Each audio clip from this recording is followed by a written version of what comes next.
now for a little rest after breakfast. This is the life. Wait a sec. Isn't something important supposed to happen today? Oh, today's our big day! We're supposed to leave the Fortress of Mirapede! Come on, we've got to go complete the release procedures now!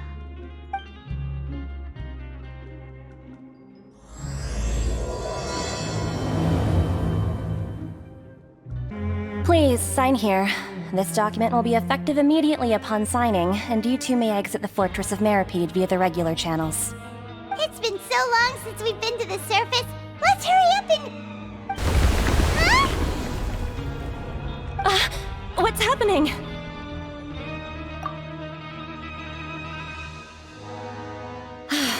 I'm fine, thanks.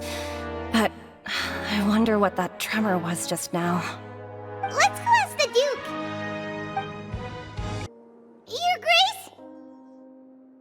Ah, good to see you two. Is there something you wish to see me about? Yeah, what was with that earthquake just now? Ah, that. The tremor didn't originate from the seafloor. In fact, it seems it came from the surface. Over the years of serving as the warden here, I have developed a sense for distinguishing between what occurs on the surface and what occurs underwater. Besides, the seal that Monsieur Neuvillette set in place won't fail so easily. So the fortress is okay? If you recall our last incident, if there really were a problem, there would be crowds of inmates in a panic right now. Huh, you've got a point. Okay, seems we need to get back up to the surface and ask about what happened. By the way, do you know what day it is today? I believe today is this month's pipe cleaning day. Wait, seriously? Ah, yes. Have you completed your release papers? Yep. It's you two. Are you leaving now? That's right! Today is our last day in prison! But now that Paimon says that, it doesn't feel like we were confined here. It's actually been pretty nice. Oh yeah, Paimon feels fond of this place now. Then be sure to come back and visit. I'll miss you. If you've signed the release papers, then you're free to go. The guards will escort you out. You're not going to see us off? I knew you'd ask. All right, sure. Let's go. Well, you actually agreed. No worries, you must be busy. Paimon was just joking. Ah, so you do have a polite side, I see. After being down here for so long, I imagine you must feel like you're lacking companionship. Shall I come along too? Yeah, don't worry, we'll come back to see you. Paimon really likes the cafeteria here. The chefs sure do know how to make good grub. I hope you won't be here as convicts the next time I see you. We'll do our best to stay out of trouble. Well, it seems our work in the Fortress of Mirapede is finished. That's the end of another chapter in our journey. And since Neuvillette was the one who asked us to come here, we should probably go report to him now. Next up, the Palais Mermonia. You're going to see Monsieur Neuvillette? Please pass on our kind regards. I'm sure just your regards will do, no? I believe it would be the polite thing to do. You're right. I've heard the Palais has been terribly busy these days. Tell him that I hope he hasn't been overwhelmed by the recent string of troubles. The Palais Mermonia sure is buzzing with activity today. Halt! Huh? Oh, it's you two. Apologies. Monsieur Neuvillette did say you'd be welcome at any time. Excuse me, would you mind helping me take a look at this report? I'll be right there. Sorry, I've got my hands full here. But you can see yourselves in. Everyone's so busy. Seems a lot has been happening.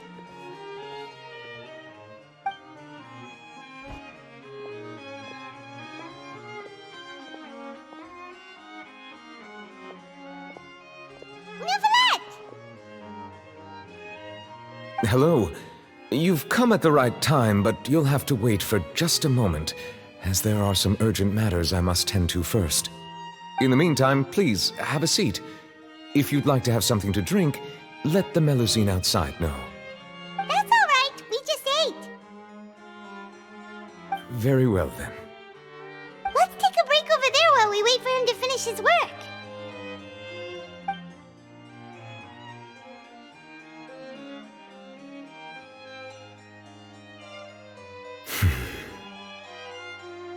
All right. I should wrap things up for now. Are you done with your work?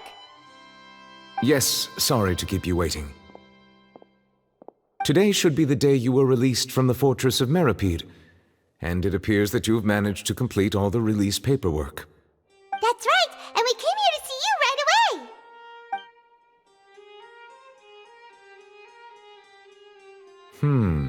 A massive whale. Do you have any idea what that might be? Judging from your description, that cannot have occurred in any ordinary waters, but rather something like the primordial sea. A whale of that size and shape cannot usually be found in the waters of Tevat. Therefore, we can only assume that Child is presently immersed in primordial seawater. Immersed in primordial seawater? But how? And is he okay? Most people wouldn't be capable of entering in the first place. I'm not completely sure how he could have gotten there myself. Yes? What is it? Ah, right! Paimon felt it too! We asked the Duke and he said it wasn't from underwater, so we figured you might know something about it. It turns out that I have just received a report about this particular matter. In fact, that's exactly what I was busy with a moment ago. The source of the tremor was here on the surface near Poisson. After the shaking stopped, the water levels in the Poisson area rose at an alarming rate. The water levels rose? Oh no! What about all the people there? Fortunately, the water levels only rose for a short period of time and have already returned to normal now. However, I still have a bad feeling about the whole phenomenon. If the change in water levels is connected with the leaking primordial seawater, then the situation in Poisson may be much worse than it appears. Navia should be in Poisson, right? We need to go check on her! I would also like to go there as soon as possible, but I'm afraid I can't leave just yet. We must immediately formulate disaster prevention plans for the surrounding coastal areas to avoid potential catastrophes. I'll have to ask you two to go to Poisson first. I'll meet you there to check on the situation once I've finished things here. There's no time to lose! Let's get going! Please be careful.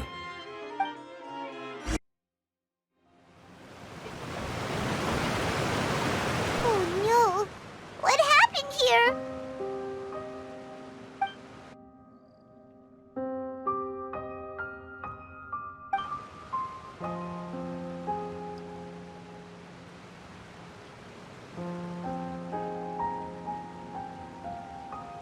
Navia should be around here, right?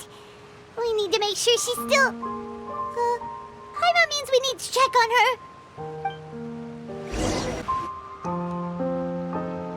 We haven't seen a single soul all the way here.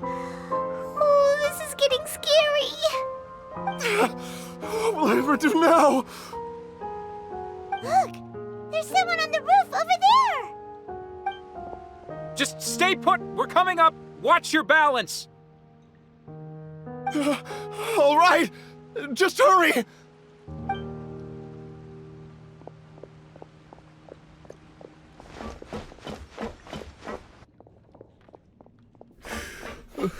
I'm not young anymore. How will I survive on my own? My Desiree! Oh, he looks pretty sad. My leg! My leg! How could this have happened? It hurts! Just hang in there. Help is on the way. You can hold my hand if it makes you feel better.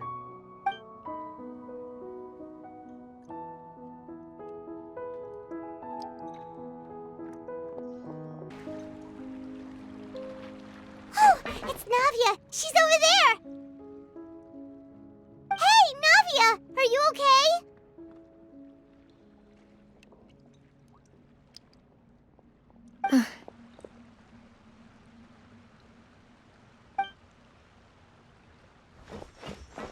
You're here.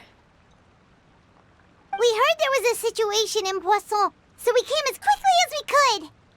Yes. As you can see, the water level suddenly rose. It caused quite the disturbance, in fact.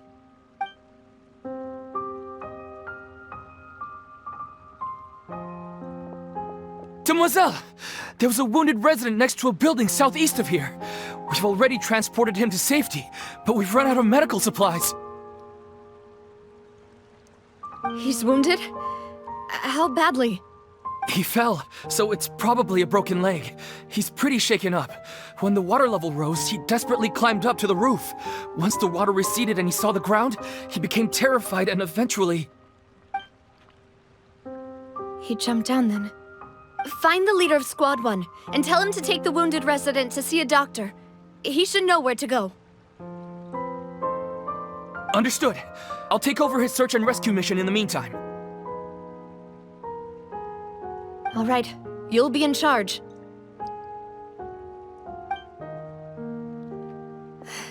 I'm sorry.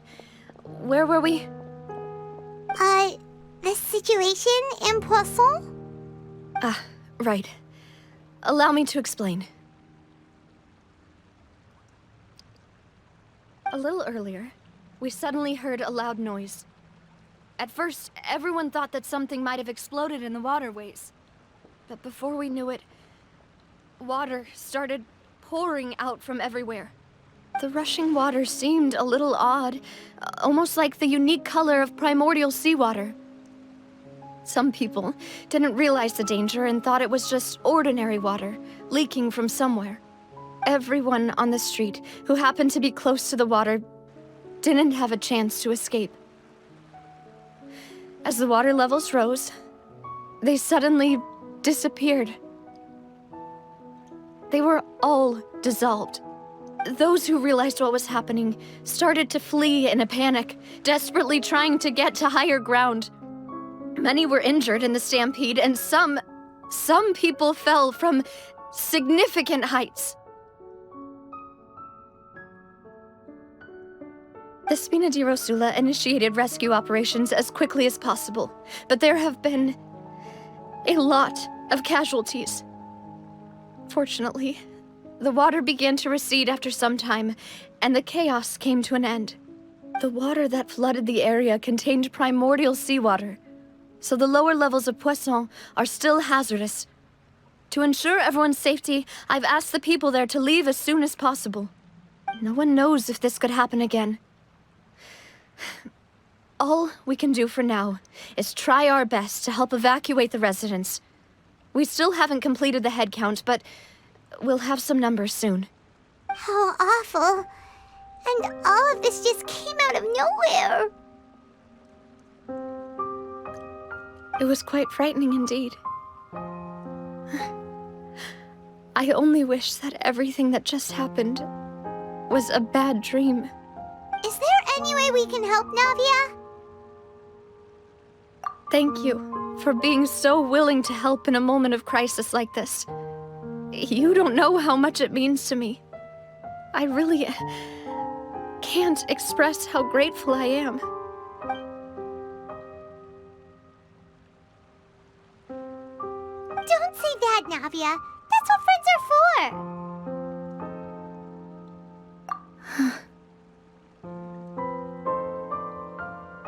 Demoiselle! We've got a situation here! I'll be right there. Sorry, I need to go for now. And off she goes. Seems it might be a while before she can take a break.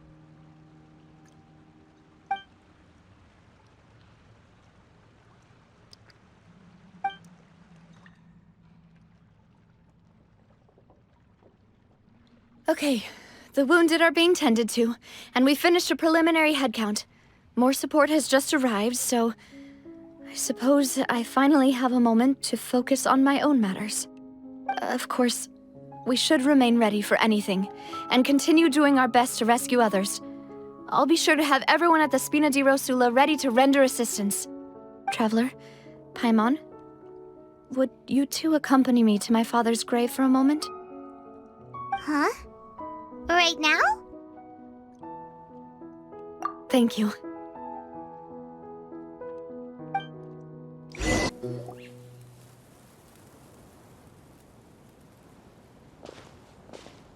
Not a lot of people here, huh?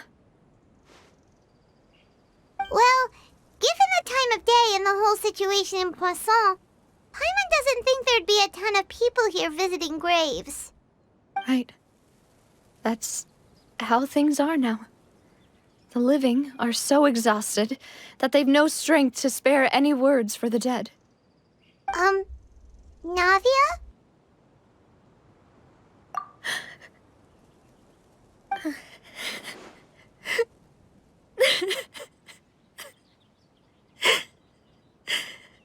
Navia, what's wrong? Sorry. I just... Malus and Silver, they won't ever come back here again. What should I do, Papa? Huh? What happened to them? Everyone agreed on the rescue plan, but still, I was the one who initiated it. They were helping evacuate the residents, but they couldn't leave in time. And they were caught in the seawater.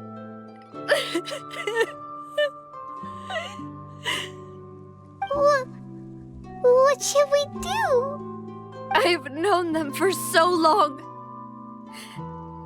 And I know they weren't afraid. But I could at least hold a funeral for my father. And I know where he rests. But as for Malus and Silver, they're just gone. I just can't.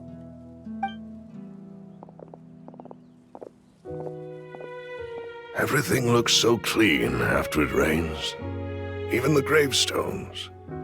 I didn't expect that you'd enjoy a glass of red wine in front of Master Callus's grave. I can understand. Besides, the scenery here isn't half bad. See, it's not just me. I always want to bring something when I visit Papa. Perhaps we might even have a picnic. He wouldn't be angry, would he? How could Master ever be upset with you, Demoiselle? Yet the cemetery is the home of those who have passed, is it not? Everyone ends up here sooner or later, no matter who you are. Buying yourself a plot in advance, are you? No need yet. But when I do, I hope you'll let me be buried beside Master Callus, Demoiselle. Hey, stop joking around. I'm quite serious. That way, it'll save us both the trip to see each other whenever you visit your father's grave. That makes sense. In that case, could I be buried on his other side? After all, besides you, Demoiselle, the two of us could certainly be considered Master's closest companions, no? Personally, I believe we fill those shoes just fine. Why are you bringing this up all of a sudden? Seriously. All right. I'll remember your requests. But I'd really prefer not to talk about this stuff. And what do you mean by saving me a trip? I'd make the journey even if I had to visit you two somewhere else. I'd promised to let them rest in peace here. But here I am breaking that promise. I'm sorry for letting you see me in a mess like this. I don't usually cry, really. Paimon doesn't know how to help you feel better. But, well, She understands how you feel. I had always thought I could make my wishes come true. But now that I think about it, that never solely relied on me. Many things can only be accomplished with someone else's help. Malus and Silver have helped me so much. But by contrast, I could do nothing for them. I'm so sorry. You can spend as much time as you need here, Navia. We'll stay with you. Thank you. Right now, you don't know how much that means. By the way, you can have a look at this. It's a list of victims from the incident that took place here. Obena, Khan, Burnett, Giverny, Francine, Karina, Daisy Ray, Joinville, Julianne, Esson, as well as Malus and Silver.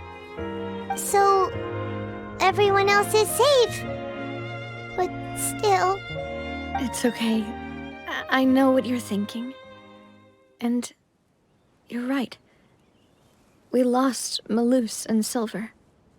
But we were able to save more than we anticipated. The overall outcome indicates that the cost was worth it. Right! Don't think that way, Navia. One person might be saved at the expense of another, sure, but that isn't something we should ever consider a trade. Malus and Silver were not the price for saving anyone. They're heroes. You're right. Thank you, Paimon.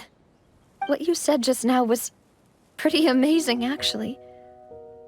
I'll remember your words. Oh, really? Seems you've become more eloquent in the time since we last met. The knave?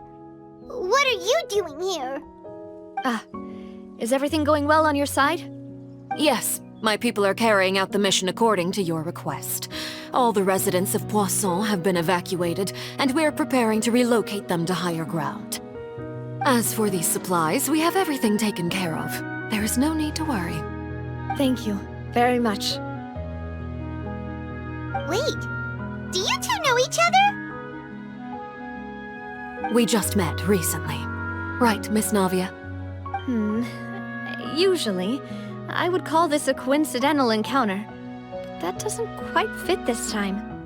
Besides, it never even crossed my mind that a Fatui Harbinger would come looking for me. Thanks to the knave, Spina di Rosula received generous support from the Fatui, which allowed us to complete the rescue and evacuation work so quickly. Mutual aid is essential to fostering positive developments. We were already in the area, in any case, so it was nothing. That said, I must say that you're a lot sharper than you let on. I'm sure you understand what I mean. I apologize for all the ways in which I tested you previously. We've never worked with a Fatui before, and it's extremely important for us to know who we're working with. My subordinates have reported that Fatui soldiers have been observing water levels and taking head counts in various locations. I hear that they've also prepared a large amount of emergency supplies. I'm quite surprised. This is nothing to brag about, nor do I intend to. It is simply the way of powerful organizations to act forcefully, whether they are doing good or ill. You've witnessed that firsthand, in any case. As I've told this traveler before, I know of the prophecy, and I intend to prevent the impending disaster. Lending your organization a hand was a natural first step in accomplishing that. As such, do not be troubled by this token of our sincerity. Perhaps one day, you'll also be able to help me in the same way. Without your help, there would have been many more casualties. I won't forget your kindness. Furthermore, I sincerely regret what happened to Malus and Silver. I only wish that my people could have arrived a little earlier to prevent this from happening. Don't say that. You and your subordinates did everything you could. As Paimon said, Malus and Silver didn't choose to sacrifice themselves for any specific person. And they weren't the price paid for others' salvation. They chose to become heroes themselves. I've never liked hearing people put it that way. It's like trying to relieve pain by saying some noble-sounding words. But right now, there's nothing more suitable. They really did become heroes. You're right. I'm sorry for your loss, Miss Navia.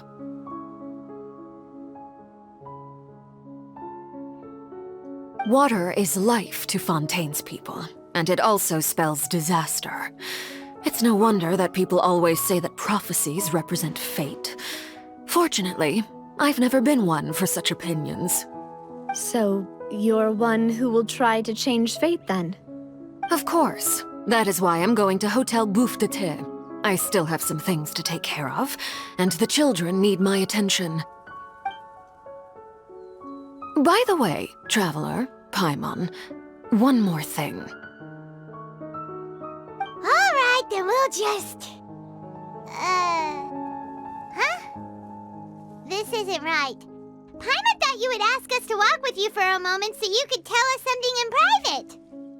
That is a clever and useful conversation technique, which I do like to use when necessary. But there's no need today. It would not hurt to have Miss Navia listening in. Traveler, I'm sure you remember that I said we could work together when we had the chance. You and I both know that there may be issues with the primordial sea. Previously, it was the fortress of Maripede's sluice gate, and this time it was the water levels in Poisson. These are both signals. Indeed. Allow me to share the latest intel I've received from the House of the Hearth's intelligence network with you. During some recent investigations, a child claimed to have discovered some ruins near Poisson. The ruins date back to ancient times, and seem to be worth investigating in many ways. Judging by the dating of the ruins, they may be related to the prophecy and the coming crisis. The situation is becoming more urgent, so any pertinent information will prove extremely precious. My people initially came to prepare for ruin exploration. Unexpectedly, this disaster struck, and at present, we're all busy prioritizing the rescue effort. So that's why the Fatui were already in Poisson. I wanted to take the children along, but unfortunately, Linny, Lynette, and Fremine have all been dispatched to higher ground to assist affected residents. Linny told me that outside of the house, the person they trust most is you. Which is why I want to give you this task. The House of the Hearth's members see each other as family, but Linny, Lynette, and Fremine said that they also see you as such, even though you are not from the house. I'm sure you already understand how earnest they consider their friendship with you to be. Oh, that somehow makes Paimon feel kinda happy. The intel I just shared about the ruins could fetch a high price. But since the children consider you family, it's only natural that I freely share it with you. Got it! So all we gotta do is go to some ruins, right? We can handle that. Excuse me, but may I tag along? You wish to join, Miss Navia? But are you sure you're up to exploring some ruins? You need to rest. Well, I'm sad, yes, but I can't just go back and plop myself into a chair by the roadside and do nothing. There's no point in being depressed while we still have a disaster on our hands. As my father's successor, I must live up to the hopes he had in me. Besides, I'm also doing this for myself. I need something, a distraction, to keep my mind off Malus and Silver.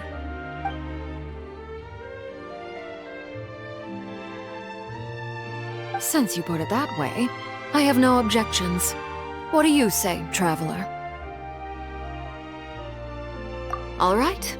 The ruins are to the south of Poisson. Here's the map. Okay, the three of us will handle it. Come on, let's pack up and get going. So, are these the ruins the knave was talking about? Whoa, talk about old. They seem to be pretty ancient, all right. Let's go in and have a look. Just be careful.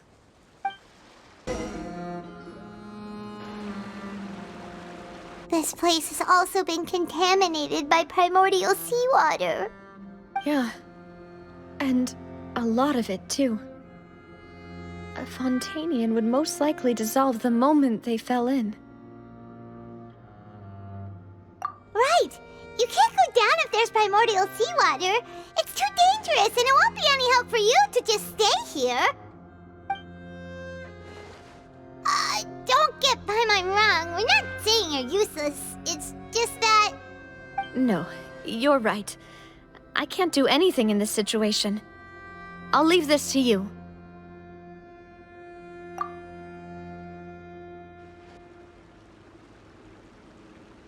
That complicates things. Maybe the only way left is forward.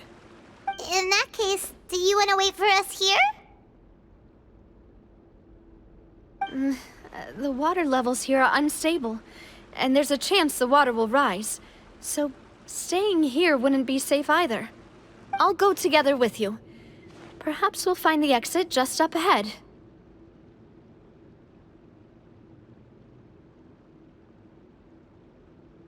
All right. Come with us for now then, but please be careful.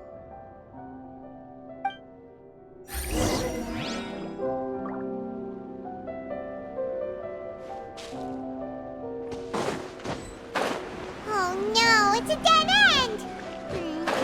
Let's try climbing over from the side.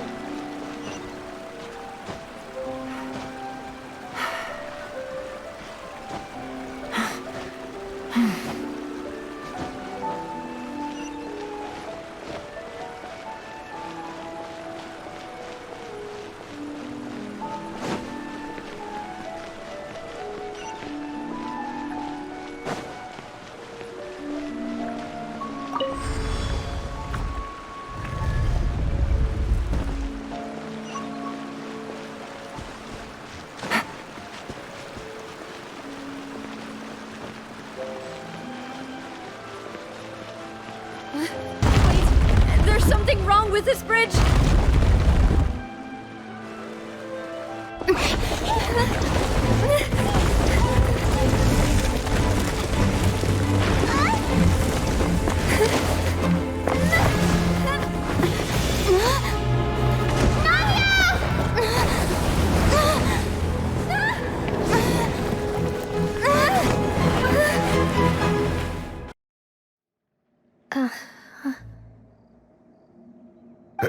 Demoiselle?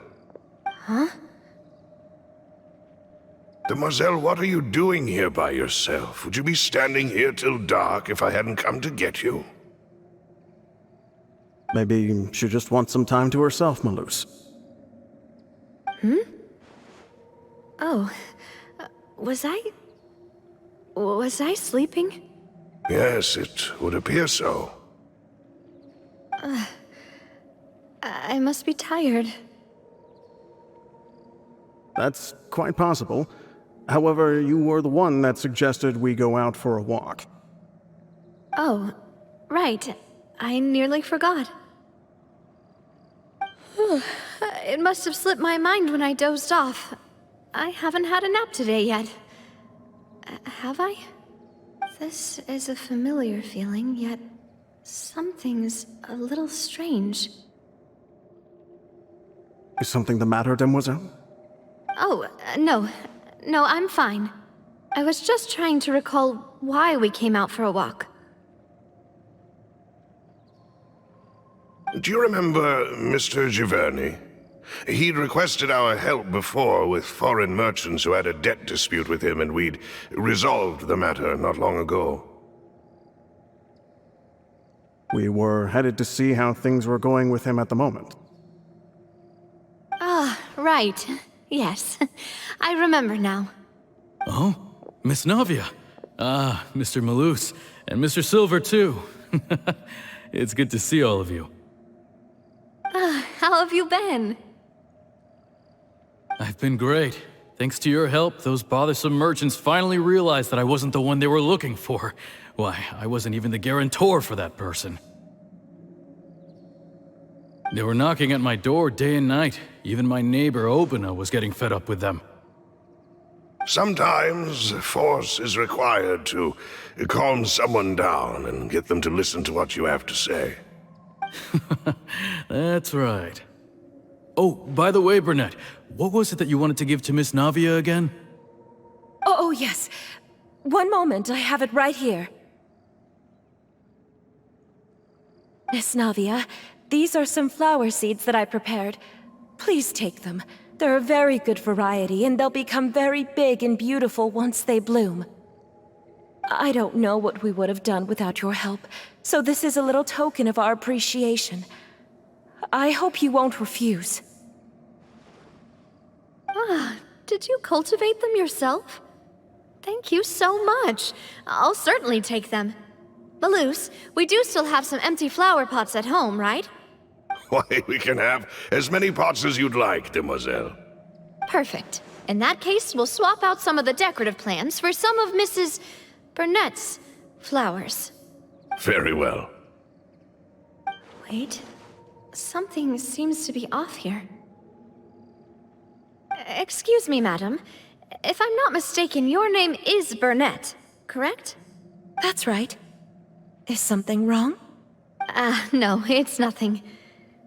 This is the first time we've ever met, but your name seemed familiar to me. I must have heard it when I was discussing things with your husband previously.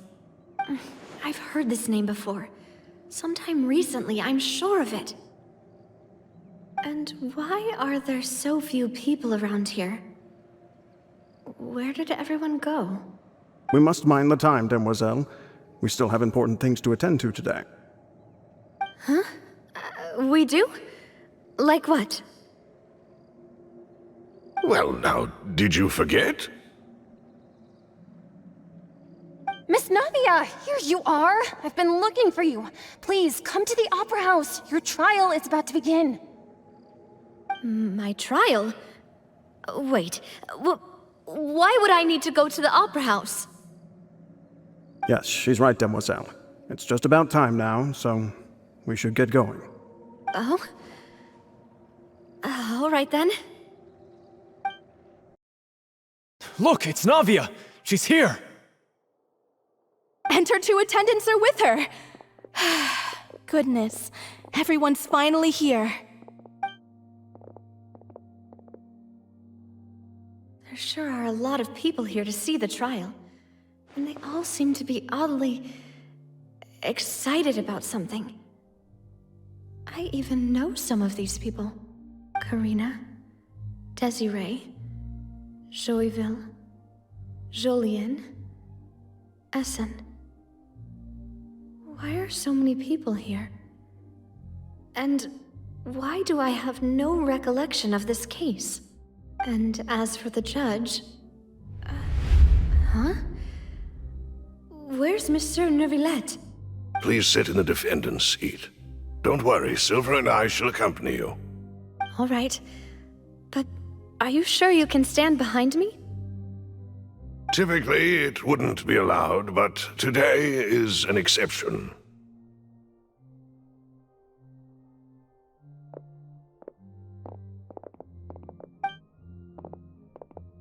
Hey, what kind of place do they think this is? Come on, do they have any idea what they're doing? Seriously. Enough with the whispering! Could someone please tell me where Monsieur Neuvillette is? And why I'm standing trial? My dear Miss Navia, have you not yet realized what you've done? In that case, allow me to explain. As all here know, you are Master Callus's successor, the head of the Spina di Rosula, someone held in high regard by every soul in Poisson. After you took over the Spina, you treated all of us just like the late Master Callus had. If anyone in need reached out to you for help, you responded. Not only you, but your butler, your subordinates, Nearly everyone in the Spina di Rasula fought for the well-being of those in Poisson. Wait a moment. Aren't you just proving that I'm a good person? Yes, correct. Absolutely right. And that is why you stand accused. You have helped so many people get through so many difficulties. You are one with us. We are inseparable. We are one big family, all of us who are from Poisson, inextricably linked. And with you being so important, we couldn't possibly do without you. Therefore, this fair and honorable court shall declare you guilty, and you shall stay here. You will be together with us forever. Huh? What are you saying? Everything you have said is correct. I have indeed done a lot for my hometown, and I would be willing to be with you all, but what is the purpose of having me stand here like this? What is there to discuss? Ah, well, if that's what you think, then I have no further comments. How wonderful, Miss Navia!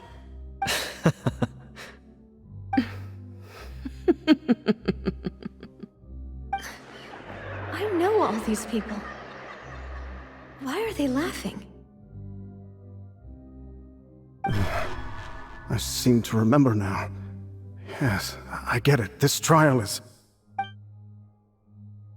Wait just a moment. This isn't right!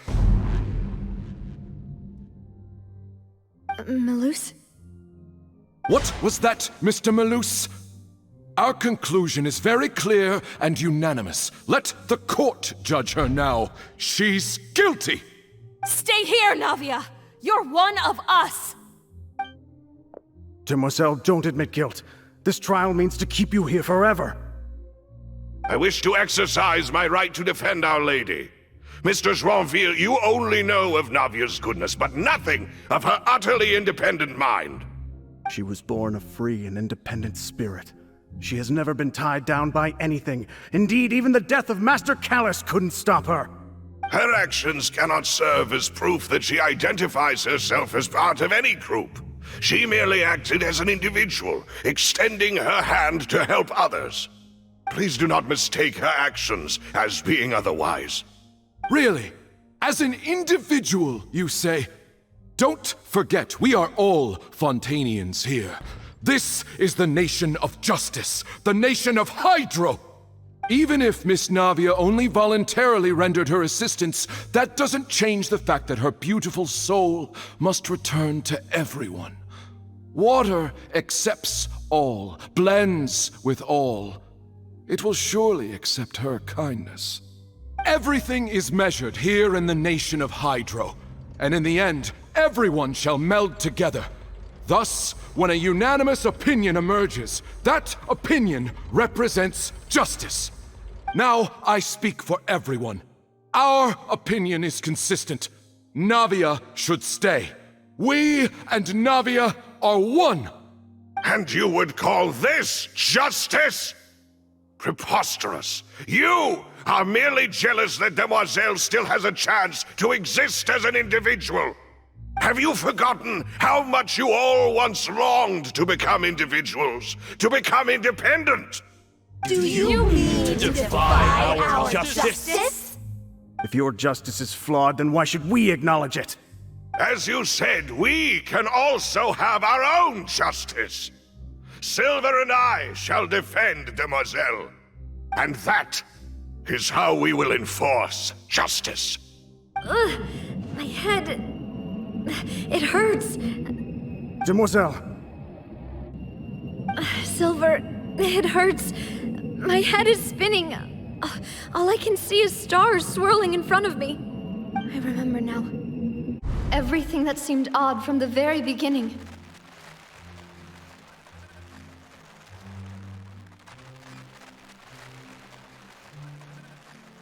Karina, Desiree, Joyville, Jolien, Essen, and Mr. Giverny and Mrs. Burnett, who we met earlier. Even Malus and Silver. I don't want to admit it, but but they're all dead. Don't be afraid, and don't admit guilt. We will protect you to the very end. Absurd! Who are you to say that she cannot be judged? We are the majority, and in the nation of trials, the majority is absolute justice. We are the will of all. Don't let them escape! We shall keep Navia here with us! Mr. Malus and Mr. Silver, must you be so stubborn? How could the two of you possibly hope to stand against the collective? Do not resist. This judgment is fair and just. Navia belongs to us. After all that happened, she should not be left alone in Poisson. What are you saying? No more excuses! He says we're jealous. Jealous? How could she possibly be an independent individual? What's with these people? Who's jealous of her? She belongs to us! Miss Navia, she... Silence! That's...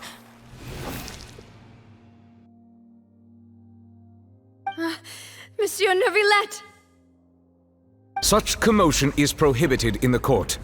The accusations you just presented are nonsense and cannot constitute a proper trial. The court will adjourn for the rest of the day. In this, I shall hear no objections from any unauthorized party. Our thanks, Monsieur Neuvillette. Please leave with me, Miss Navia, while there is still time. But... Go on now, demoiselle. This is your only chance to leave this place.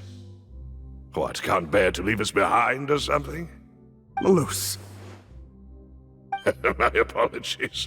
I couldn't resist making one little joke once I realized that this shall be our last goodbye. Malus... Silver... Quickly, you must come now! Goodbye, demoiselle. Farewell. No, wait! Just a second! Navia? You're awake? Good. I must have been dreaming. Malus and Silver were still alive, and they were defending me at some insane trial. It looks like you're all right. Did all the sad feelings cause you to have a nightmare? Paimon could give you a hug. The ruins you were exploring suffered a cave-in. When I arrived, I found you falling toward the water. You were just about to be dissolved within, but I...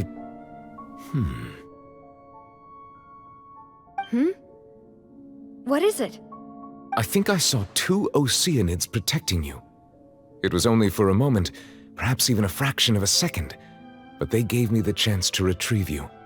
Were it not for their intervention, I would not have been able to rescue you before your consciousness dissipated. Wait, did you say Oceanids? You mean like what happened with Vache? Perhaps those 2 Oceanids were the people you saw in your dream. I always told them that they didn't have to protect me.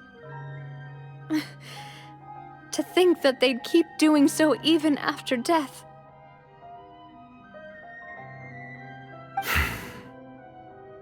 Please come with me.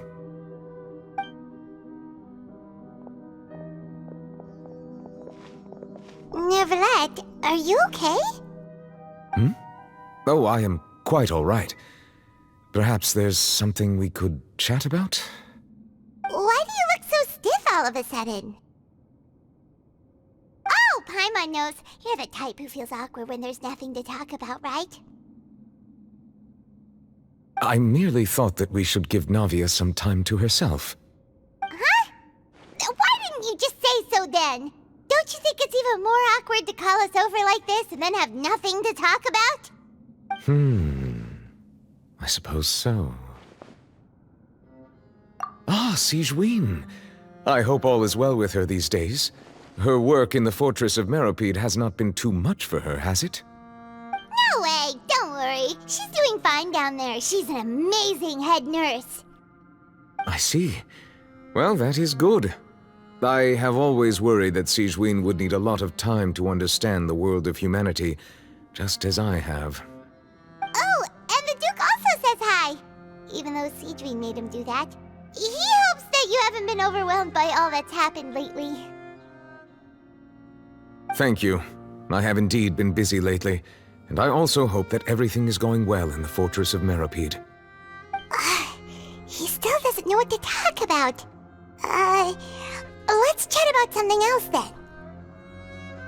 So, Neuvillette, you're probably quite the swimmer, huh?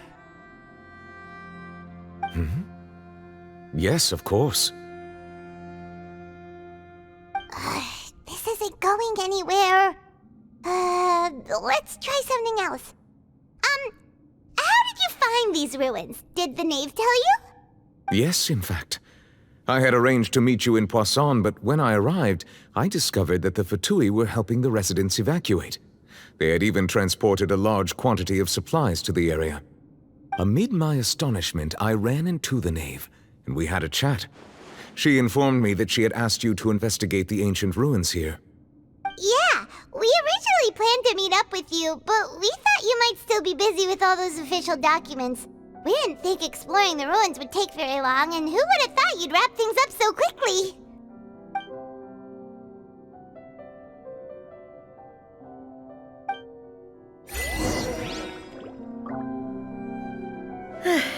I'm sorry to have kept you all waiting like that.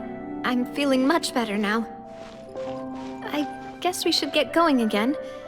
Will you come with us, Monsieur Neuvillette? Yes, if you wouldn't mind my company. All right! Another one joins the party! Let's get going then!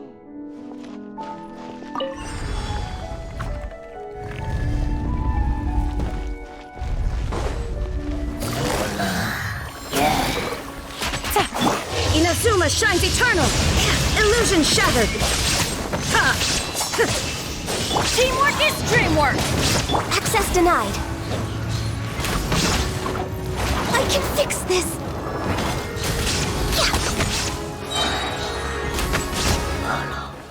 Dada Kundala.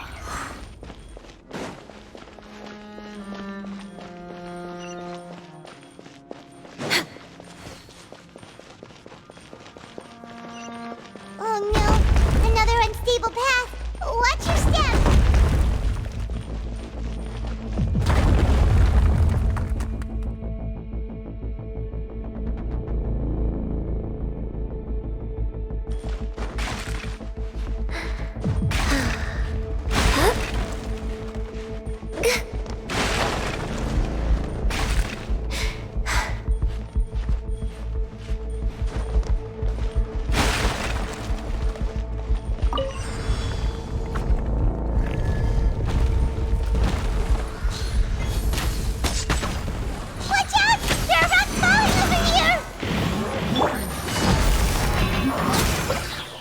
Here comes the catch.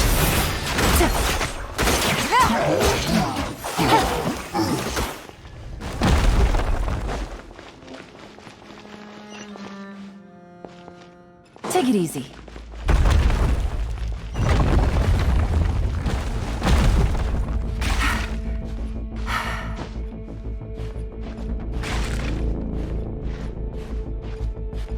Yeah. Seems we're almost at the top. Keep it up!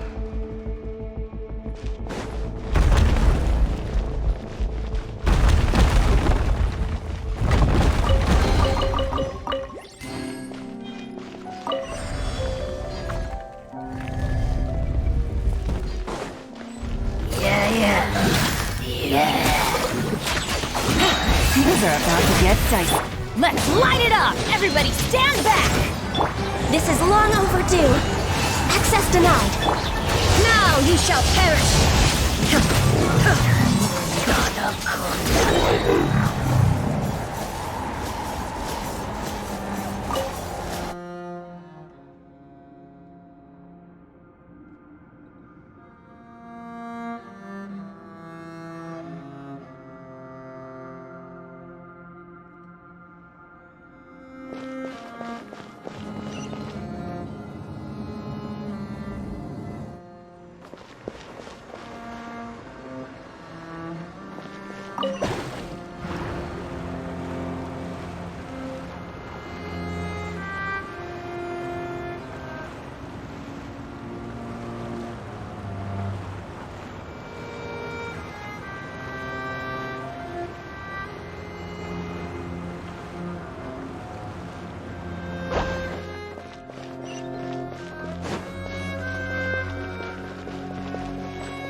Looks like we've reached the end. This is the place. There should not be any other hidden spaces in the vicinity. The path sure had some twists and turns, but it turns out that this place isn't actually that big.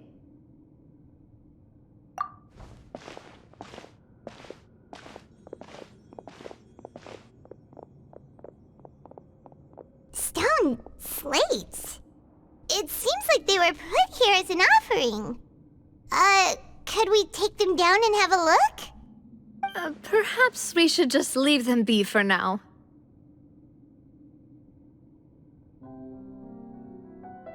There are 4 locations in total, but only 3 stone slates. The slate that should be in the first empty spot is missing. The surrounding walls also show signs of damage. There's something written below. Let Paimon see. Reason dictates that this nation be destroyed. I shall record the history of its future here in its past. Say what? It feels like someone left these slates and these words here for a purpose. But does he mean that Fontaine should be destroyed? That would fit the circumstances dictated by the prophecy, yes. Indeed, the slate's contents correspond to it. Take the second slate, for example. There's a person kneeling here. She seems so dedicated. And there's a whole bunch of other people behind her doing the same. She's facing this...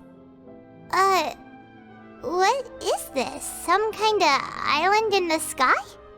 And is that Lady Farina in the third image?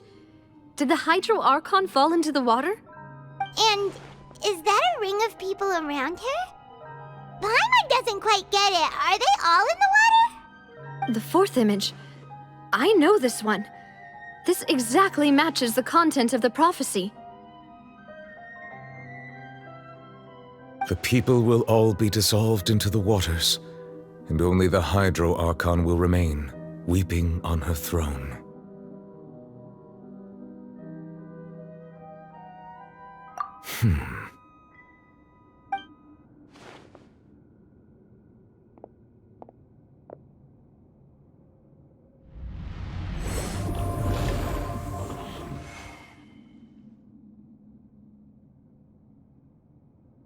More information should be hidden in these slates, but I fear I cannot easily uncover it, most likely due to us missing the first slate.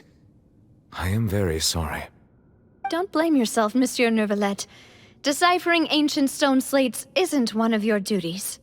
Ooh, Paimon's getting the chills just looking at these slates. This says that it's the history of the future, right? That means the prophecy's sure to come true. I really hope it doesn't mean that. Still, Paimon feels like these images are kind of weird when you look at them together.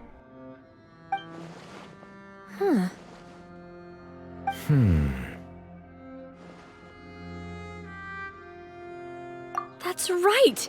If the images are in chronological order, shouldn't the fourth, the waters drowning Fontaine, come before the third, where the Hydro Archon herself falls into the water?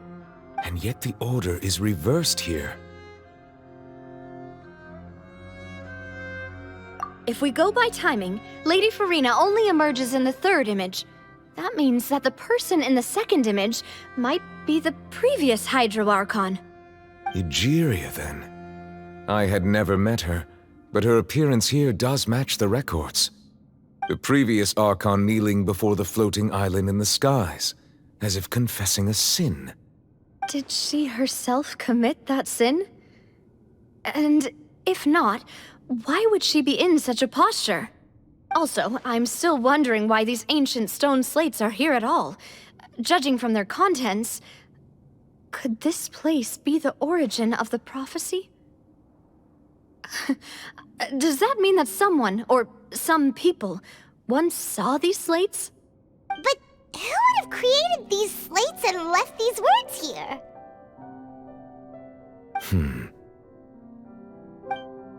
It seems that any further clues will have to come from Farina. In that case, there's no time to lose. There's nothing else to be gained here, so let's head back first. Yeah, we better get somewhere safe for now.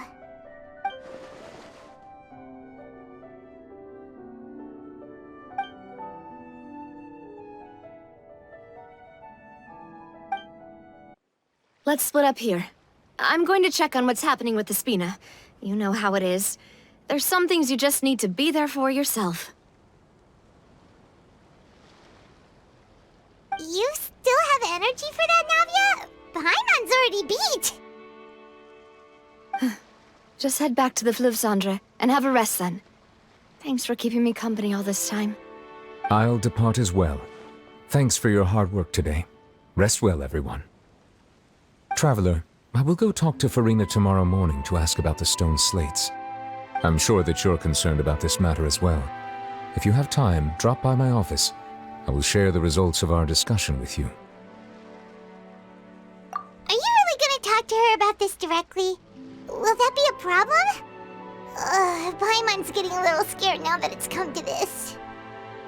She has long been harboring secrets and will not give them up easily, which makes it all the more my duty to ensure that she understands the present situation. Alright, we'll leave it in your hands then. You're probably the best person to talk to her anyway. I will be carefully considering my words tonight. Traveler, Paimon, our safe house at the Fleuve-Cendre is always open to you as ever, so please don't think you're an imposition. Alright, I'll be on my way then.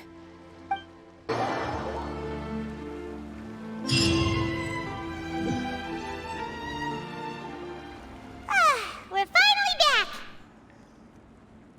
Welcome back. We've got a special menu prepared for you two tonight. Yay! And there's good food too! Navia, no, the boss is the best. Ooh, desserts! Nice, these are all Paimon's! Paimon's already starting to forget what happened today. Oh, that voice. Is that who I think it is? Huh? It's you two. What are you doing in Fontaine?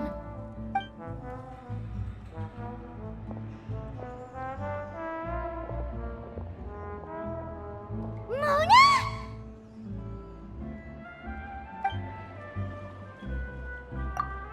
Seriously, nobody just uses a scry glass whenever they've got time to just see who they'll meet on the road.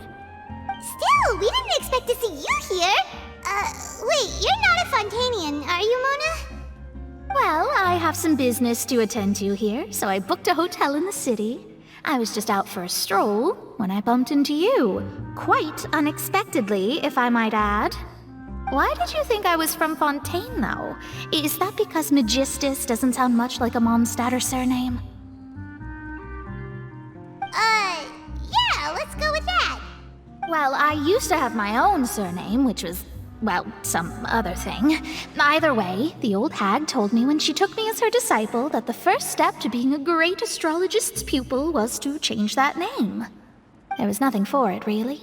She really is amazing at astrology, so I changed my name to what it is now according to her wishes.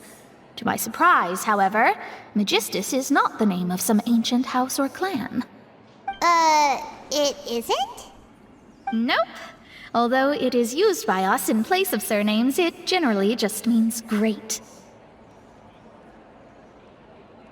Wow! Imagine including a boast in your name. Wait, are you gonna have to put that into your genealogy as well? I reckon so. In any case, I'd give my disciple a name like this as well, if I were to take one. Astromancer Barbeloth Trismegistus. Whoa, that's a long one. Does it also mean great or something? My name means Mona the Great Astrologist. As for the old hag, hers is, in plain speech, the thrice-as-great Scholar of the Stars. Just take it as a title specific to astrologists. Thrice as great? That's so petty. I know, right? That's just how she is. She used to call herself Megistus, actually, but when she took me in, she changed her name to Trismegistus. Talk about excessive. Megistus is thus the calling card of our school, so to speak, which makes it about the same as a surname. It's all right if you don't get it.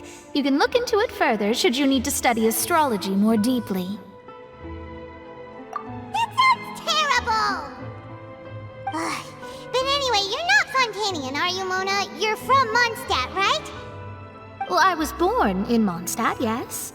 My parents migrated to Dorman Port, and I traveled with the old hag for a while, after which I settled down in Mondstadt City. Oh, that's a good thing then. At least we know you won't be dissolved by Fontaine's waters.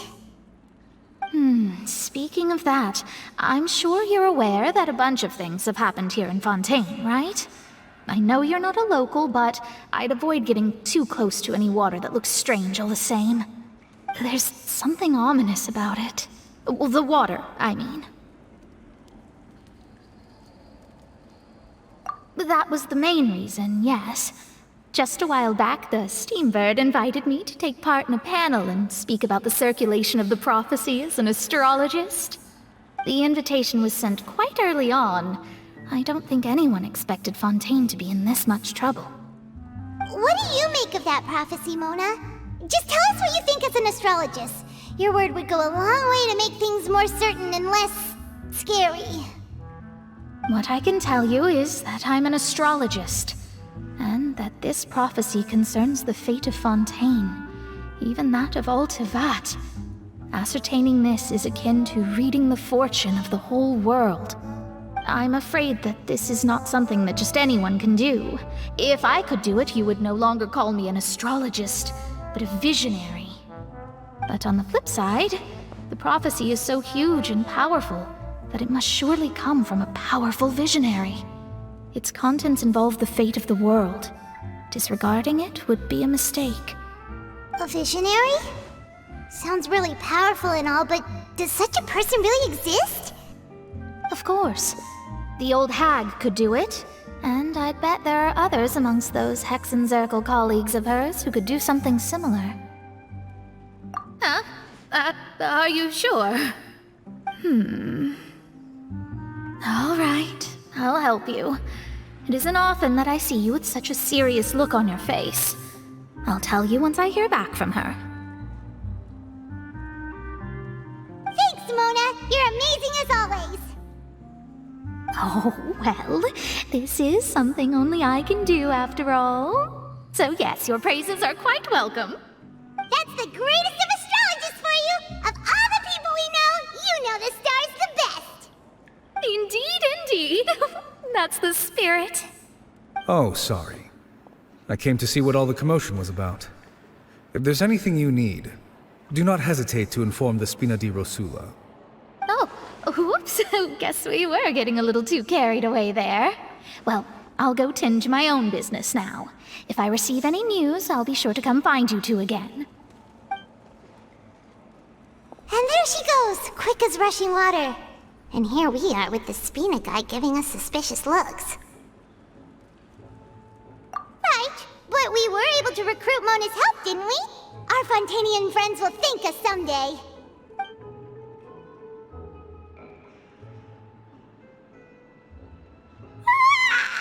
Good morning. To be honest, I'm still feeling kind of sleepy. But it's time to get up, Traveler. We agreed to go see Neuvillette, so let's pack it up and get going.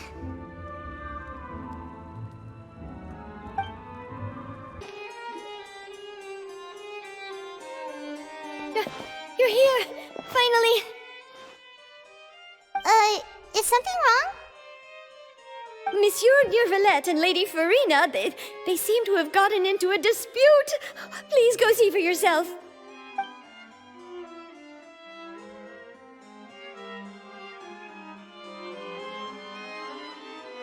Like I said, I've already explained everything. And yet the problem has not been properly solved. There is little space for excuses between us. It is not my intention to offend you, but please, tell me where you stand. You are the Hydro Archon Focalor, are you not? Look at this. This is a list of the victims from the recent Poisson incident.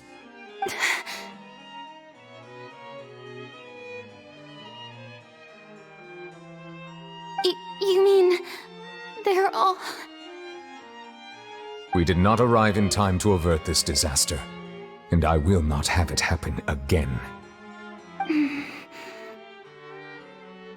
I will say this once more. You must tell me everything you know.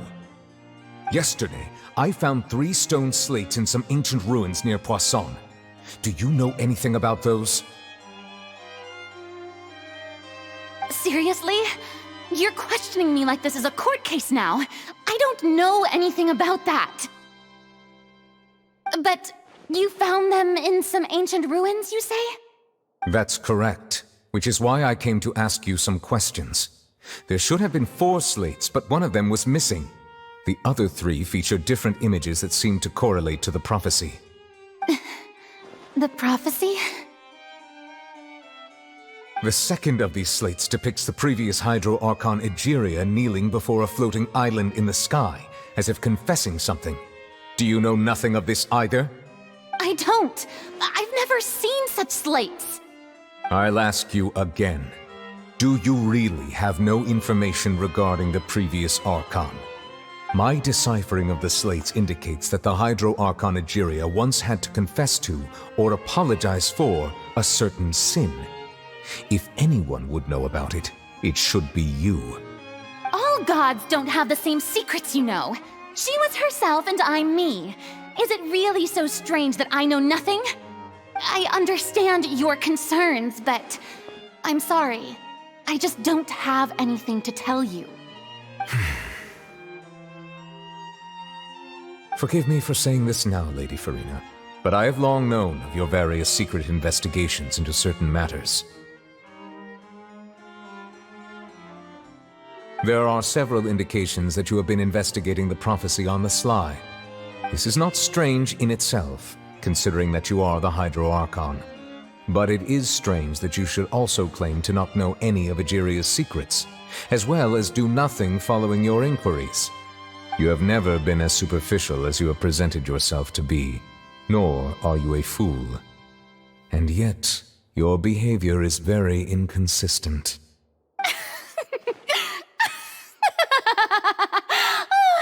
So you've been watching me all this time, have you? I didn't think you were that type. You... Well, since you know about my secret investigations, then you should know I'm actually working to take care of it. There's no point questioning or suspecting me. You're the Eudix, but you're still my subordinate. You should be following my lead. Just trust in me, you're Archon, and do as I say. Never mind whether you can truly convince yourself to or not. It'll all turn out fine. That's all I have to say. We do not discuss this matter again. Oh, the opera's about to start. Toodles!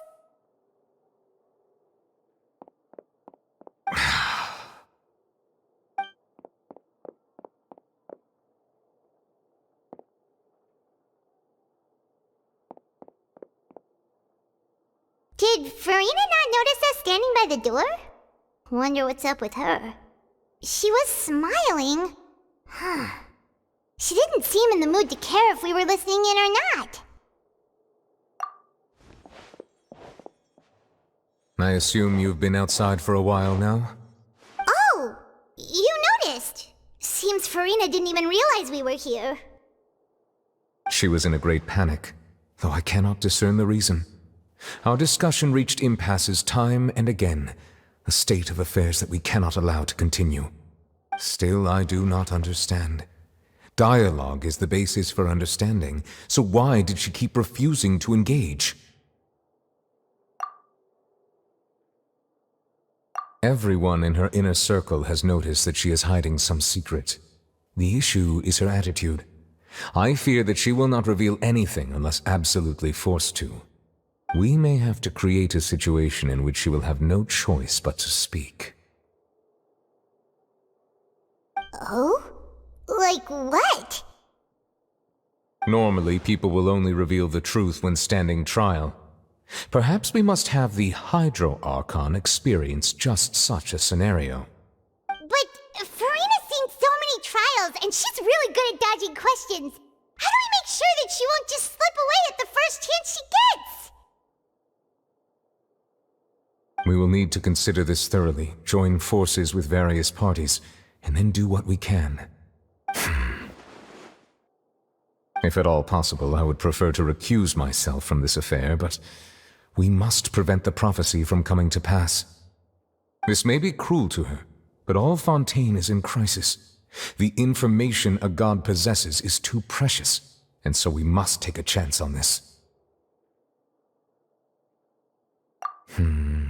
But who will lend us their aid to do such a thing?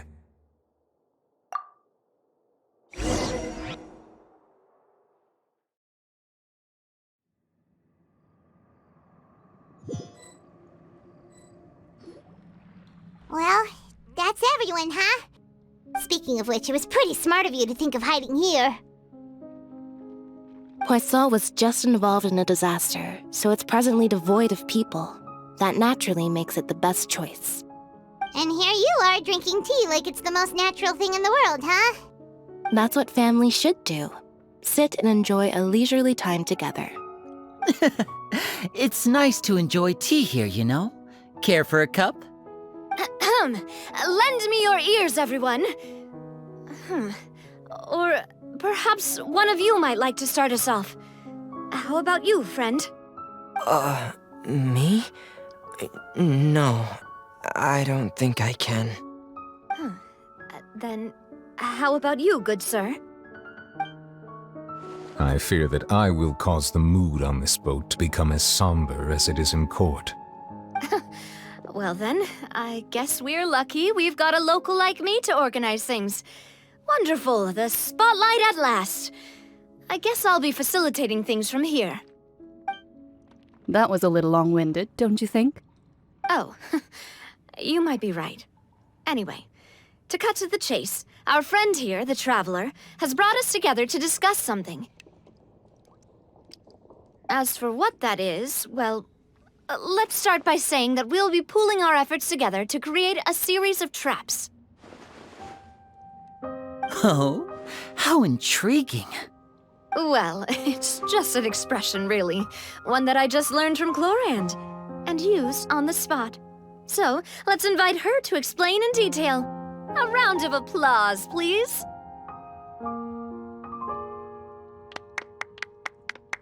Huh? Didn't you say that you would be facilitating this? Oh, come now. Your work doesn't involve much public speaking, right? This is a good chance to practice. You might even pick up some fancy oratory tricks to impress your boss with in the future. I see. And what does my boss say? He is glad that you consider him your boss. Do go on.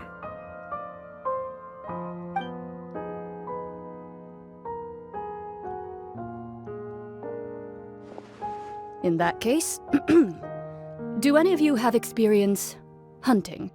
Not that I recall. Fremine and I once used a wooden stick in a basket to catch wild rabbits when we were younger. As for Lynette, oh, right. You were sick that day, weren't you? I've also gone diving to catch some fish before. Does that count? I'm afraid not. You may or may not have heard, but Fontaine once played host to a group known as the Marechaussee Hunters. Though that was their name, they did not hunt animals, but rather various monsters left behind by the ancient dynasty of King Remus. Today, Fontaine's monster population has already thinned greatly, so the hunters have blended back into society, taking up arms in other lines of work. They even left a unique methodology of hunting in their wake. A trap comprises of the following components: bait, a trigger, and a containment device.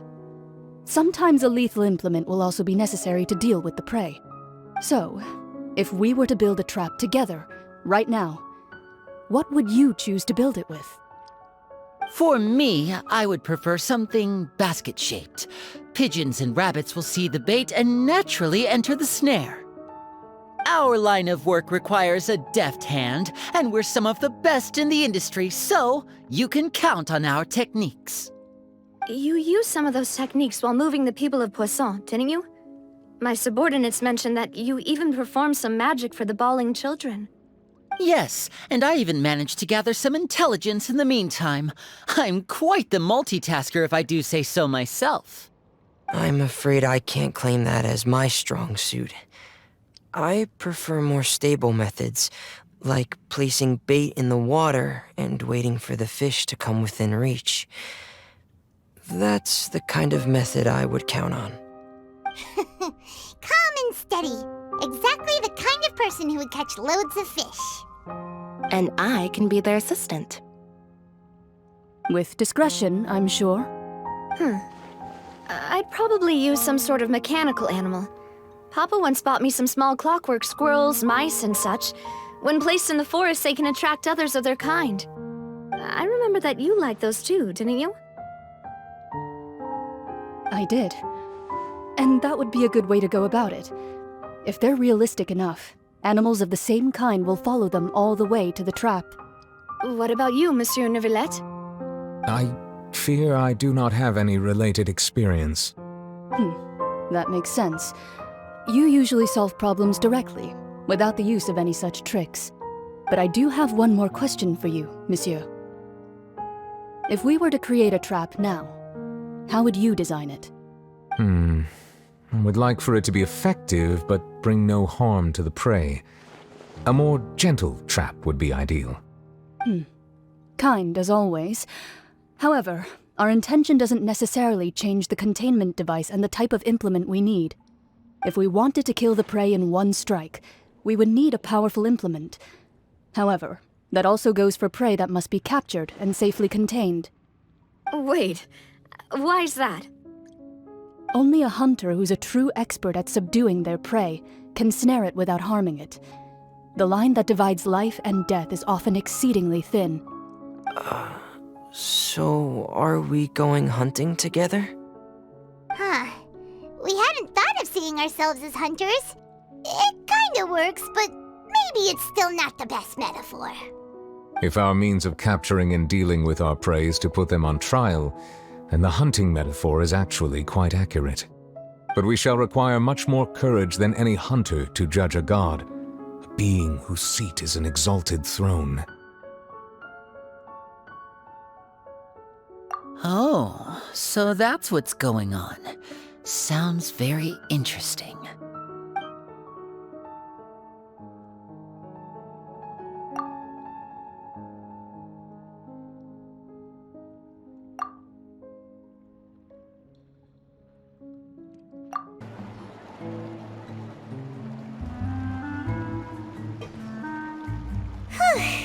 It's been a tough few days, hasn't it?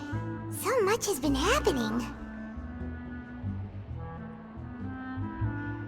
Paimon didn't think the meetings would go on for so long, but everyone seemed pretty fired up, huh?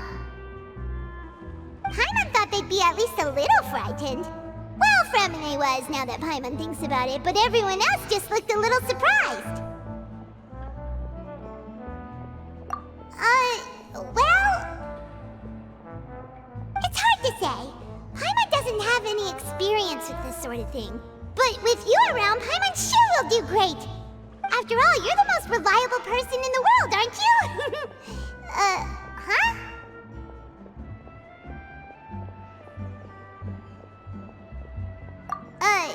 Did you just pour some tea? Paimon didn't notice you doing that at all. Then what's that? Paimon's never seen that Don't be frightened. I'm just joining you two for tea. I merely refrained from saying anything till now. Who's that voice? But there's no one here! Ah, have you forgotten me already? Wait, you are familiar. You're the voice we heard from the sky in Sumeru. The voice from the sky, I fear that description is wrong. Though, not completely wrong. You're feeling lost now, just as you were feeling previously. I sensed that confusion and thus came to you. Guiding people is an irresistible hobby of mine, after all. Consider me a passerby, just accepting a commission from my friend's disciple on a whim.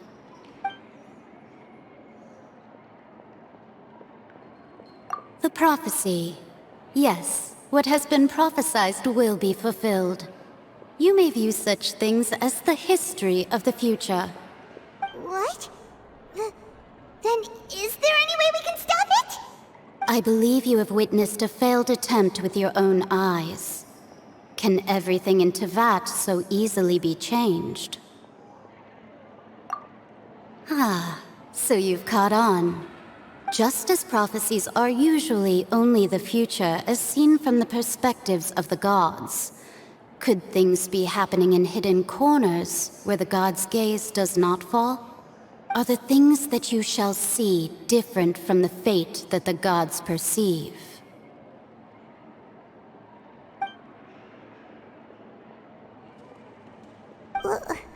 What is she talking about?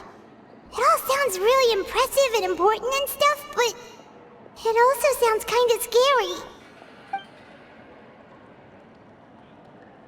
I believe that you understand, right? Some things are insignificant, but others you must reach out to change. Ultimately, fate shall serve as your only guide, no matter what will happen in Teyvat's future.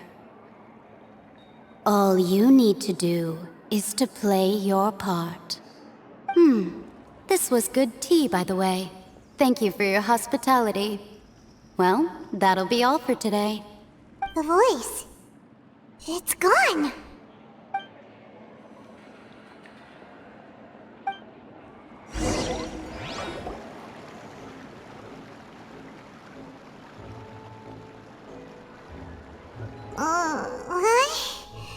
I want to hear someone talking. Alright, coming! Hey, it's you who's getting lazy, okay? Well, I see I've walked in on some lively banter. Luna! Fine, just fine. I went to take part in that Steambird panel. It turned out to be more interesting than I expected. Not all Fontainians are pessimistic about this. One journalist mentioned that sitting around and waiting for the end to come would be wrong, and that they should make their own rescue preparations. I agreed, so we had a brief chat with her. Did she have pink hair by any chance? Why, yes! It was Charlotte. You remember her, right? That daredevil journalist? I'm in full support of her view. Prophecies are very important, but how can people allow their lives to be commandeered by just a few words? That's right! Paimon's glad to hear something sensible for once. Ah, yes. About what we had discussed before. I did try, but I'm afraid I couldn't reach the old hag. I'll try again tonight, but I wouldn't get your hopes up. Huh?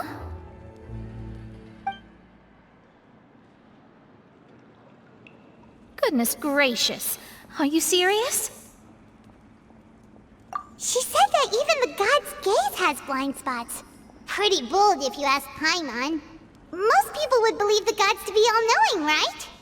The Hexen Circle members are certainly anything but ordinary.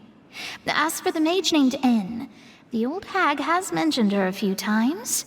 She said that N's sense of direction is incredible, and that she loves guiding those who are lost. But I've never met her, And if she were still alive, she'd be... well, suffice it to say that the hag's at least a few hundred now, and N's been around for longer than that. Whoa. The Hexen Circle sounds like a scary group. But they must really stay in shape to live so long. Their abilities alone are pretty terrifying. If she came to see you personally, then the problem you're facing must truly be of great importance. Well, it's not like Paimon could understand anything she said. Yes, she was quite cryptic, but I suspect she means that there is still a way to turn things around. She didn't say when or what that would be, though, so... perhaps it is something that you cannot know right now.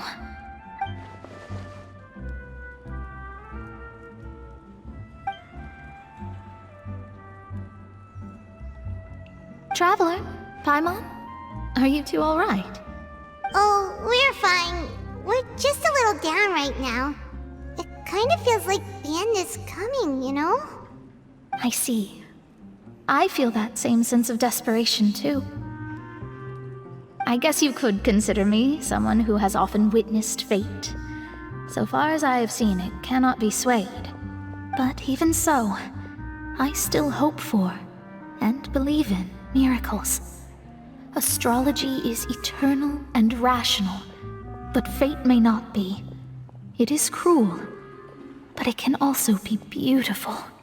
Perhaps that's what N was trying to tell you. Not to lose heart, and to believe that what you are seeing playing out before you is not yet set in stone. I did originally think of steering clear of all this, but I couldn't. Even if this is all futile, I still wish to help everyone. If we don't struggle to the last, then how can we face the end when it comes? Huh. You do have a point. There I go, talking about astrological principles again. Sorry about that. The moment I start talking about work-related stuff... I need to get going. It was worth trying to comfort you, even if only a little. I believe that you'll help those who are struggling in the same way I did. I suppose that might be why we always seem to meet by coincidence. Paimon feels kind of moved by what Mona said. But also kind of sad, too. Hey, Traveler. Paimon suddenly feels like going outside for a walk. Let's go.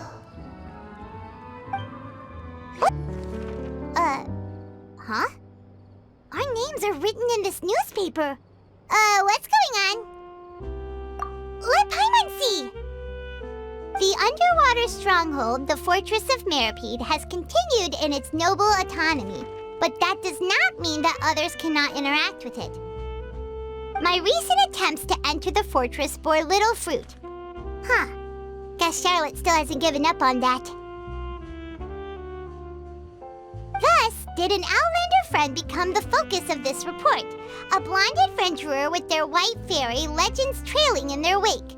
It is said that this mysterious traveler once visited the underwater fortress. So while the fortress's interior remains a mystery behind closed doors, do not fear, for the tales of the traveler contain surprises in spades. Journalist Charlotte's biggest scoop yet, the Traveler's Trail, World Walker. Huh. Charlotte took so many awesome photos of us and we never even noticed her! She hasn't been able to get a hold of anything at the fortress, so since we're easier to find, she's using us as the subject matter instead? Ugh, seriously? Well, fine. Those headlines and photos do look cool, so Paimon will forgive her this time.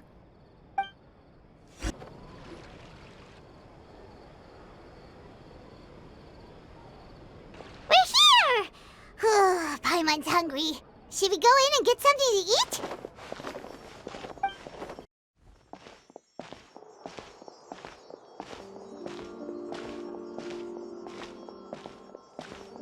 Hey, quick! Look! That's the limited edition only 16 slices a day cake! It was so delicious the last time we tried it! Despite the tense situation we were in, let's give it another go. Paimon's sure it'll be great. 1 slice of cake, please. Someone showed up after all.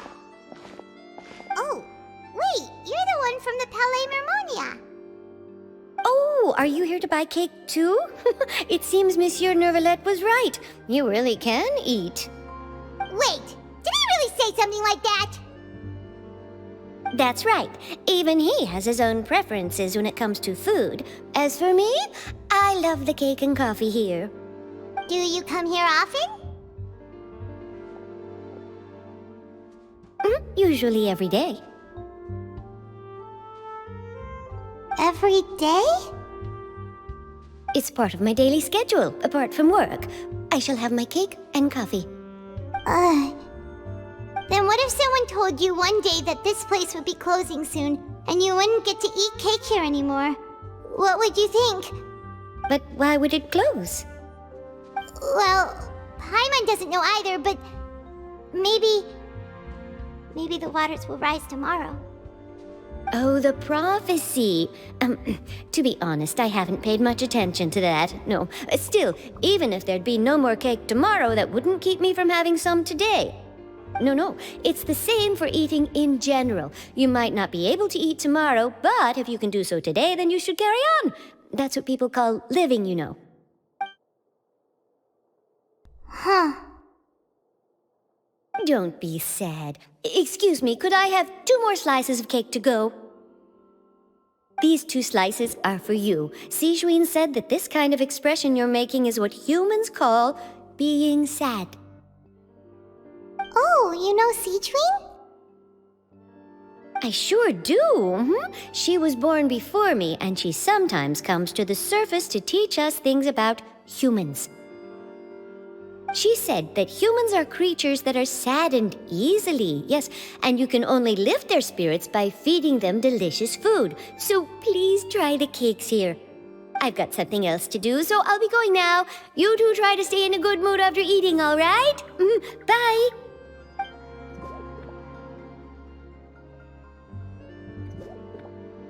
And there she goes. All right, let's dig in. Paimon's sure this cake will be delicious.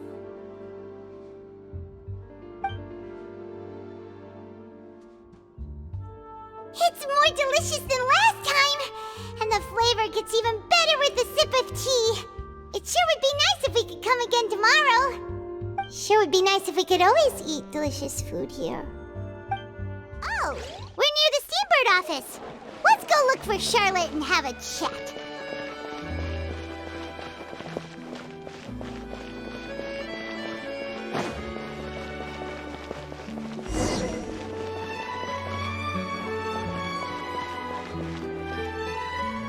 Wow! If it isn't the Traveler and Paimon! Oh, have you seen the article I wrote about you? Ha! You've got some nerve! You just used us to make some quick mora! Oh, you needn't worry about that. I heard that you were in Poisson some time back, so I sent you a letter to discuss just that. It appears you didn't receive it, though. It's all right, though. I've set aside the amount intended for you. I've even set the table with some food. Really? Oh, you're the best! You're almost a little too easy to win over, Paimon. If I were a journalist with ulterior motives, you'd be in trouble now, you know. Oh, Paimon knows you're not like that. Still, what brings you here all of a sudden? Were you looking for me? When Mona mentioned you, we thought of coming to see you at work. I see. It seems you've already bumped into Mona here in Fontaine. So she mentioned me? What did she say? She said that you're a real daredevil of a journalist. Nice. In which case, can this daredevil journalist dare to request an exclusive interview with the legendary Traveler and Paimon? Huh? So your article in the paper today doesn't count? Oh, of course it doesn't. That was more like live photography. What I'd like to do is dive deeper and ask you to talk about the things you've seen and experienced. Yeah, are we even qualified enough? Why not? If I say you're worth an interview, then you're worth it. But not right now, of course. I'll need a few days to prepare. Oh, in that case, we'll just chat when you have the time then? Oh, so that's a yes? Ooh, splendid! I'll tell the editor-in-chief immediately. I'll have to apply for lighting, a venue, some props, and... Whew, so much to get done now. Talk to you later. Wait, Charlotte, Paimon's still got a question for you. And what's that? If, just for example, Fontaine were to be flooded tomorrow, what would you do today? Huh, that's the prophecy you're talking about, isn't it? I mean, I do hear about it often, but I've never once thought that the day could be tomorrow. If you're seriously asking, then I might try and think of a way to leave Fontaine. Oh, but I'm still a journalist first and foremost. That means I have a duty to be reporting from the scene. And secondly, I wouldn't forsake my homeland that easily. From what I've seen, most people don't know what they'd do should the worst come to pass. In truth, it might be better just to behave like normal rather than worry over such an end. So in all likelihood, I'd probably still be prepping at the office for that interview of ours. I know what you're thinking. That sounds a bit sad, but I've always believed that it's best to do what you enjoy. Just think about it.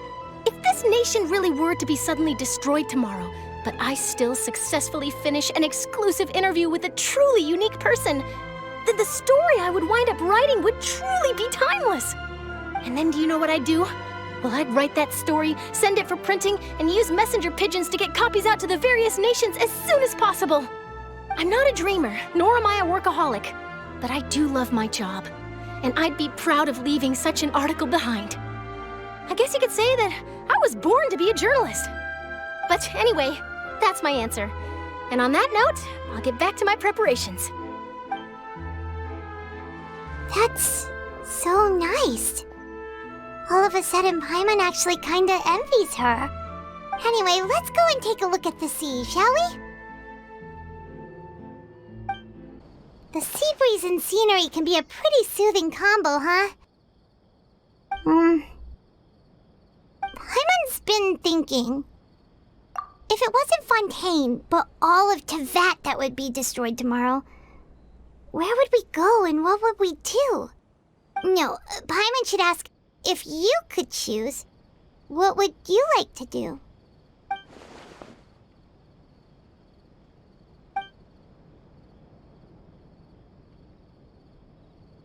We've always been moving to the next destination, so we haven't spent much time thinking about these kinds of things. We didn't have to either, with us always being on the road and whatnot. You mean, still traveling? Huh. Wait, isn't that what we've always been doing?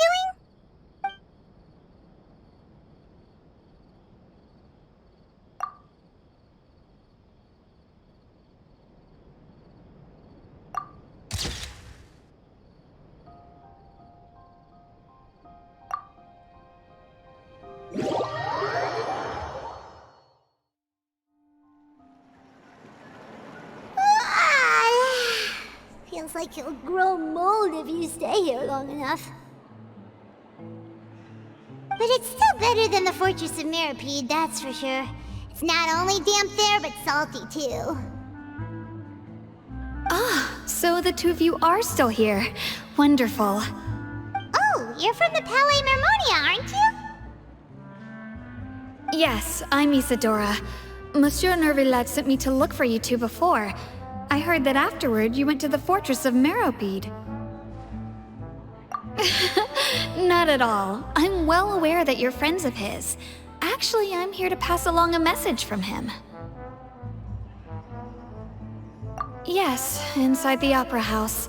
The Maréchaussée Phantom has declared the incident a small-scale riot. A riot? Well, that said, I don't personally think it was that serious. Lady Farina was watching a performance at the Opera House, and while she was resting during an intermission, some other audience members suddenly started harassing her, loudly accusing her of doing nothing about the prophecy crisis. And before she could respond, others started to join in. The crowd continued to grow, and protests against the Hydro Archon started to break out. So people have started to put the blame on Farina. Guess they finally found an outlet for the pressure they've been under due to the prophecy. I agree. People will naturally rely on gods, as is customary. But the moment people feel threatened, gods are also the first to be blamed. So what happened after that? Is Farina okay? Seeing that the situation was spiraling out of control and that further argument was pointless, she claimed that she'd gotten tired of this and left in a hurry. The Marechaussee Phantom had their hands full maintaining order and did not catch where Lady Farina had gone. Only when things had stabilized did we realize that she had gone missing. So, you mean she's still missing? That's right. The Marechaussee has dispatched many people to search for her, but we don't have any leads yet. That said, I don't think there's much to worry about. She is a god after all. Even if she were to fall into the hands of rioters, what could ordinary people do to her? Good. Monsieur Nervillet sent me to tell you about the situation, but he didn't say anything else. Don't worry, this is more than enough to go on. Thanks for keeping us informed. Ah, is that so? Well, all right then. In that case, you two take care. I'll be heading back to the Palais now.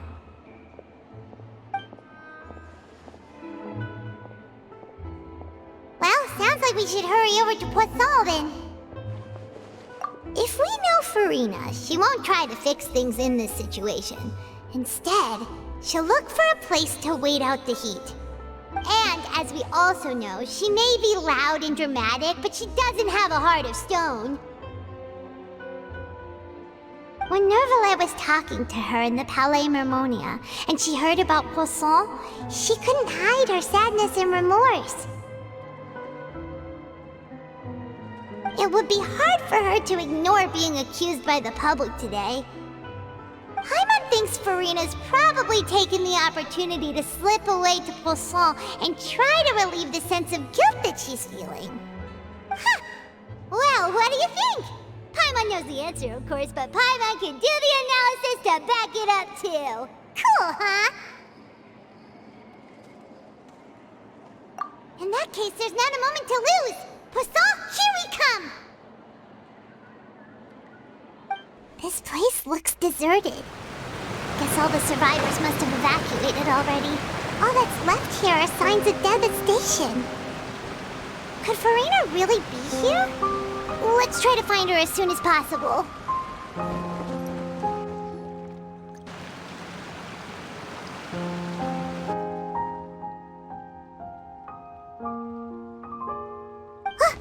That's Farina, right over there! She really is here all on her own.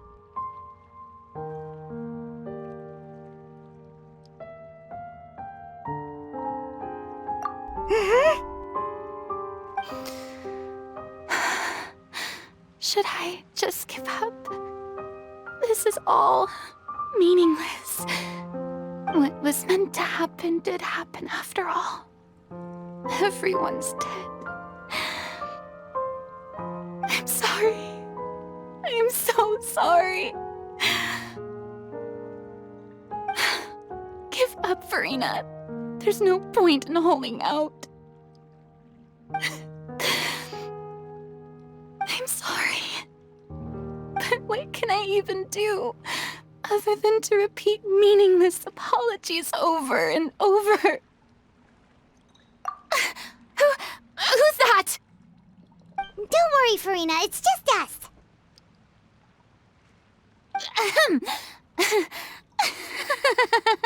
So it is you, blonde traveler from another land.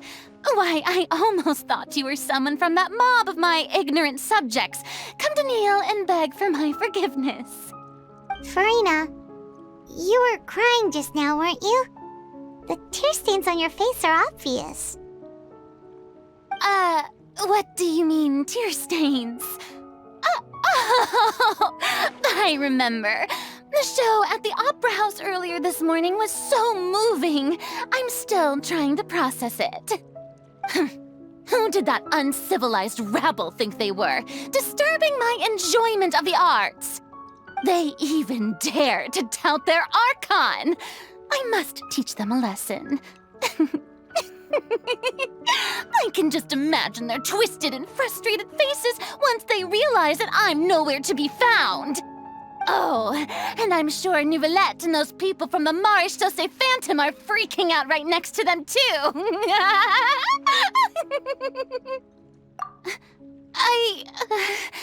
Of course not. Hey, there she is! The Hydro Archon's over there! Quick, after her! Farina, those people seem to be after you. They are? They're just some rabid fans who want to cut the line because they haven't been able to meet me in person, aren't they? That's against the rules. I can't let them get their way. Farina just ran off! Quick, we have to catch up with her!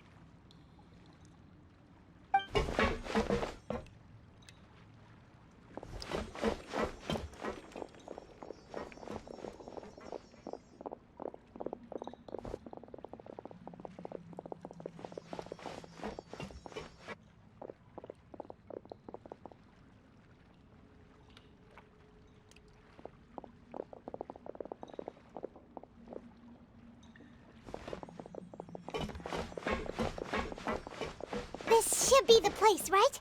Hey, Farina! There's a good hiding spot over here. Quick, come to Paimon before the rest of them catch up to you. What is this place? Hurry, they're almost here! Fine. I suppose haste is warranted. Lead the way.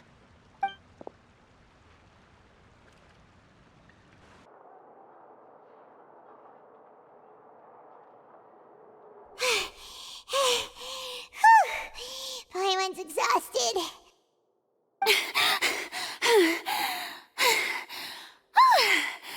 I'm so tired.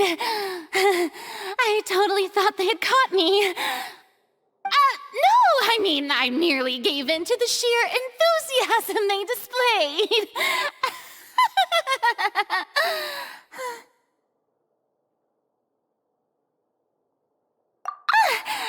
You're right.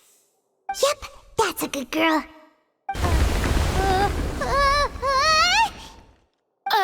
What's happening? The ground's shaking. Is it an earthquake? Yeah, a quake of this kind preceded the flooding in Poisson, didn't it? It can't be.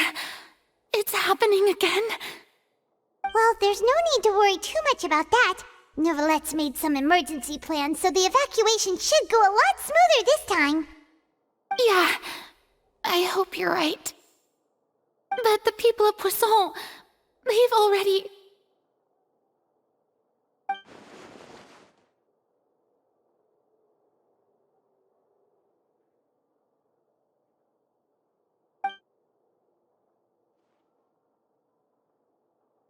It's true. I've been investigating the prophecy for hundreds of years.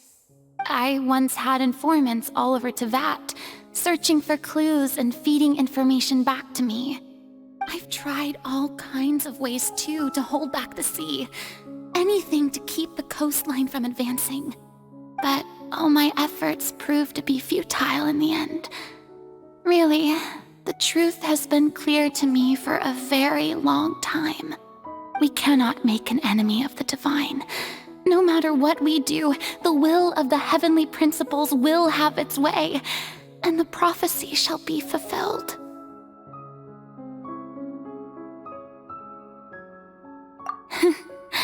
Give up. I do love the sound of that phrase. It would mean finally coming to terms with fate, but also for me to finally be free. Indeed, I've thought about giving up so many times, especially after we almost lost Poisson. Fate is really unreasonable, isn't it? It has no heart and obeys no rules. The prophecy has only just started to come true, and so many people have already lost their lives. But just now, it all became clear to me. I still don't have the right to come to terms with fate on behalf of everyone else. As long as the final moment hasn't come, it's still not too late. Don't worry. I will keep hope alive for everyone until the very end. Well, that's enough for now. I got the impulse to play the stricken maiden, but honestly, considering my rank and station, that wasn't a good fit at all. Don't take any of what I just said seriously. How could I possibly let Fontaine fall to the whims of trivial prophecy? Come on! Paimon could have sworn you were actually being honest just now.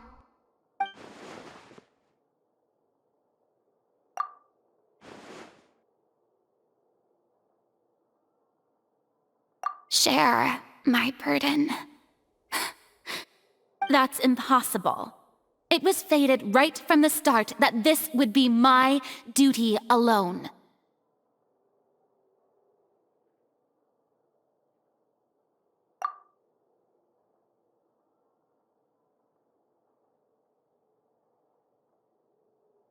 A witness.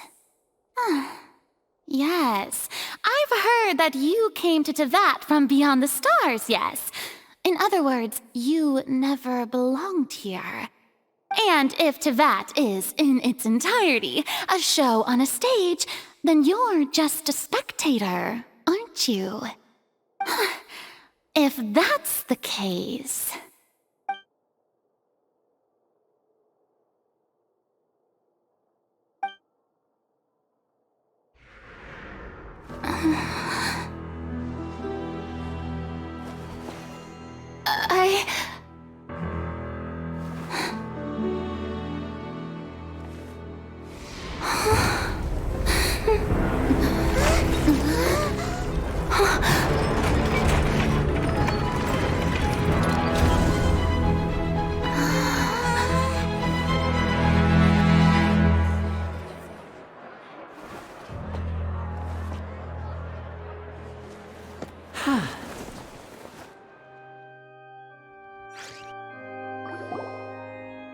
Ladies and gentlemen, this concludes my opening performance.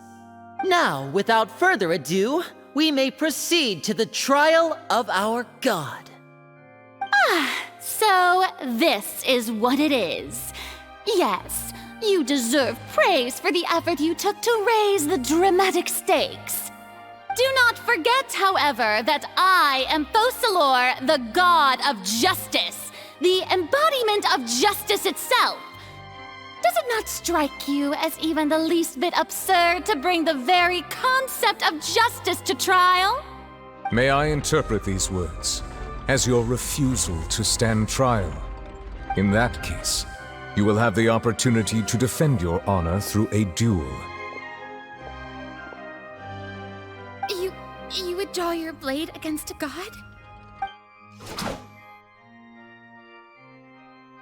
I see. It seems like you have made up your mind.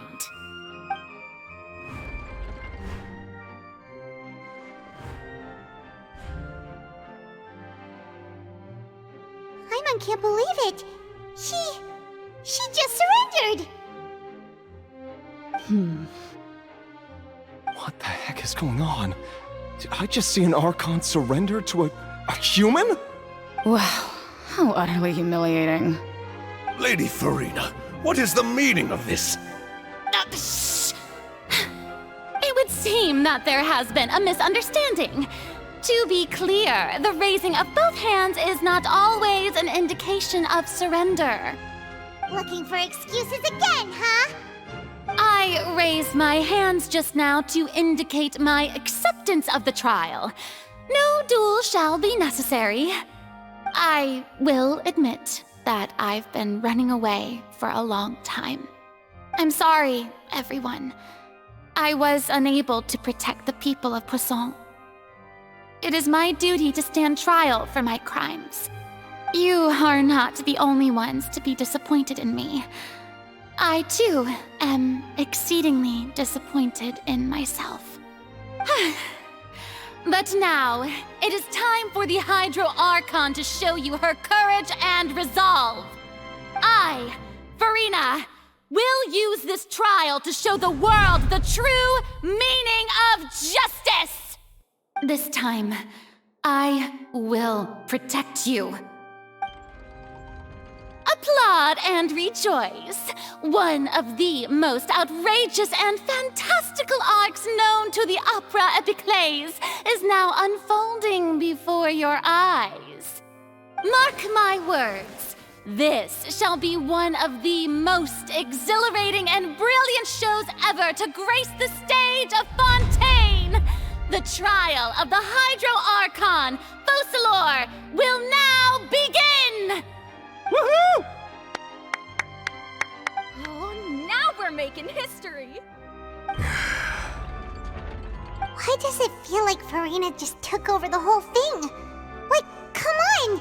Didn't she just get forced to stand trial for her crimes? Also, even though she's still acting super dramatic, she is taking this seriously this time, right? All right, then. Who will be my opponent in this trial? The court asks the prosecutor to please take the stand. Is that so? Very well. Then please speak, witness of Tivat, my accuser and fated opponent.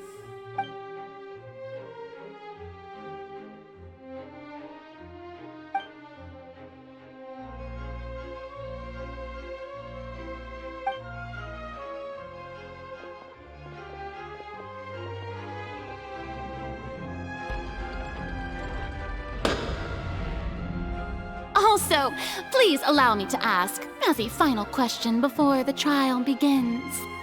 Just how much work did you do to force me onto this stage? Well, we did do a lot of prep after the meeting that day. I can go over the tasks assigned to the Spina di Rosula, since they were rather straightforward and easy. Navia, the president of the Spina di Rosula. Most of the people who participated in the disturbance this morning were my subordinates. They changed into plain clothes and came to the Opera House as regular audience members, waiting for the perfect opportunity to incite insurrection against you. The people's resentment against their Archon has been building as more and more of the prophecy is fulfilled. A spark was all we needed to turn smoldering anger into a flame. Moreover, according to our understanding and analysis of you, when something like that occurred, you would likely flee the scene and head to Poisson by yourself. So, we arranged for a second group to lie in wait there. So, you mean, the ones who scoured the settlement for me were also from the Spina? And their goal was to force you to step into the giant magic box so you may personally participate in the greatest magic performance in all of Fontanian history. That's right. That house was a magic box, rather than someone's residence. As the super ultimate version of the setup that I used when I first performed at the Opera Epiclese, the volume of the box was increased by a whole order of magnitude, and the distance it traversed was the entire gap between Poisson and Aranias. Its cargo, of course, was an Archon instead of a human. My thanks, Farina. Without your help, we could never have pulled off such an extraordinary performance. You're welcome? Of course, this performance was only made possible with Father's support. The House of the Hearth spent a massive amount of labor in Mora to pull this off. We had to select a location, construct the giant magic box, dig a tunnel, and open up a path through the water. It was a lot of work for all of us. So, in other words, the earthquake that we felt within the giant magic box was just a normal tremor from the transportation of the whole house?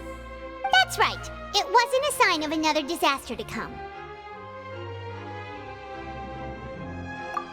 Then, I can guess Nervilette and Cloran's parts. You gathered a crowd, prepared a stage, and made sure that the champion duelist would be immediately ready for a fight. Also that as soon as I appeared on the stage, the trial may commence without a hitch. Am I right? Yes, that is correct. Well, Well, Clorand, I must commend you for your courage. Only the most outstanding champion duelist in all of Fontaine would accept a duel with an Archon without flinching. Thank you. As for you, Traveler, I suppose your role was to keep me distracted with conversation once you found me in Poisson. You'd make sure that I didn't notice anything amiss before revealing yourself as my prosecutor once we'd arrived onto the stage. Oh?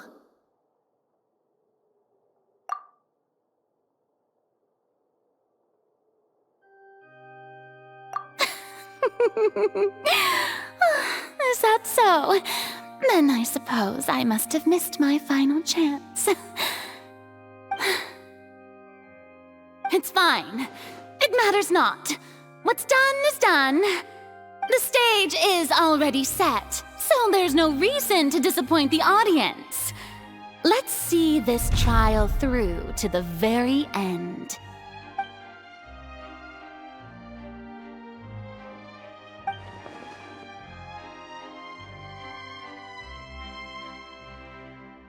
Madam Prosecutor, please allow me to pass this along.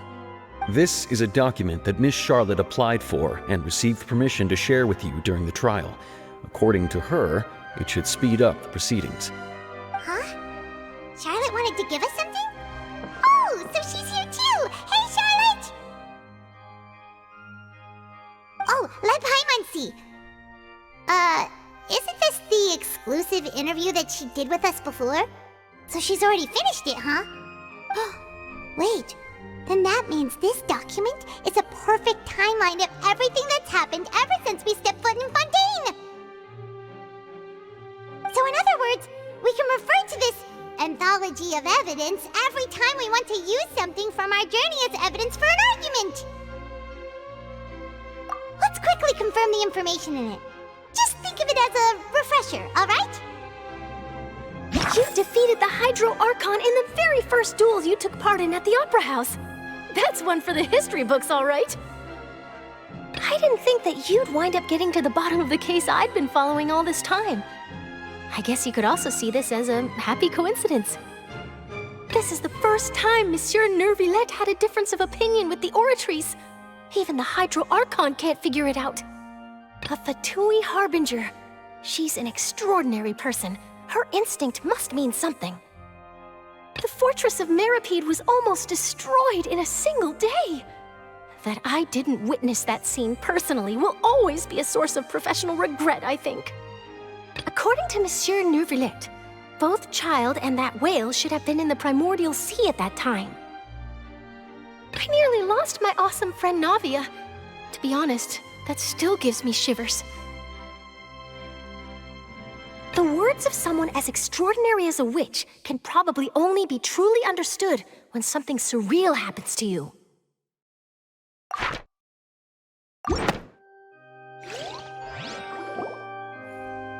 The prosecution and the defense are both in position. The trial shall now begin.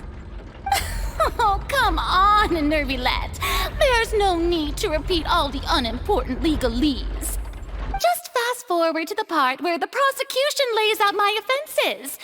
As the defendant and the lead actress of this performance, I still haven't even been informed of my supposed guilt in all of this.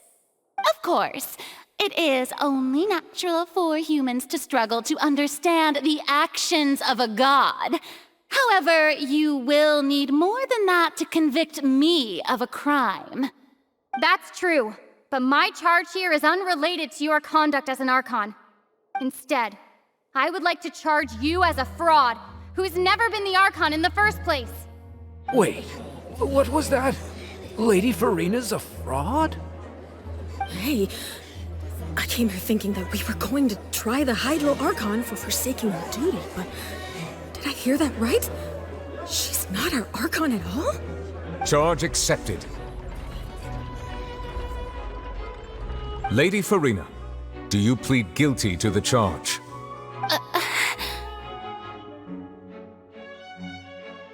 Lady Farina. I plead not guilty. How can I be guilty?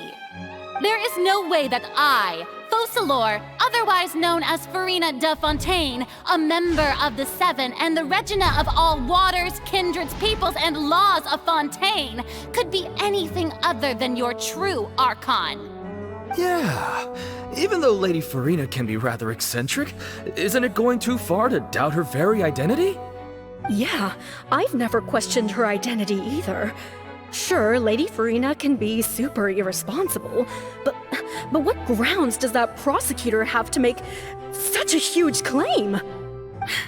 I have cause to believe that common sense will prevail in this case. Many of the members of the audience have known me as the Hydro Archon ever since they were born. There would be no fooling their memory. See? Even the Oratrice has decided to show me its favor. Are you sure you want to commit to a charge that will never be upheld? If you wish to drop the case, I can promise you as the God of Justice that you will not have to face trial for making a false accusation.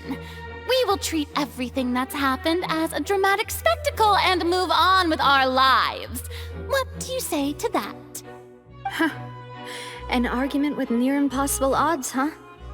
We have to not only refute Farina's claims, but also overturn the long-held beliefs of the people. Well, I tried to give you the chance to surrender. If you must persist, then let me ask. If you believe I'm not the Archon, then what manner of being do you think I am? And if I was not the Archon, then how did I manage to live for over 500 years?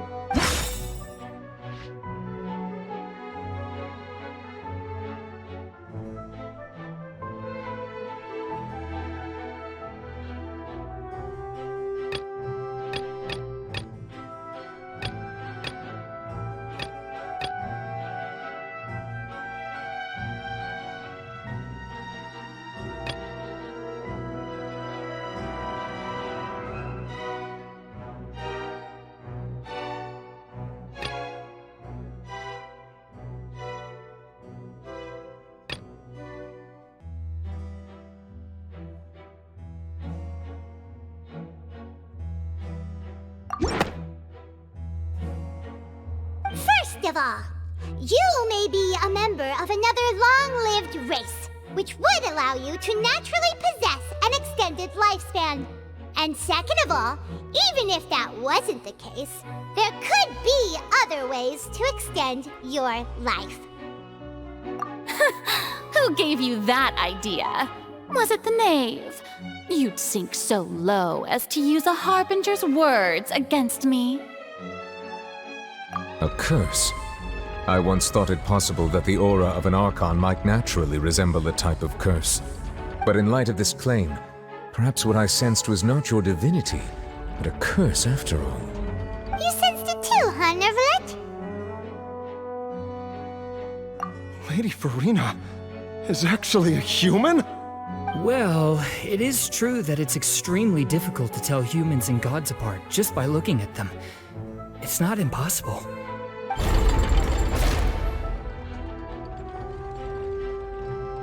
Well, don't start celebrating too early now. Even if I have been carrying a curse like you said, how does that prove that I am merely a human being? Besides, everyone knows that the main difference between a human and a god is the possession of authority. Gods can do what humans cannot. That's why they're worshipped as gods. For centuries, manifestations of my authority have served the nation of Fontaine. One need only to turn their eyes towards the Oratrice Mécanique d'Analyse Cardinal in this very opera house, or consider the endemnitium that is used in every aspect of life.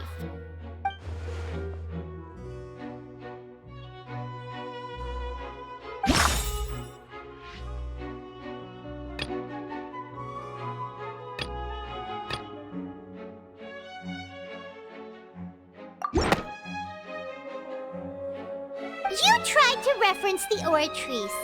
But weren't you as confused as all the rest of us when the oratrice declared Child to be guilty without any proof? Otherwise, you should have come up with a good explanation for that by now. Didn't I make myself clear at the time? The decisions of the gods are naturally difficult for humans to comprehend. There is no need to provide an explanation.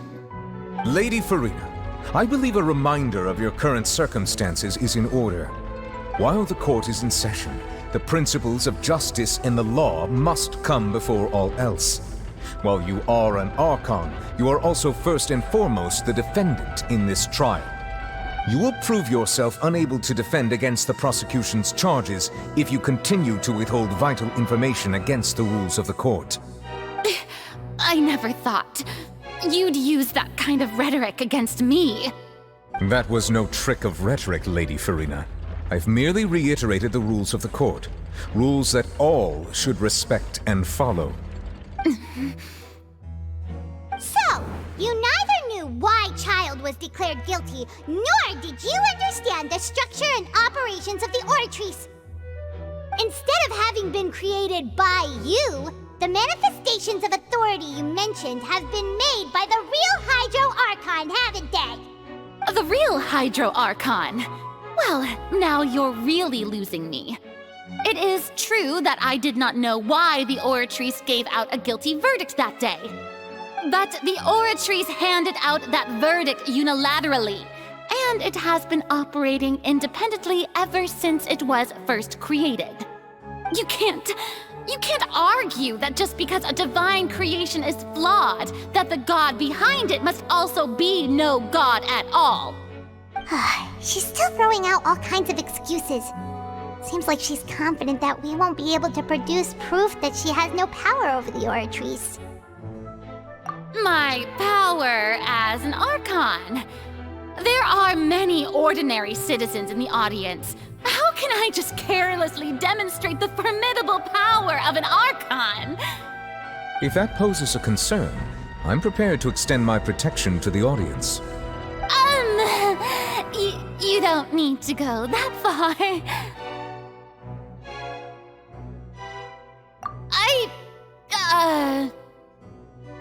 Aren't you the Hydro Archon? Or is it that you can't even wield the power of Hydro, much less the authority of a god? Indemnitium! Yes! It's all because of Indemnitium!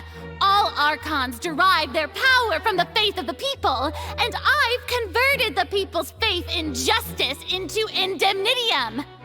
Thus did I give up all of my divine power to provide everyone with energy for their daily lives. Have you ever seen a more magnanimous god? Isn't that a huge stretch? Yeah, no matter how generous an Archon can be, how could they give up all their power? Can a god with no power even still be called a god? It seems like nobody's buying Farina's excuse. Hey, come now, everyone! Please don't stare at me as if I was a liar! I'm still the same Farina you knew, right? The one that you loved!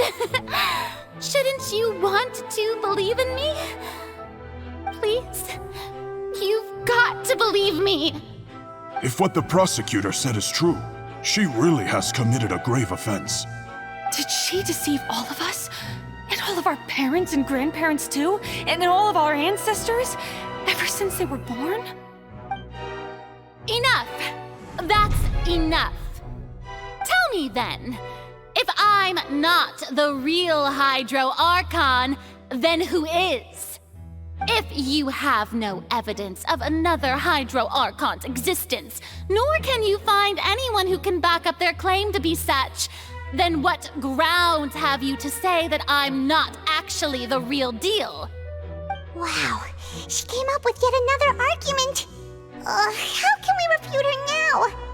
Seems like she really doesn't want to give up.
doesn't sound right.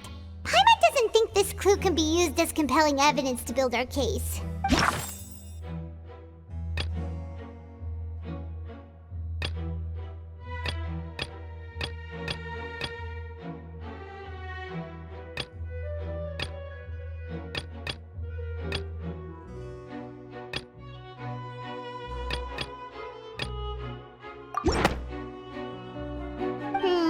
That doesn't sound right.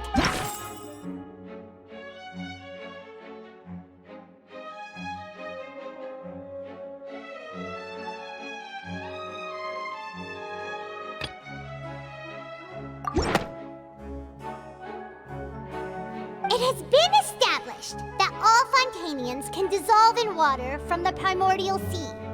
And that means...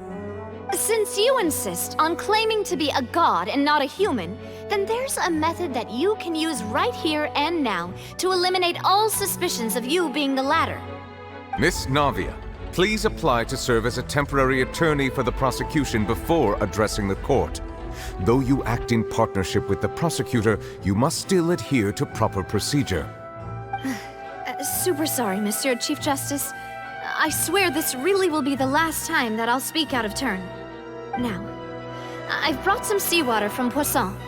As everyone knows, a massive flood struck the area not long ago, taking many lives, including those of some of my closest friends. So, Miss Farina, would you dare to touch some of this seawater? If we are to believe that you are indeed the real Hydro Archon, touching this seawater would have no effect on you. All it should do is strengthen your case. But if you don't dare to touch it, then we would have basically proved the reverse. Oh, and I must remind you that after the disaster at Poisson, nobody wants to see any more people dissolve. I do hope you'll act prudently and choose the simpler path of admitting guilt. Navia from the Spina di Rasula. The Spina has governed Poisson for many years. I guess her suggestion is valid. If Lady Farina is indeed just a human, she's probably Fontanian like all the rest of us. Would she really dare to try?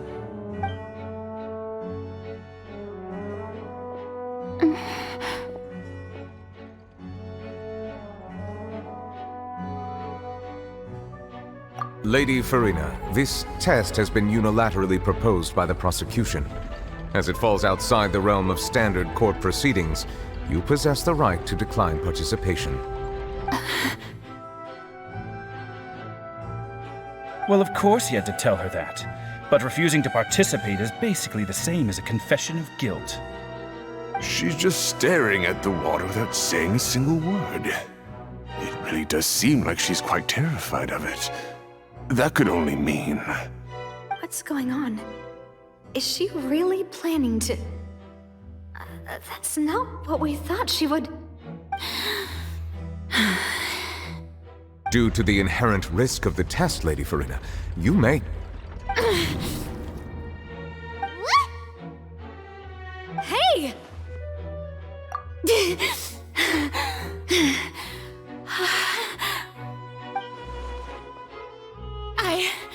I'm fine! Look at me, everyone! My hand is still here! I haven't been dissolved! Will you believe me now? I really am your Archon! I'm nothing like a normal human who would fall apart as soon as they touch this water! Really? Was this not the most obvious thing in the world? Miss Siegewin? If you're present, Miss Siegewin, please come forward and attend to the defendant. Siegewin? Don't be nervous. It'll just take a few seconds. Let me see. That should be enough. Please announce the results of your evaluation to the court, Miss Siegewin. As everyone doubtlessly saw, Miss Farina was displaying symptoms of hyperventilation and flushed skin. These indicate that she was experiencing the adverse effects of exposure to primordial seawater. The extent to which she was affected is the same as other humans when exposed to primordial seawater of a similar concentration. Thank you, Miss Siegewin. Lady Farina, You may return to the defendant's stand. Oh, wait. What did she just say? I didn't get dissolved. Shouldn't that be enough to prove my innocence? Well, considering your tendency to run from your problems, we did originally prepare a direct sample of the seawater around Poisson. However, after extensive discussion, we exchanged it for a sample that is not concentrated enough to dissolve an actual human. After all, on the off chance that something entirely unexpected might occur, we don't want anyone else to lose their life to the sea. Yeah, so out of regard for Farina's life, you secured a low-concentration sample and asked the head nurse to serve as an expert witness. It's a great thing that the direct sample wasn't actually used. Farina could have... I can't believe... you...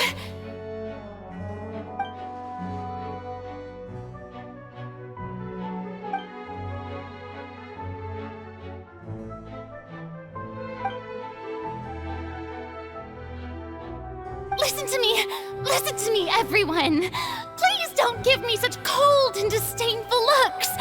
What happened just now didn't prove a single thing! Think about it! How can you conclusively prove that an Archon can't also be affected by the primordial seawater? Also, if I was really just a human, why would I dare to just put my hand in that kind of water?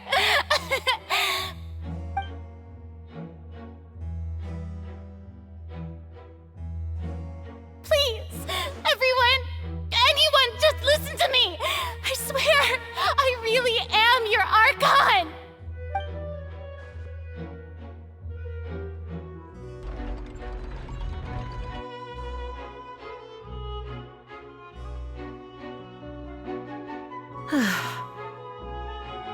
I don't think anything she says at this point will sway anyone.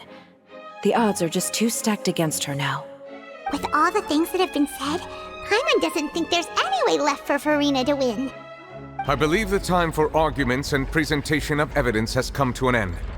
If there are no objections, we will move on to the final judgment.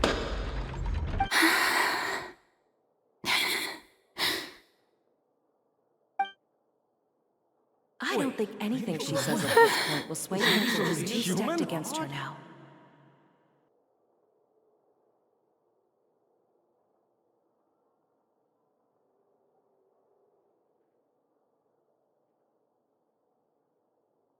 In my capacity as Chief Justice, I shall now render judgment on Farina's misrepresentation of herself as the Archon of Fontaine.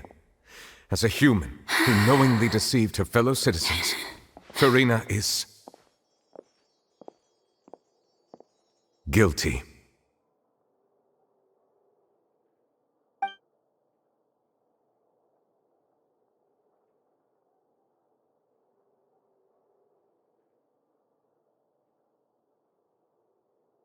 We shall now turn to the Oratrice Mécanique d'Analyse Cardinale to render the final verdict on the charges.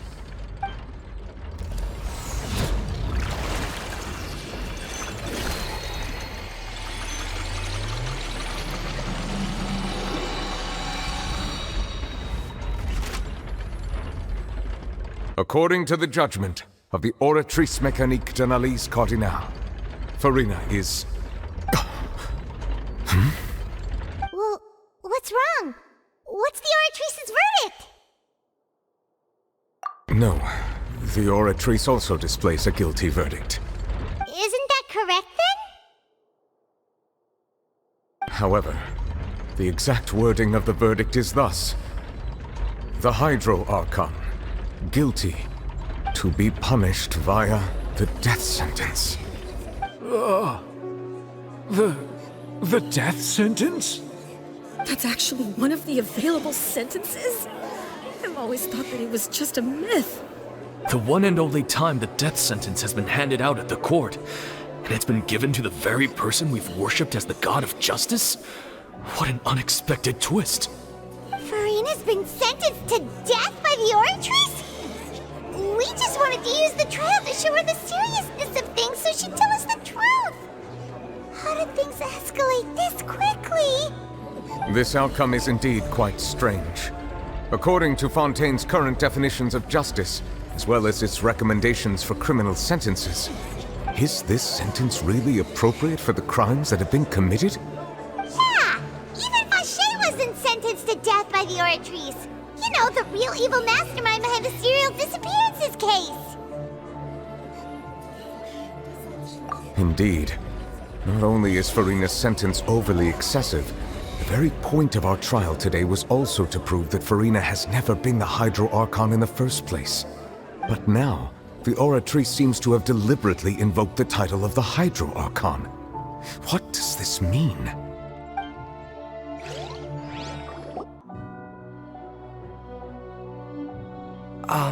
Excuse me, if I may interrupt. Is the trial still going? Fremine! You finally made it. I assume this means you've completed your mission? Mm-hmm. Any mission Father assigns to me will always be top priority.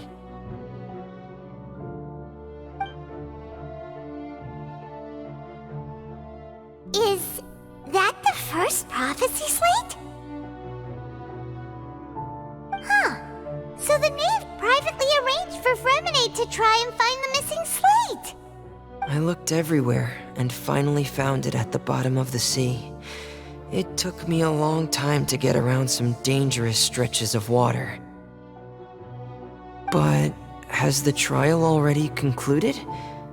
Then doesn't that mean I've come too late? Oh no. Father will be disappointed in me. Thank you for your hard work, Mr. Fremine. Please allow me to review the record left on the slate. Traveler, I believe that you have already seen the other existing slates, and would like you to come here and confirm their contents.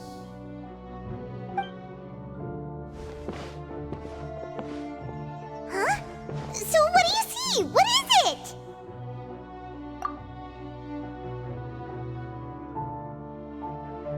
I believe I've now made sense of the Hydro Archon's crime. It has to do with Fontaine's lost history. Archon just guilty of deceiving her people? Oh, wait, no, that's Farina, and we've already proven that she's not the Hydro Archon. So when you say Hydro Archon, do you mean the real Hydro Archon we've been kinda talking about? In truth, everything that you've encountered in Fontaine up until this point can be traced back to the contents of these stone slates. However, I'm uncertain as to how much sense they currently make to you. Okay, let's try to recall the contents of the other 3 stone slates. Paimon will do her best to help you remember.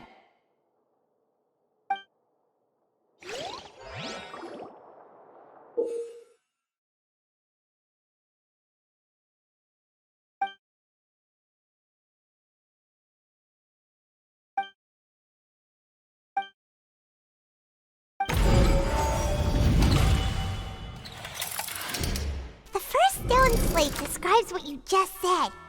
It seems to show the previous Hydro Archon using her divine power, and then the Oceanids turn into humans. Does that mean that Fontanians are transformed Oceanids? Oh, Paimon wasn't expecting that. But if Oceanids can turn into humans, then perhaps this process can be reversed as well. The second stone slate shows Celestia floating in the sky, and the Hydro Archon and her people worshipping it together. But the heavens still brought judgment down upon them. This must be the point when the Hydro Archon and the Fontanians were branded with their original sin. Does this mean that the original sin and the Hydro Archon sin are the same thing?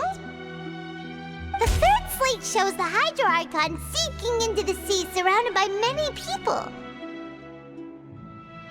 That reminds Paimon, didn't we also watch that happen to someone else? Well, the fourth slate is the prophecy the Fontanians have been talking about. People dissolving into the sea, the Hydro Archon crying on her throne, and so on. We didn't believe that such a crazy disaster could happen at first, did we? But after that incident, it was just a question of when and not if.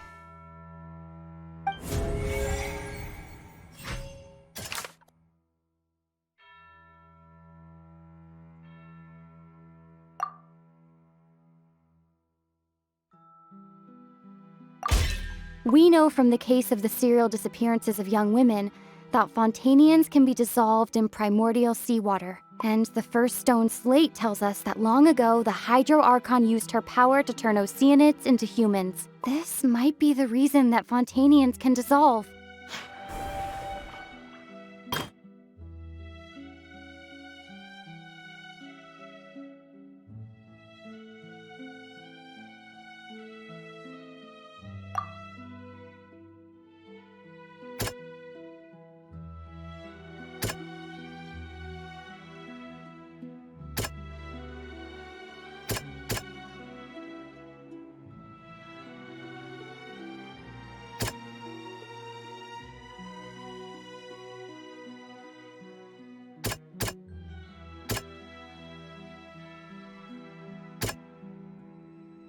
That doesn't sound quite... That doesn't sound... That doesn't sound... That doesn't... Perhaps what is about to take place has all happened before. The true sin of the Hydro Archon that Nervilette mentioned, and the original sin cast down on the people of Fontaine by Celestia as recorded on the stone slates.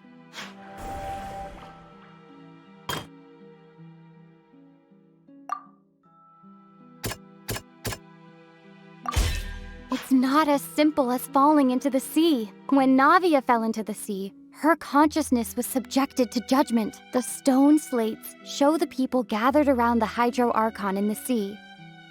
Could that be alluding to the same thing?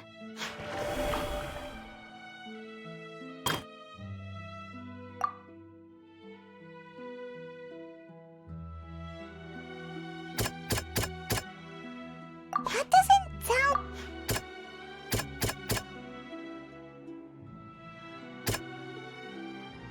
That doesn't... A prophecy from the stone slates found its way into society, but not many people believed it at first. The fortress of Meropide was nearly flooded with primordial seawater, which we know can cause Fontanians to dissolve. It seems increasingly likely that the prophecy may come true. If we hadn't dealt with it in time, things could have gone very badly. They'll dissolve into the primordial sea but won't cease to exist. Their essence will flow in the seawater, converge, and take the form of an Oceanid.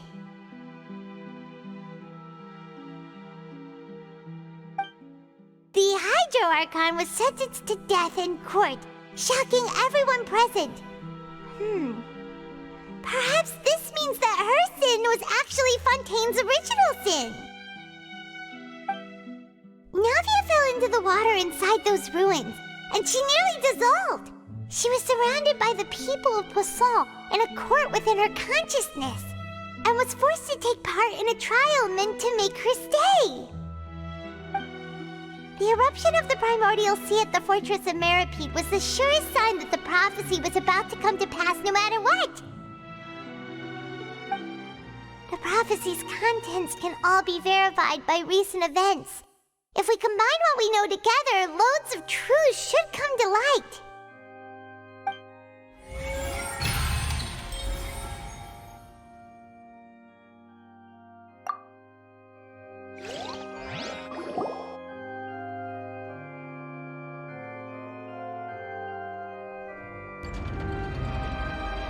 Huh? Oh, Paimon gets it now! So that's how you can make sense of it! But then it feels like we're going to have to share some truly shocking revelations. Let's hear them. Incredible. Linny, did you hear that?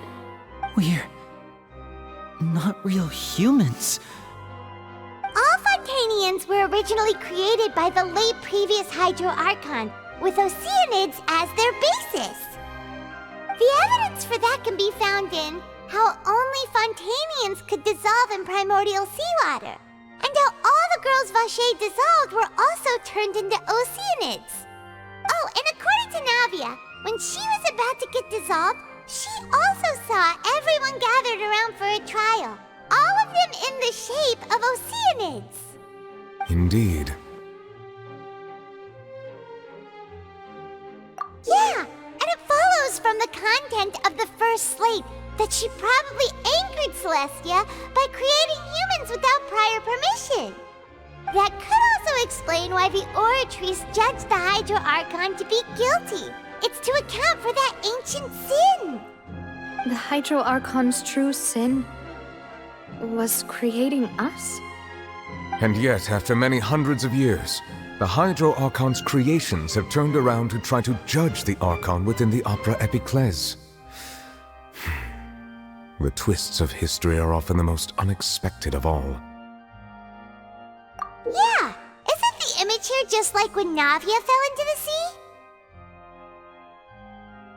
So wouldn't it be trying to show the image of the Hydro Archon also falling into the sea once the prophecy has been fulfilled in the fourth slate? In the end, the people will all be dissolved into the waters, and only the Hydro Archon will remain weeping on her throne. Only then will the sins of the people of Fontaine be washed away. Did Paimon get all that right? You've made some keen deductions.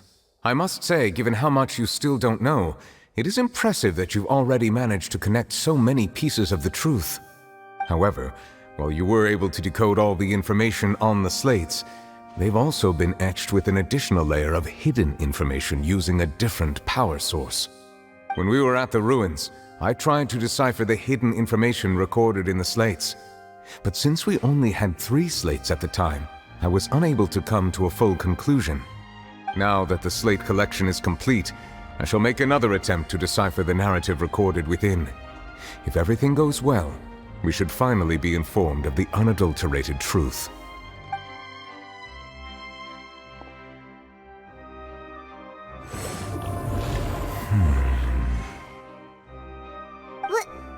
Well? Did you get it? I believe I should share this truth not only with you, but with all the people of Fontaine as well. I will try to briefly summarize it for you. Your hypotheses regarding the origin of Fontainians and the sin of the Hydro Archon were both correct. In the Fontaine of old, the previous Hydro Archon sensed the yearning of her Oceanid familiars for life on land. The Oceanids were enamored with the beauty and romanticism of human beings, and wishing to have those experiences for themselves, expressed to the Hydro Archon their desire to become of a similar kind. However, even though water as an element is intricately linked with the power of life, the Hydro Archon, as one of the 7, did not possess the authority to create a new form of human life. Not one to give in, she eventually found a way to create permanent humanoid bodies for her familiars by appropriating the power of this planet's primordial sea. She poured primordial seawater into the Oceanid's blood vessels, creating humanoid mimics in the process. But if Fontainians were to ever come into direct contact with water from the primordial sea, the power within their bodies would escape these artificial restraints and return to the sea. As a result, their forms would collapse, and they would be reverted to their original forms as Oceanids. Of course, the Hydro Archon never received permission from the heavenly principles to create a new human race. And thus, the Hydro Archon and all of her creations came to shoulder the original sin of appropriating the power of the primordial sea. That is the true history of how the people of Fontaine first came into being. So we were all Oceanids before we turned into human beings? That's way too much information for me. I think I'm just going to pretend that I never heard a single thing. Wait, but if that's the truth, we can't let the Hydro Archon be sentenced to death. After all, her only sin was creating us. This really might be too much information for your regular Fontainian, but it does answer a lot of our questions. Alas, your hypothesis regarding the 3rd and 4th stone slates was inaccurate. The slates' respective positions are, in fact, correct. A key point of the visual on the 3rd slate is how all the individuals depicted in the water are humans rather than Oceanids. they have not been dissolved, which implies that the water depicted in this slate is not water from the primordial sea. The nation of Fontaine is the nation of Hydro, as well as the nation of Trials and Justice. Instead of being the literal element, the water in the scene symbolizes judgment and justice. You may also recall Navia's experience. When she fell into the sea, her consciousness was surrounded by that of many others who intended to hold a trial to determine her fate. Therefore, the meaning of the third slate is that the people of Fontaine shall try the Hydro Archon at the court of justice. Yes, it refers to our present situation. I think I'm following now. So, what you're saying is, even though we decided to put on this trial to avoid fulfilling the prophecy, in truth, everything we've done has happened exactly as the prophecy foretold. So now, it seems, we're the ones making sure it comes true. What should we do? Huh. No matter what, the prophecy will be fulfilled. Is this what it feels like to be a prisoner of fate? If that's the case, does that mean the scene in the fourth slate will also be fulfilled soon? Traveler, I would like to point out another small fallacy in your deductions. About the fourth slate, you probably thought that the eruption of primordial seawater beneath the fortress of Meripede served as the surest sign that the prophecy was about to come to pass, yes? However, I believe that rather than being a sure sign, that eruption could in fact only be a small warning of something far worse to come. As for the root cause of the catastrophe, I believe you've already encountered it once before.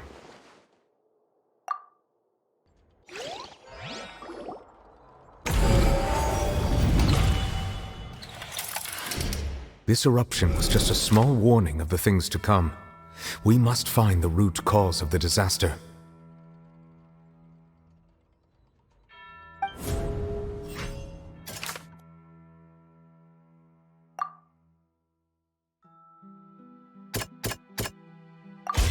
It was both dream and reality. If we're talking about a true culprit, that could only be that thing inside the primordial sea, right? The truth, the original sin, the trial, and the root cause of the disaster.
That was way too close!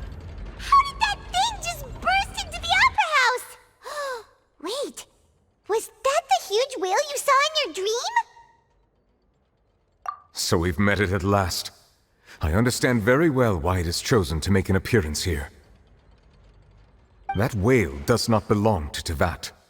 It is a monster that has traversed the stars, weeping all the while.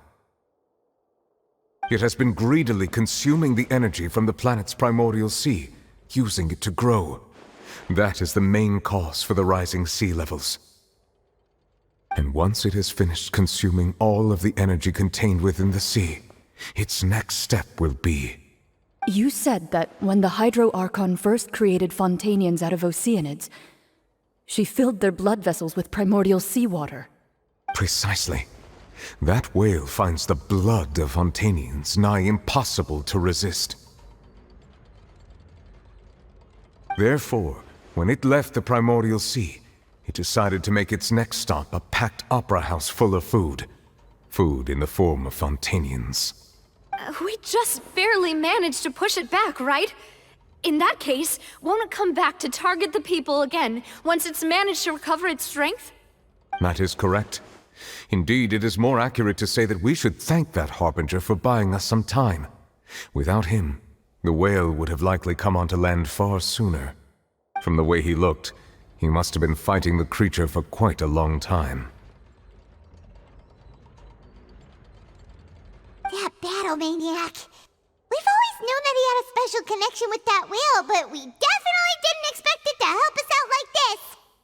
Anyway, now that we know that this whale is the actual cause of the disaster recorded in the prophecy, all we need to do to stop the prophecy would be to find a way to beat it up, right? It is too late. It had already absorbed too much of the primordial sea's energy before we could notice it. At this point, it has become practically integrated with the sea itself. Even if the entirety of Tevat were to be destroyed, it could still survive and swim off towards some other world. That's not something I will accept.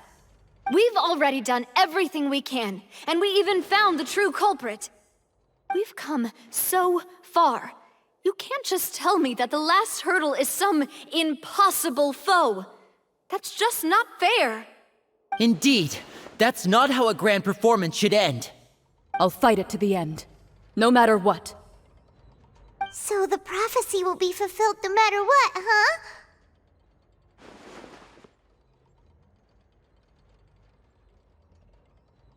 The prophecy. Yes, what has been prophesied will be fulfilled. You may view such things as the history of the future.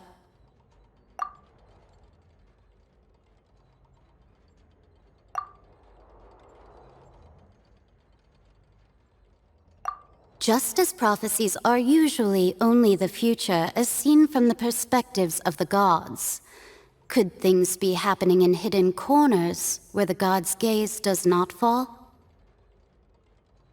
Ultimately, fate shall serve as your only guide, no matter what will happen in Tevat's future.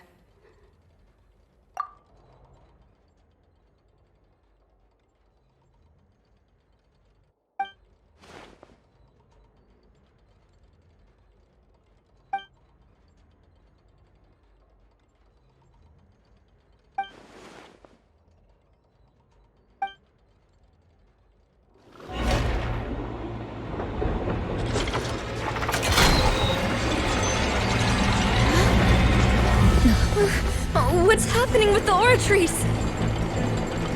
I believe it is preparing to carry out the death sentence.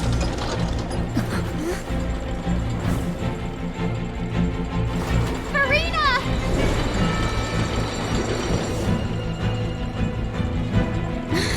No, I still need answers.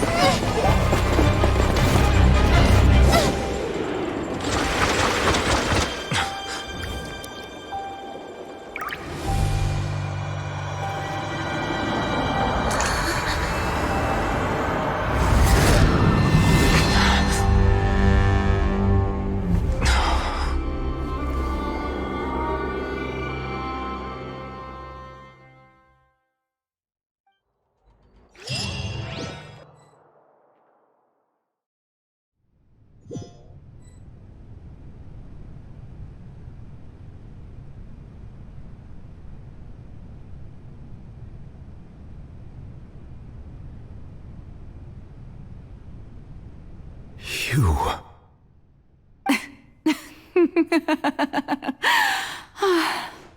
Sorry. That shocked expression on your face is just too amusing. I couldn't help myself. You are not Farina. Who are you? The sweet sound of bewilderment. Marvelous. A sure sign that my attempt to deceive everyone was a resounding success. But to answer your question, I am Focalor. You know, the god. Focalor? Why did you deceive us? Oh, that wasn't my goal, of course. Goodness, no. But I had to fool everyone else too, if I was to stand any chance of deceiving the heavenly principles. Deceiving the heavenly principles? It's all because of that pernicious prophecy. Dreadful, wasn't it? Everyone doomed to dissolve. Fontaine condemned to be flooded. One was not amused. In fact, one was positively bemused when that problem was thrust upon me by my dearest predecessor. That's the former Hydro Archon Egeria, for the uninitiated. It hardly gets more disastrous than a preordained national catastrophe, now does it? She knew full well that the prophecy would surely come to pass. And as one of the seven, she also knew full well that one defies the heavenly principles at one's peril. So yes, as you have no doubt surmised, it was a rather impossible situation that I found myself in. I spent a terribly long time mulling it over, alone on the ocean floor. And I was almost growing barnacles by the time I finally realized there was only one possible solution to this confounding conundrum. I had to outwit the heavenly principles, allow the prophecy to be fulfilled, ostensibly at least, while saving everyone at the same time. I'm a genius, I know. I can only assume that's why Egeria chose me as her successor. Although, looking back now, it was hardly the inheritance one dreams of. Between the task of saving the nation, the quotidian duties of the Hydro Archon, and not to mention the original sin of creating a new race of humans, I dare say she left me quite a colossal mess to clean up. But one can only play the hand one is dealt. I did not choose this, any more than I chose to be one of her Oceanid familiars. So you were also once one of the Oceanids, transformed into a human by Egeria's hand? Yes, I was. I always dreamed of becoming human. And I still do, even now. In my eyes, to be human is to be part of the greatest opera ever known. After becoming a god, I separated my divinity from my body and spirit, leaving behind only a self that was as naive and bewildered as my past self on her first day as a human being. The me you see before you now is that divinity, and the human counterpart I left behind, I named Farina. She could feel joy, sorrow, and everything in between. She could be as vain and conceited, or as meek and vulnerable as she wished. Her strengths were of a kind only a human could possess, as were her shortcomings. But in my eyes, Farina's humanity was what made her perfect. She was perfectly human in every way. The person I always wanted to be. Anyway, so then I cursed her. All part of the plan, of course. The plan to deceive the heavenly principles. Do you still remember the final scene of the prophecy? The Hydro Archon alone, weeping on her throne. In order that the prophecy might appear fulfilled, I invited Farina to be an actress, to play the part of the Hydro Archon in the prophecy. Under the curse I placed on her, So long as I, Focalor's divinity, continued to exist, she could not die. But nor was she free to live her life in the pursuit of happiness. Instead, she was forced to take the stage in the opera house, to embrace the role of leading lady, to forever play the part of the god from the prophecy, all to create a deceitful appearance of that prophecy coming to pass. I suppose now you probably understand why your court is called the Opera Epiclese. But Farina is only human, isn't she? Even though she has had a long life, her mind is no stronger than that of any other ordinary human being. I cannot begin to fathom what she has had to endure. It must have been torture for her. It has indeed. And although she is, in a sense, me in human form, I most definitely owe her an apology for it. It's been 500 years, and all along, she's been playing her part in the most unimaginably long, unbearably lonely, and agonizingly painful opera of all time.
Oh, who permitted you to come onto the stage? Now, I understand your admiration for my august self, but I must ask you to keep to the rules. All right. It is not my intent to reprimand you. There is no need to state your name. Just be off with you.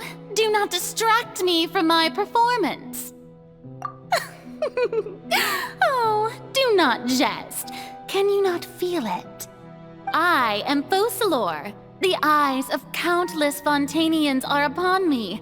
I must, at all times, display the utmost elegance and nobility.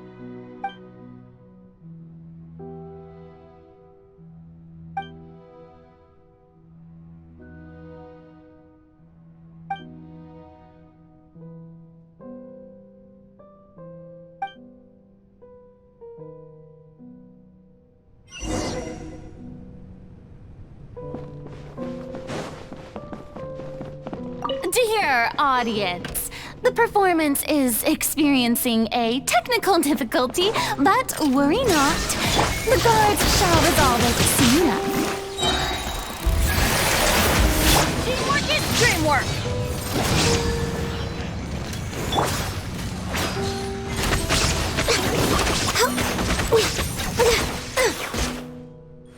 Next on the agenda... Hey, what gives? The audience is still watching me, you know. Guards? Wait, where are the guards? Guards!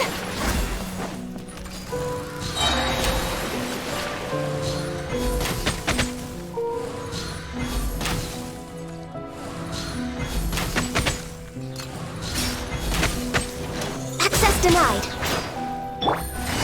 Quietly now. Illusion shattered!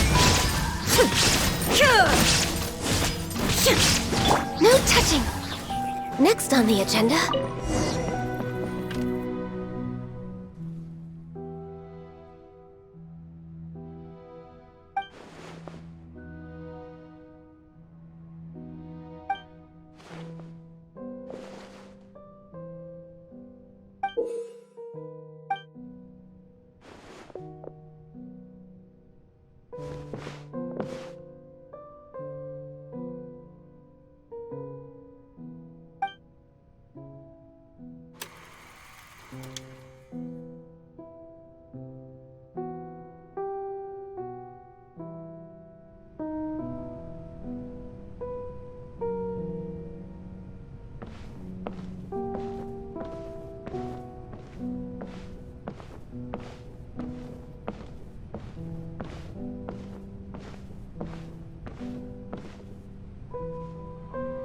Farina.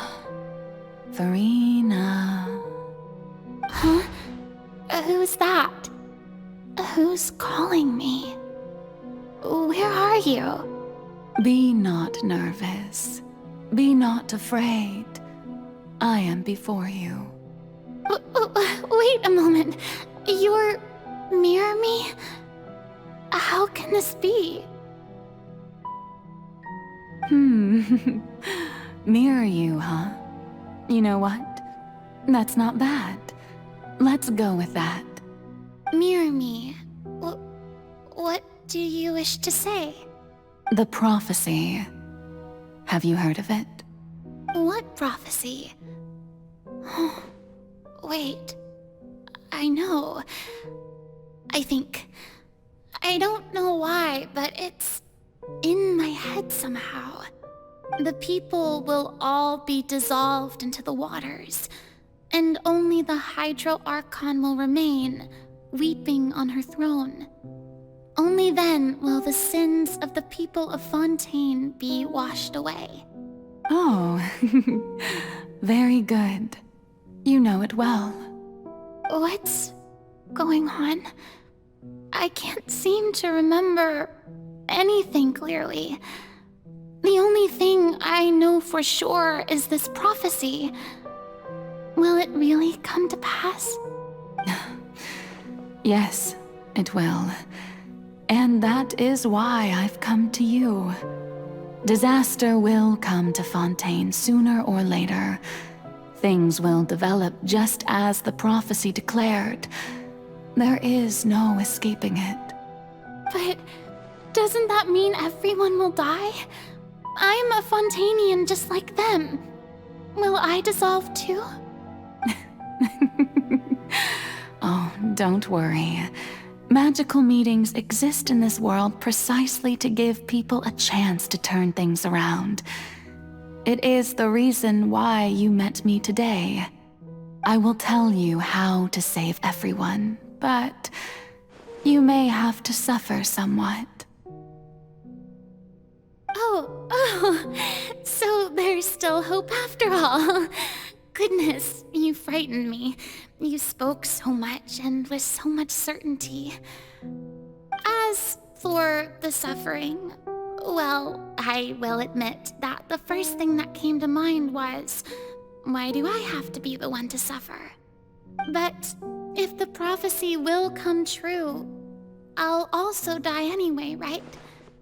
So if I've already met you as my magical meeting in this world, if there were scales, with all the people of Fontaine on one side, and my pain on the other, is it not obvious where the scales should tilt? You truly are the perfect human, my ideal. I suppose this would also be the justice that belongs to you. Huh? Don't worry, it's nothing. Listen well. Fontaine has just lost its Hydro Archon. I need you to play a role, that of the new Archon. Play as a god? That's right. You must begin a never-ending masquerade. You must never let anyone suspect your identity. If you can keep it up, then I shall have my way of defying this prophecy. But should your identity be revealed, then all hope will be lost. But how will I do this? A human assuming the role of a god without being exposed. Don't worry. What you must do is not to turn yourself into a real god. You simply need to play the role of a god as humans imagine them to be. Being a human yourself, I'm sure you already know what such an entity would be like. Remember, your true challenge will not be pursuing divinity, but contending against humanity. I'm still not sure I understand, but I'll try. I'll try to do this. So, How long am I going to have to play this role? To accomplish this mission, you will have to stay on the stage for many, many years. You will endure and not grow old until your task ends. But I promise you, all will eventually end in a magnificent and dramatic trial, and everyone will be saved. A trial, huh? How exciting. I'll be looking forward to it.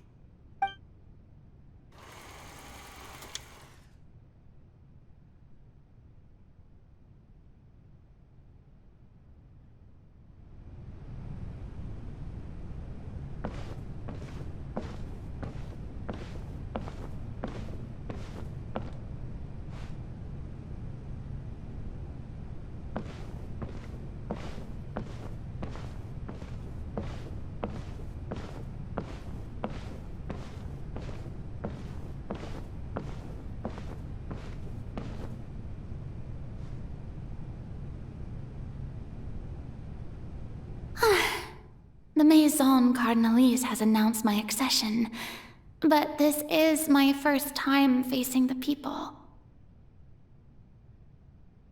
What should I say to most appear like a god? To be honest, I still don't know. Perhaps I should first try to act natural. Ladies and gentlemen, good evening, and welcome to the Opera Epiclese. I'm sure you've all heard about how I have taken on the role of Hydro Archon. Indeed, I am Verena de Fontaine, your new Archon.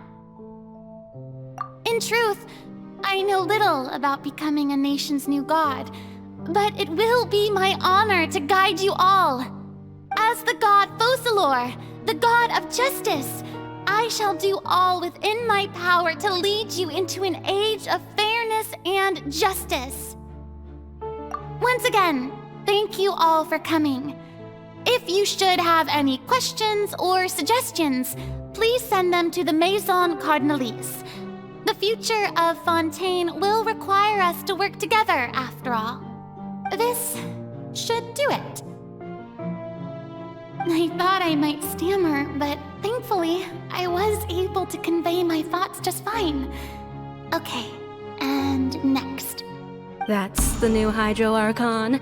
Is this some kind of joke by the Maison? I would have thought that a being that surpasses humanity would be a bit more assertive.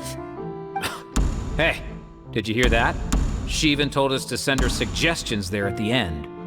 Shouldn't gods be all-powerful? She's being so modest. What's the difference between her and an ordinary person, then? If you ask me, perhaps the succession didn't actually happen. She might just be a Maison back puppet.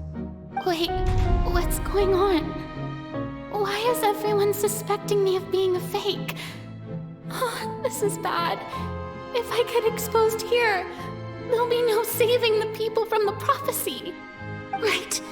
Mirmi said that I just need to play the role of a god as humans imagine them to be. Calm down, Verena.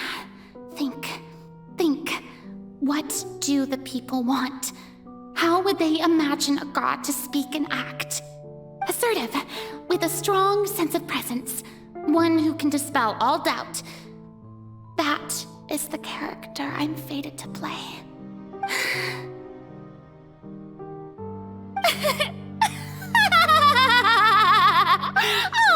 Oh, very good, my people. Only ones such as you are deserving of my rule. Now, I was wondering if some weak puppet were to one day come onto the stage and claim ownership of this opera house, would the children of Fontaine follow them? Well, it seems that you would all see right through them. Having passed my test, you are qualified to witness wondrous trials alongside my august self, here in this opera house. You may consider my previous act a door gift of sorts. I thought it was a debut that suited the atmosphere. then, let us be reintroduced. Ah, so that was just a performance. How could I have forgotten that we were inside an opera house? A personality? It's quite shocking, to be honest, but I suppose it's a better look than before. Such a fascinating and bold deity. How wonderful! Our future may yet be bright after all. It seems I've turned them around. Best follow this flow and restart my accession speech. My dear people, whether you acknowledge me or not, whether you trust me or nay, I say to you, keep faith in your ardor for justice. We have heard it said that this nation's sins can no longer be washed away. Well, I say that justice is most fragrant when it blooms amid sin. No, this won't work. They'll suspect me again. I must play the role that they want me to play. No, this won't work. They'll suspect me again. I must play the role that they want me to play. The scales of justice should not weigh heavy in the hands of its god. On one side, it must carry fairness and justice. And on the other, praise and applause. May law be the prayer on our lips. May judgment be our worship. Let us light the fires and drink to the future of Fontaine. There is no trouble in this world that justice cannot solve. All that is needed is for you, my people, to believe in it, heart and soul. So long as I, the Archon Focalor, stand within the Opera Epiclese, so long as I stand before the Oratrice, I shall even judge the gods of this world!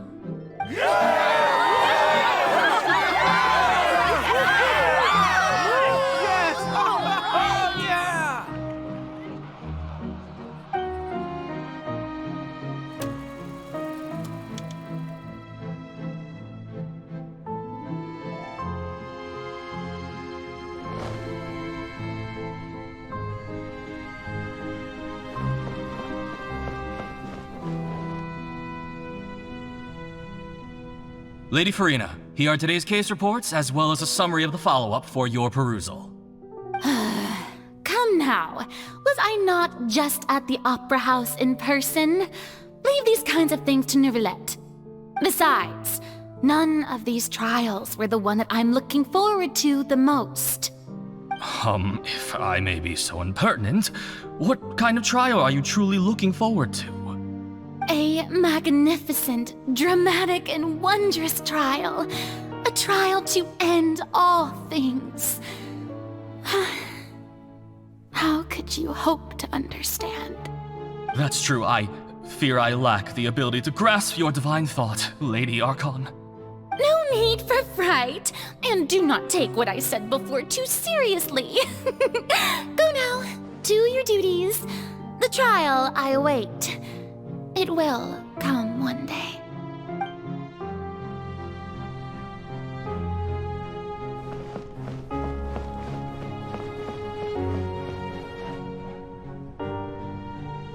Lady Farina, I don't know what to say.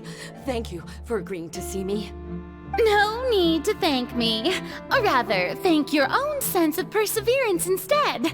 Long have you stood in line to meet me, have you not? Oh, I'm afraid that's just an inevitable consequence of my divine charm. All right, Deoteria, is it? How is your son's illness? You remembered me, and you knew of my family, too. He is doing much better now. In fact, he is far more of an ardent believer than I. He was the one who forced me to seek an audience with you, and to bring your words back to him. Oh, good. Very good. If this should happen again in the future, please do not hesitate to come and tell me. Going down to citizens' homes every so often, while not usual practice, should serve as a fine change of pace. Oh, you're such a gentle and wise god. Thank you once again, on behalf of my son.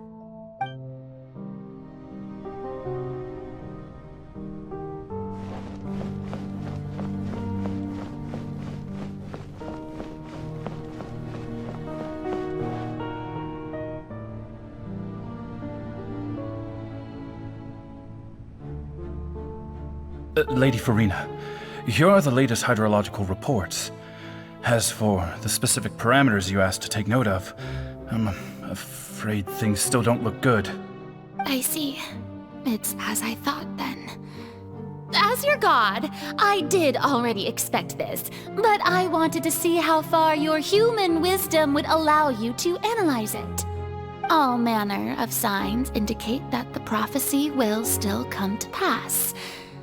Forget it. That's not something you need to worry about right now. Well, as I understand it, the Fontaine Research Institute is also trying to find a way to counter the rising water levels. Really? Have they found anything? I'm afraid that they haven't found any effective solution thus far. Oh, is that so? Well, no wonder. This issue has reached the realm of the gods, after all. Still, their spirit is praiseworthy.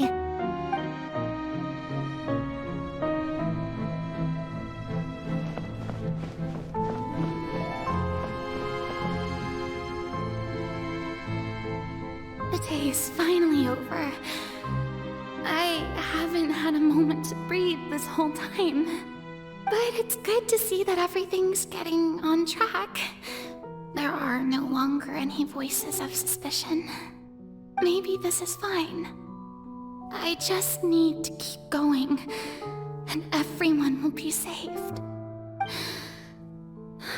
Alright, Farina, don't think too hard about this. You need rest. Tomorrow's a new day.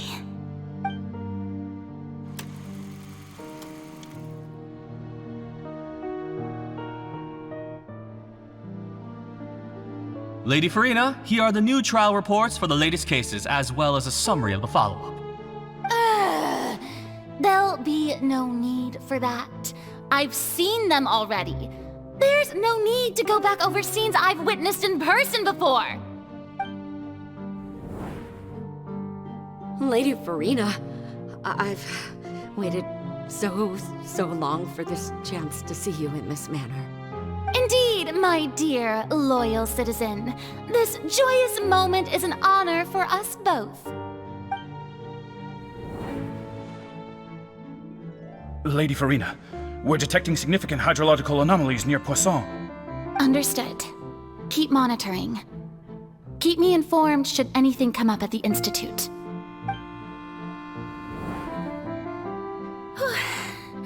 I don't think I let anything slip today. I must show the people that there is nothing to worry about. I just don't know when these days will end. I feel utterly exhausted. Best to rest early today, too.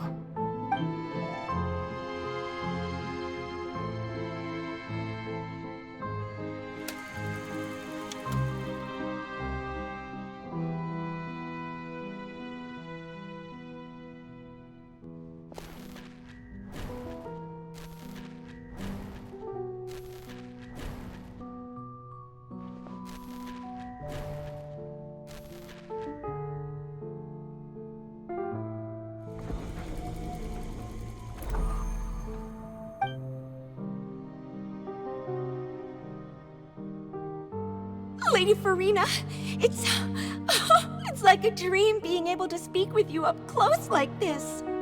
I've heard that the first member of our family who was honored to receive an audience with you was Madame Dioteria, almost 20 generations ago. And what a fine family yours is indeed. It brings me great joy to meet such a faithful believer. A descendant of a line most ardent. Surely you exaggerate, Lady Farina. My lady? What is it? good citizen. Are you crying?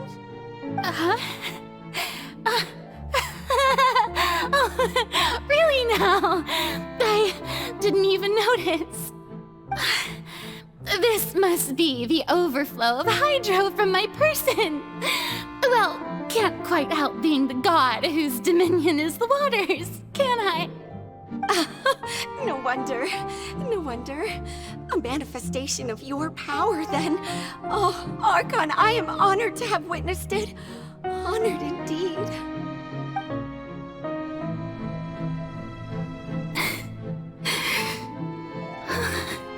So interminable. So lonely. Just how much longer? Hundreds of years must have passed by now. Perhaps the show must go on for hundreds more. I never imagined that it would hurt so much. Have I reached my limit? No. Perhaps I reached it long ago. Today I didn't even notice my own tears. I want to tell someone, anyone, about this. But would that not destroy all I've done so far? I've conducted so many investigations across the centuries, but there's not even a sliver of hope that we might break the prophecy. All I can do is keep heart. I must maintain this act. It is the only way to save Fontaine. Please, mirror me. You have to succeed.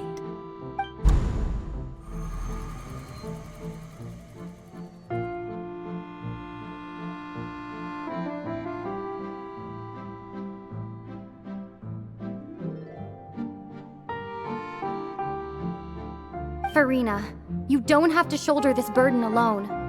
Although I don't know what you might be keeping from everyone, your people are more than willing to share your burden with you.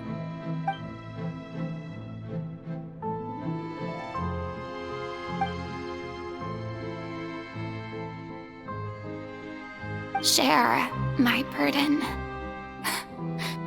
That's impossible. It was fated right from the start that this would be my duty alone.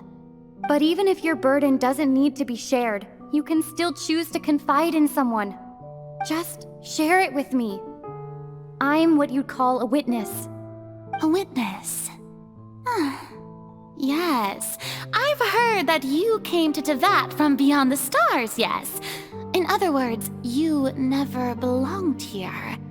And if Tevat is, in its entirety, a show on a stage, then you're just a spectator, aren't you? If that's the case... She's right. I could confide in her, couldn't I? But if things don't play out as expected, the people of Fontaine will be the ones to pay the price. No, Farina, you shouldn't be selfish. But what if it's really all right? Farina, you've worked so hard for so long. Surely it would be okay to put yourself first for once. Just this once. Is it such an outrageous thing to do anyway? To find someone in whom you can confide your frustrations and sorrows? Surely it could not hurt. If you let this opportunity slip through your fingers, it might never come by again. Think about it long and hard.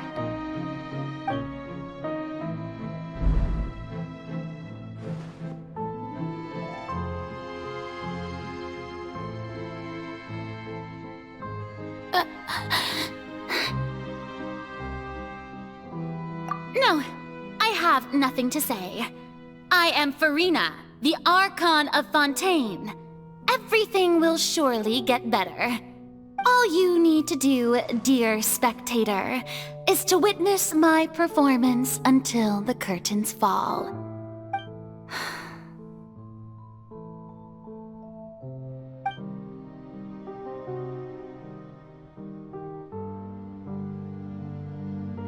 Fine.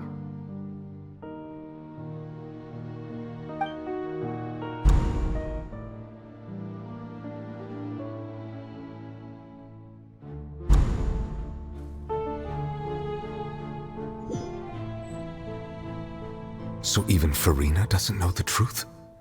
You've never once let her in on the full plan? Yes, it had to be done. To deceive the heavenly principles, you must first deceive yourself. She did very well. If she had let her resolve falter even once in these 5 centuries, Fontaine would have been doomed to the most tragic fate. It seems that trusting humanity was the right decision after all. I believe that I understand how your deception works, but that is only half the truth, is it not? How would you build on this foundation to save the people of Fontaine? That is the most important thing. Ah, good. Of course, the Iudex of Fontaine has pinpointed the crux of the issue.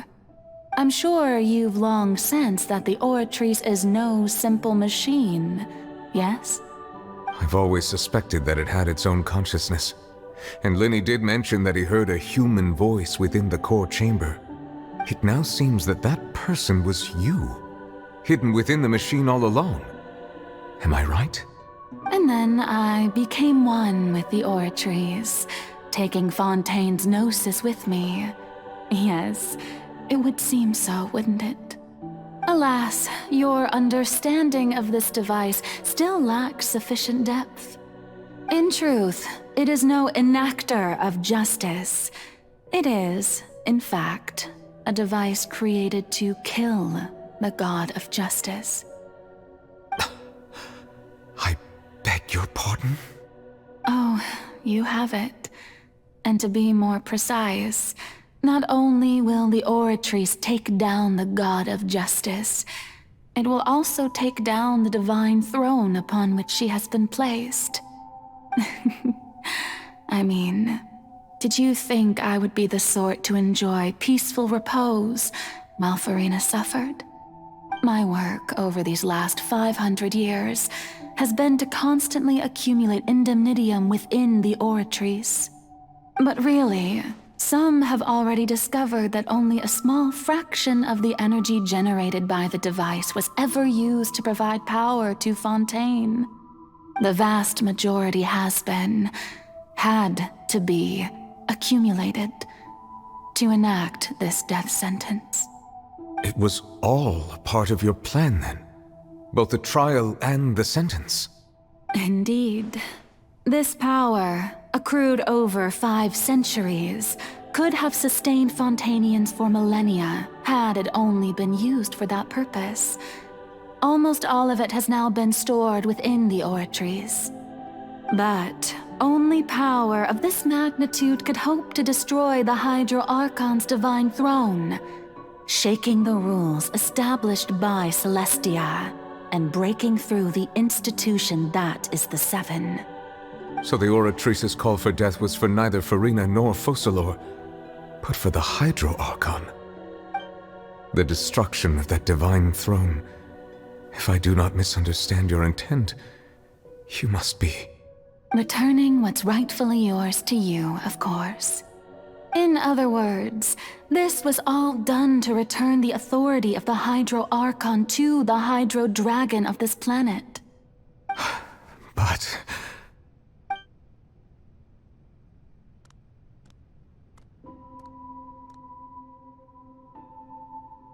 Oh, what? Getting sad again, are we? The authority of the ancient dragons shall soon be yours once more, O Hydro Dragon Sovereign. And this is the face you make. all you've done throughout the years, is just so you can sacrifice yourself at the very end.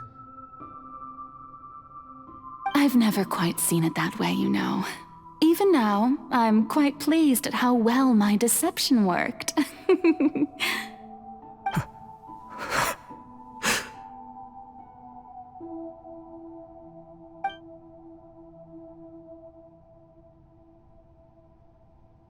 Hydro Dragon,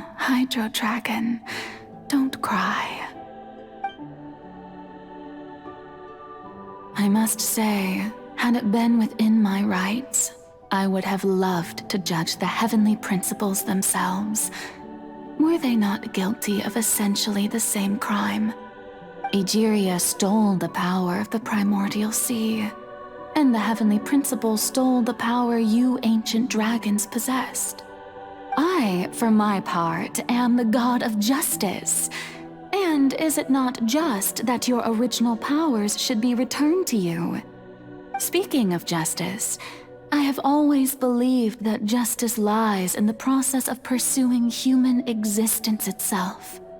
So, if the theft of the primordial sea's might was Fontaine's original sin, then, leaving matters of procedural right and wrong aside, the descent of the Fontainians as humans and their right to exist in this world would be Fontaine's original justice. In other words, existence was Egeria's justice, and to me, justice is the continuation of that existence. Defying the prophecy and ensuring that Fontaine's people shall live on, that should be the justice enthroned over all others. At this point, we, whether it be myself or all other Fontainians, have shouldered the burden of this sin for far too long. Iudex Nervillet, the highest judge in our land, when you regain your full power as an elemental sovereign, what verdict shall you pass upon us? So when I was invited to the court of Fontaine to serve as Iudex, I see now that that was your idea too. At last, I now understand the true purpose behind this position. In the beginning, I was uninterested in human existence. But these 5 centuries of living alongside them have gradually brought about mutual understanding between us. And I have even attempted to feel as they feel. You are a devious one, Fussalor.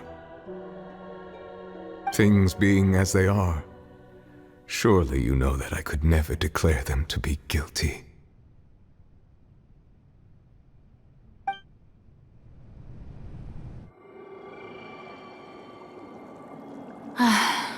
The hour of my execution is almost here. For the sinner, the curtain call has come. I know I may not sound it, but faced with death, I find myself a little afraid.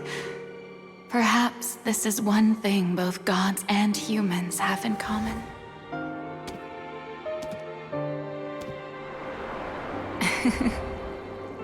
Farewell, Nervillet. I hope you've enjoyed the part you played these 500 years.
Codex Nouvellette, hereby declare,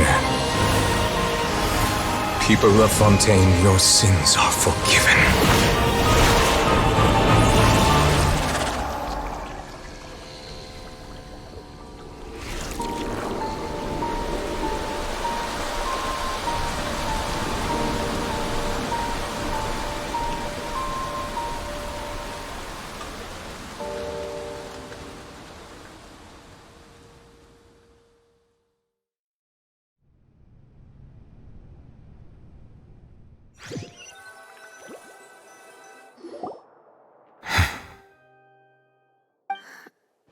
What just happened? Has the death sentence been carried out? Was that bright light some sort of misdirection? I have a feeling that something huge just happened. But since we're all still alive and haven't been dissolved, I assume whatever happened was good for us. It's time to end this. We must mete out punishment to that beast. Didn't you say just a moment ago that it can't be defeated? I have gained the strength sufficient to deal with it. Through certain means, I now have the ability to separate the power of the primordial sea from that creature. We should seize the opportunity to pursue our quarry. Traveler, now that the oratories can no longer function, I require an executor to help me mete out justice. The root of the calamities befalling Fontaine, the beast that enacts the prophecy, its name is the all-devouring narwhal. Come with me, traveler. The hour of execution has come.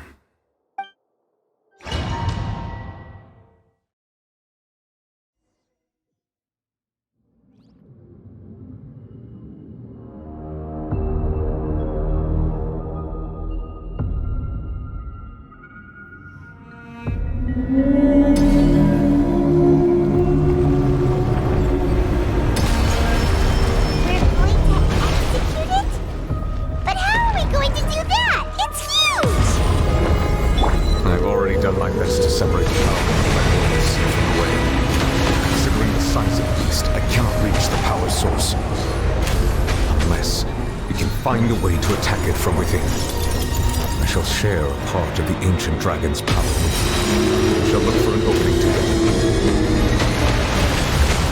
I can feel its sorrow turning into hostility.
You my protection.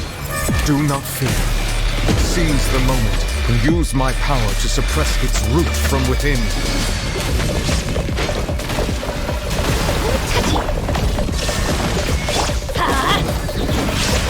Teamwork is dreamwork! Take it easy. This is long overdue. We're waking up. There is no escape. Ha! Ha! Inazuma shines eternal! Born of ice and frost.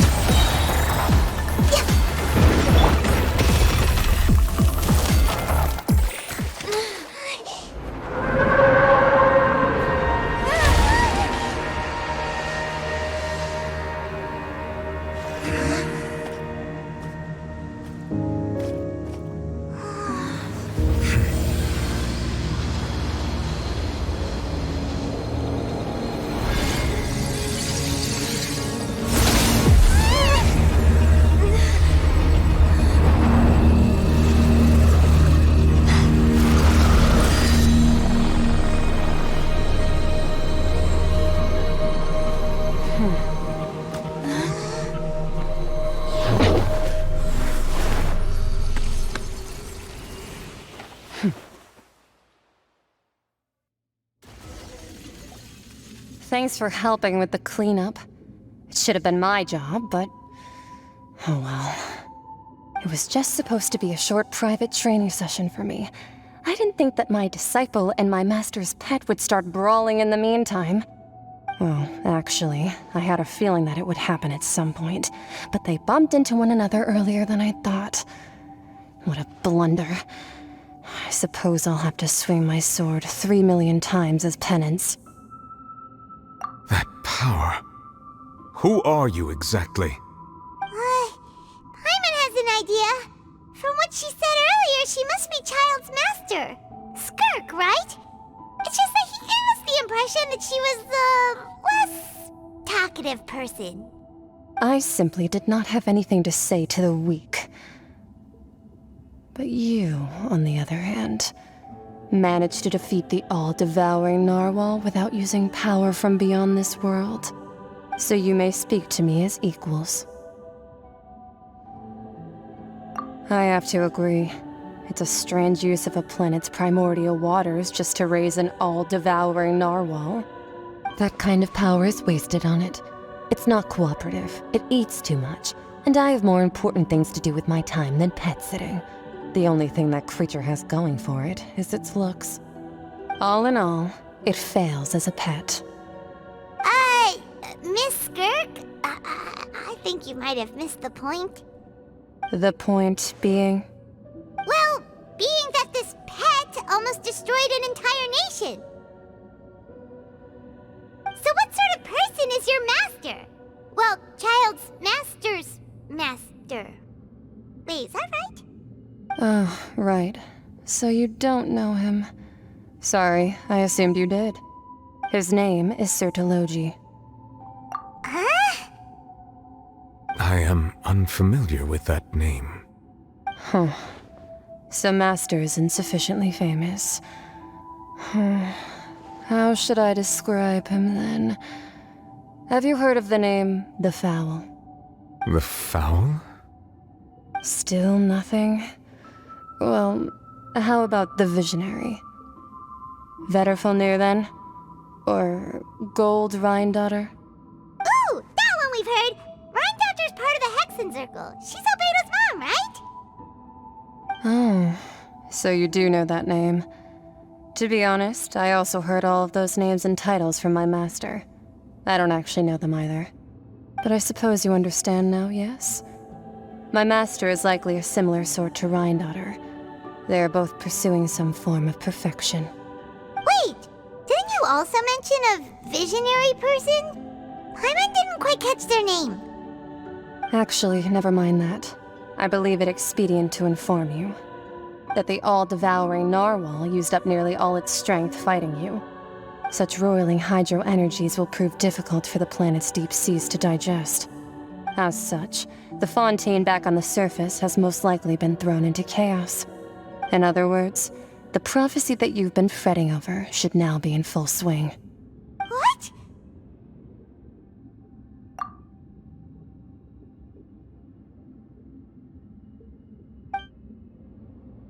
Not to worry. Focalor has already managed to deceive the heavenly principles.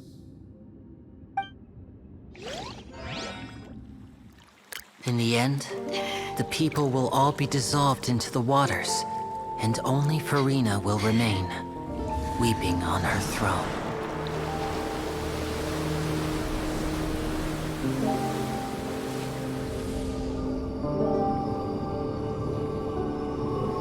Only then will the sins of the people of Fontaine be washed away.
Initiate emergency rescue!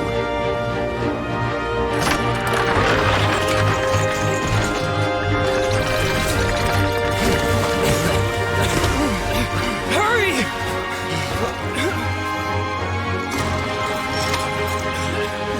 Hey, lend a hand!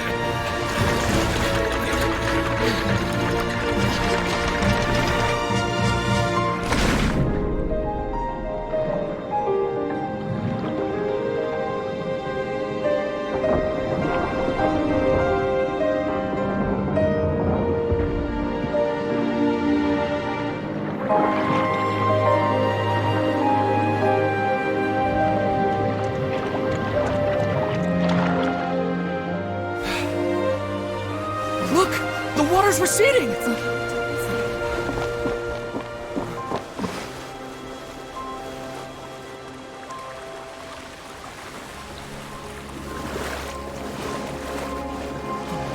It's a miracle! The water's receding. We didn't dissolve. The prophecy was wrong. The prophecy was wrong.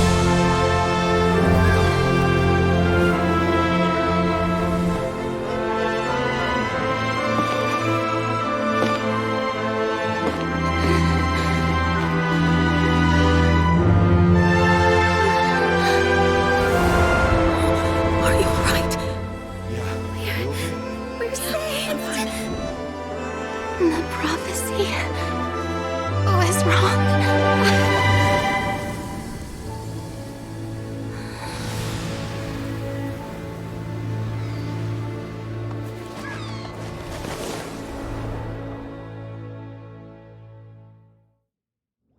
Good things.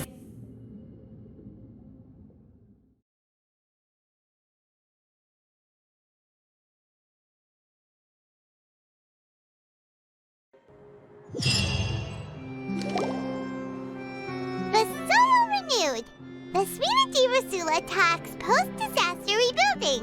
I recently visited Poisson to meet with Miss Navia, spokesperson of the Sfina di Rusula, and we spoke about Poisson's present and future. Old soil can still give birth to new bloom, Miss Navia stated. Hope is like seeing a small cookie when you're starving late at night. You just need a little of it.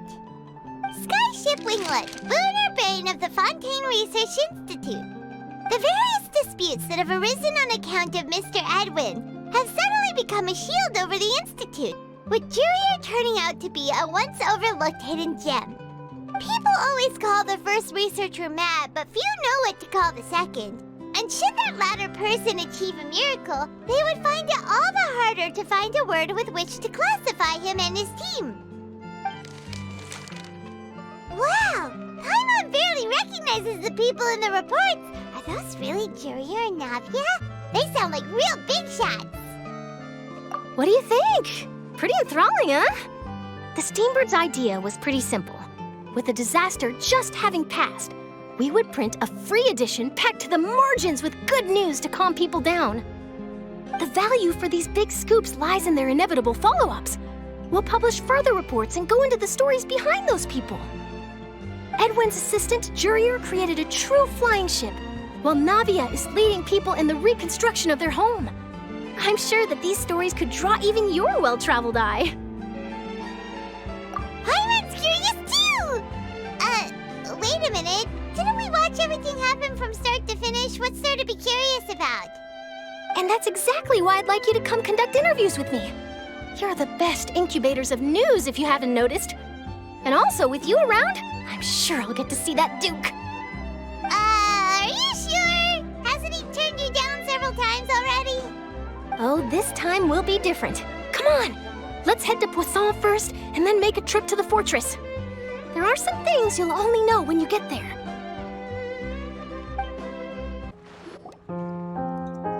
Navia! Oh, it's you. What brings you all here? Hey, we're just having a look around.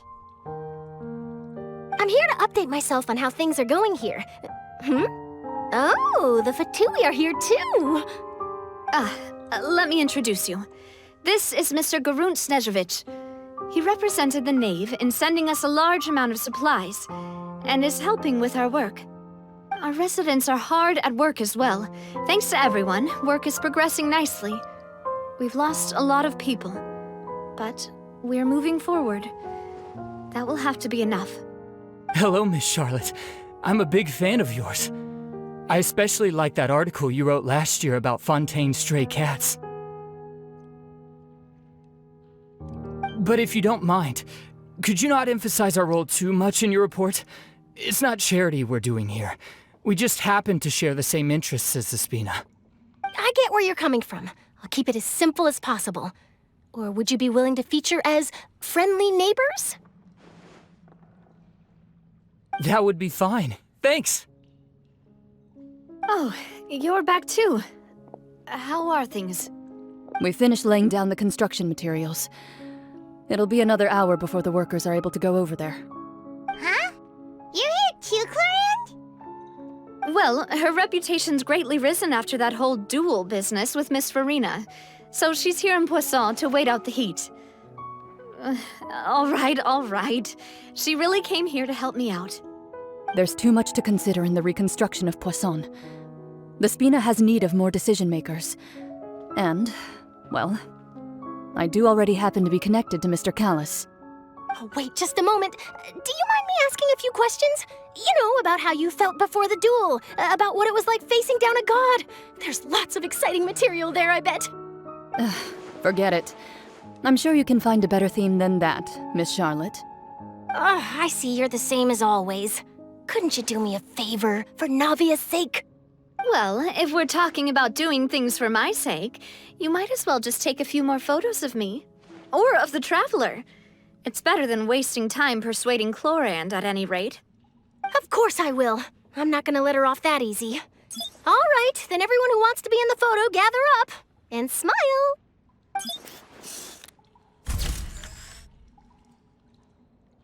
How did it go? Was it a good shot? Did Paimon look cute in it? Not bad. Your addition really helped the composition of the picture. All right, hang on a moment. Let me snap a few more shots.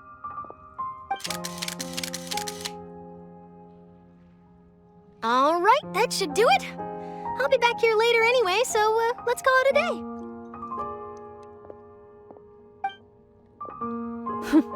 You're very quick. Speed is of the essence when it comes to the news, and freshness is the key. Also, not to brag, but I'm pretty good at building connections. Who knows? I might eventually get that interview with you after all, Miss Clorand. Wow, you really do have that never-say-die spirit. I'm impressed. I'll hazard a guess that this is how you got that interview at the Fortress of Meripede. Whoa, you're well informed. Let me make a guess too. I asked Sijuin, who told Monsieur Nervillette, and he told you, right? That's a very complete information chain. In truth, all Monsieur Nervillette asked me was, when did the fortress become so friendly towards the media? I told him that it was best not to speak too soon. There's no guarantee that Ridesley will make a personal appearance. You're right. I've got to treasure every moment I have with them. In which case, I'll be making a move first. Stay safe now. And tell me if you hear anything interesting. I'll treat you to afternoon tea in exchange.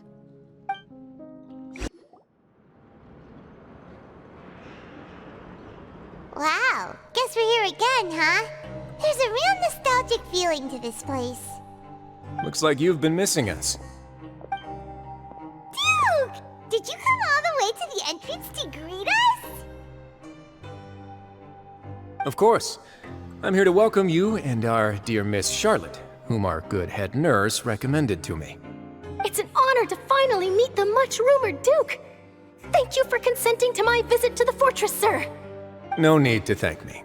But that said, I shouldn't be the focus of your interview. I trust you recall our agreement? Of course, of course.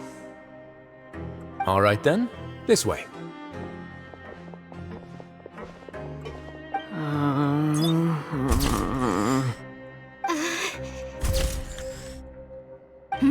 Hey, no need to be so nervous. I've already taken all the photos we need. Miss Charlotte, Do these pictures really need to be published on the cover of the Steambird? It would seem that Miss Lorvine doesn't want her face to appear beside that of Mr. Jurier, hmm? Sir, please don't say things like that. But it looks like dear Mr. Jurier denies it. Might this interview be very important to you, then? No, I just... This is my first time being interviewed, and I'm very thankful to the Steambird for... Now, I might not look it, but I actually did meet Mr. Edwin once. And I'll be honest, I enjoyed chatting with you more. You've definitely got more of that genius vibe going on. The boat that brought about a miracle, the ark that saved the people. Why, you recreated a myth back there, like an emissary of legend. Still, if I might ask, where's that flying ship now? Huh! Looks like Charlotte's trying to get herself another exclusive scoop.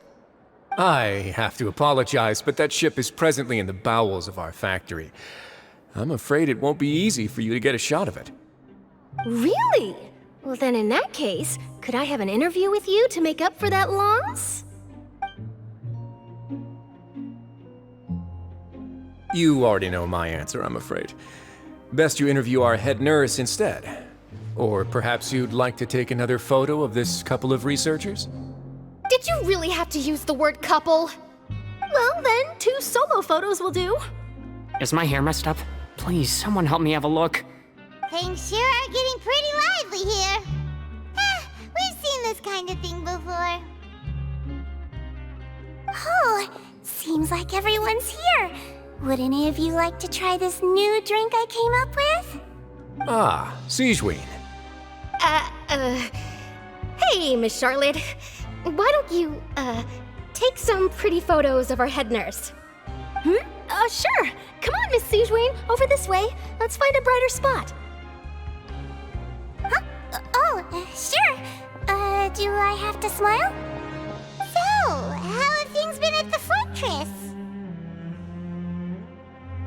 Same old, as you can see. Fontaine's undergone some changes, but this place is still more or less the same. Other than that flying ship, it got a tad too much attention, I think. That's why I decided to let the interview go through. We should direct more public opinions toward the behind-the-scenes heroes. Am I right, Mr. Jurier? Miss Lorvine? You're too kind, sir. I believe that you too should have your day in the sun. Not that you would want that, which is a pity. I'll just leave the spotlight to you two.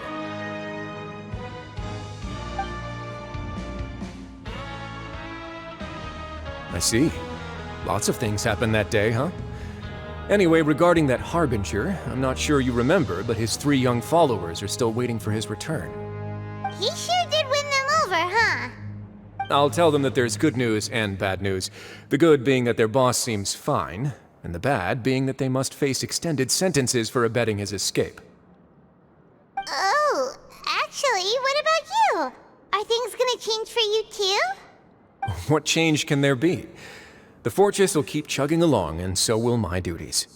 As to what Miss Farina's departure will mean for the nation, and if our laws and governance will be transformed, we'll leave those to the folks in the overworld. Hey everyone, the photo shoot's done. Good. In that case, let's call it a day here. Thanks for your cooperation. Come on, Traveler, let's go. Till next time, everyone. There'll be a next time? Maybe. Who knows? I might write a story about the underwater factory next time. Until then.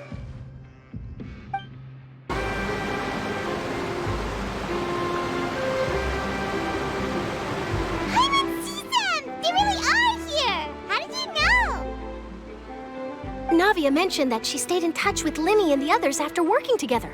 Apparently, they've been at the docks distributing these strange pockets the whole time since. Traveler, Paimon. Ah, and Miss Charlotte, too. Would you like a magic pocket? What sort of gadget is it? It's a wondrous bag that can be used to carry many things. The water level has returned to normal, but if you see any of your things floating around, you can use this to carry them. Or you could trick a friend into doing it for you. Trick a friend? I wonder which of my friends would fall for that.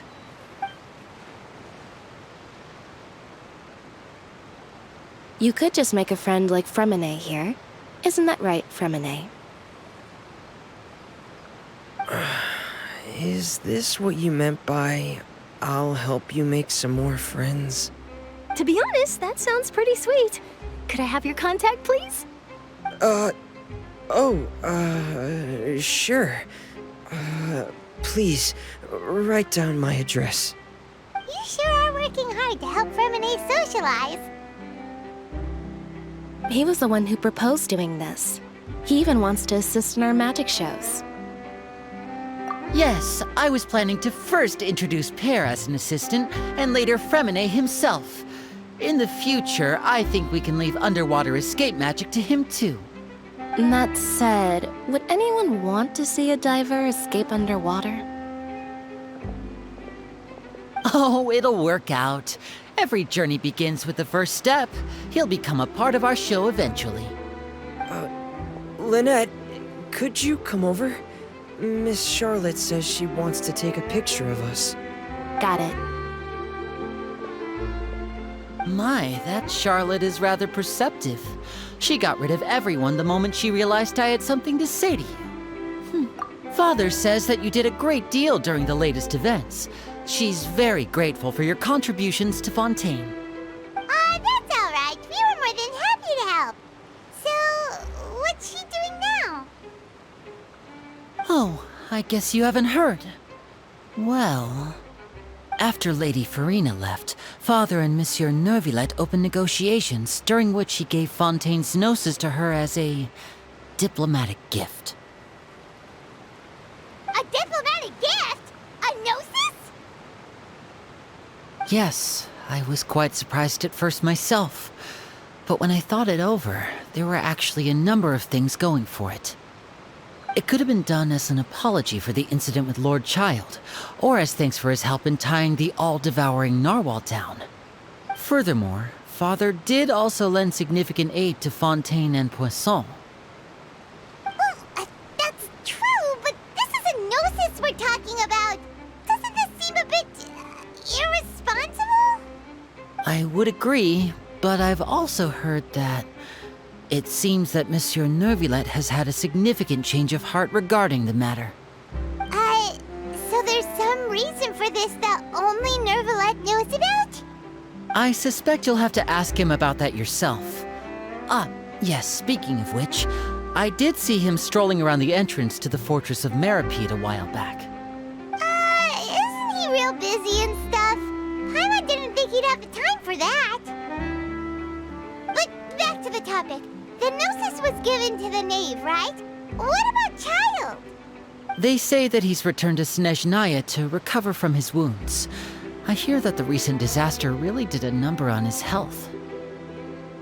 That's true. When you think about it, we've had loads of run-ins with the Fatui. To think we'd be allied with them this time. So shocked by such a simple switching of sides?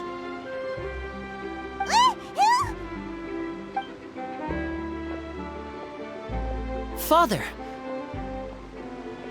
Well, what do you know? Come to the docks to see how my children are doing and meet the traveler by chance. Please do not pay my accomplishments in Fontaine too much mind. I would have done them regardless. Are you going to take the gnosis back to Snezhnaya? That is our duty as harbingers, yes. Don't be too preoccupied with sides. The goal of the Fatui concerns not a single place or person, but the entire world. With such a grand goal in mind, it is inevitable that we must wear many masks. Switching my masks is something I've always done. Well, that depends on many things. No one truly knows what the future holds. What good is honesty if you can't rely on it forever? As for you, I very much look forward to our next collaboration. Good things cannot be achieved alone, and you've proved yourselves to be great partners. A vision? All right. I'll remember to return it. Thank you for keeping it safe for him this entire time. And that's a wrap for me. Huh? You're... Greetings, Miss Journalist. Hello. If I'm not mistaken, there are diplomatic channels I'll need to report to take a photo of you. That is correct. So forgive me, but I will not be able to serve as a subject in your article.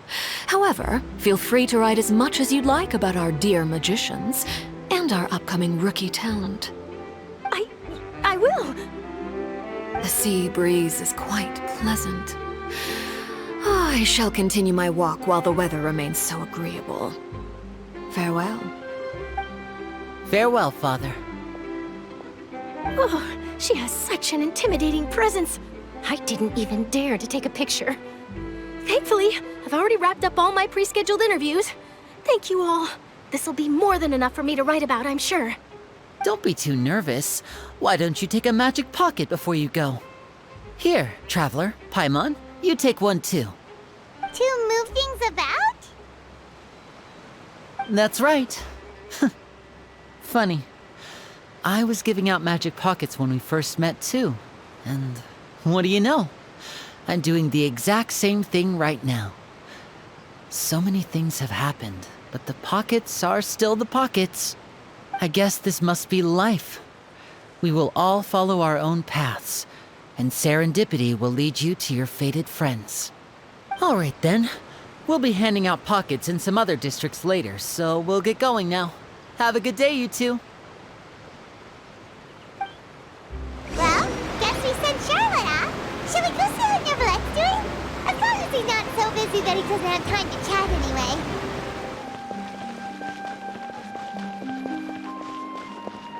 The entrance to the fortress! Ooh, he really is there!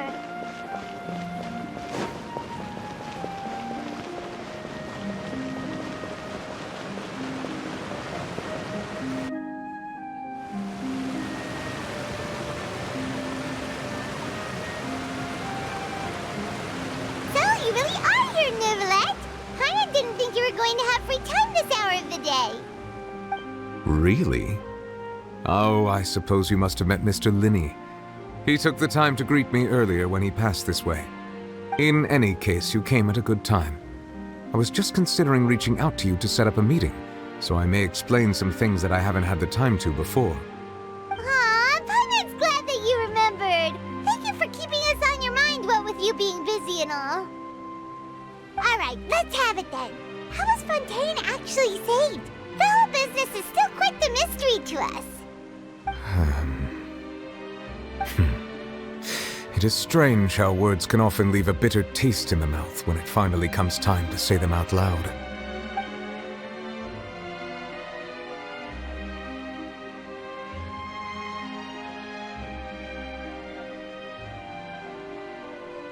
Whoa. So that's what happened?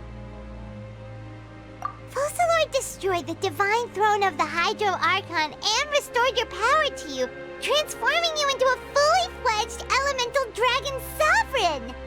But Paimon still doesn't quite get what you did to save the Fontainians from dissolving. For me, the authority of the ancient dragons refers to absolute control over the hydro element. Fontainians were incomplete humans born of Egeria's use of the power of the primordial sea, with constitutions similar to that of mimics. But so long as those primordial energies remain within them, I could use the ancient dragon's authority to grant them true blood, after the fashion in which life was first brought into being on this planet. In other words, when I gave my verdict, Fontainians became true humans, and thus would naturally no longer be dissolved by water from the primordial sea. Fossilor must have counted on you to make that decision as well. Your verdict was the key to making the prophecy appear to have come true while saving everyone. Yeah, and in a manner of speaking, Fossilor finally managed to fulfill the original Hydro Archon's wish to turn Oceanids into real people too! It seems from your expressions that you still have more things you wish to ask. Ask away. I will tell you the truth as I know it. I have investigated his case along many avenues, and I have learned that he once fell into an unknown chasm when he was young. There, by chance, he awakened the all-devouring narwhal. But whether it be by sentiment or reason, that should not have been enough to consider him the root cause of the disaster. At most, he would have had tangential liability. As for the judgment passed by the oratrice during the trial, whether it was due to that liability by association or Focalors deliberately using him to buy time for us on the assumption that he would be able to hold the creature off, I cannot say. Guess Focalors had Fontanians in mind the whole time. In the end, it was thanks to her that they finally became real humans. Hang on a second. Paimon suddenly got another question. Back when Fontanians hadn't yet become real humans, were the children they had also transformed Oceanids? Life has always flowed like water. Do you recall how Fontanians would often come to the Fountain of Lucine to pray for children? Yeah, Lynette said the fountain is where all the waters in Fontaine converge. In truth, even those couples did not know that such prayers were no mere custom, but instead a form of ritual. Those Oceanids who were blessed within the spring water would later descend as new humans in the coming months. Paimon sorta gets it now. Either way, seems like this ritual won't be of any further use, but it'll probably live on as a local custom. Ask away. I will tell you the truth as I know it.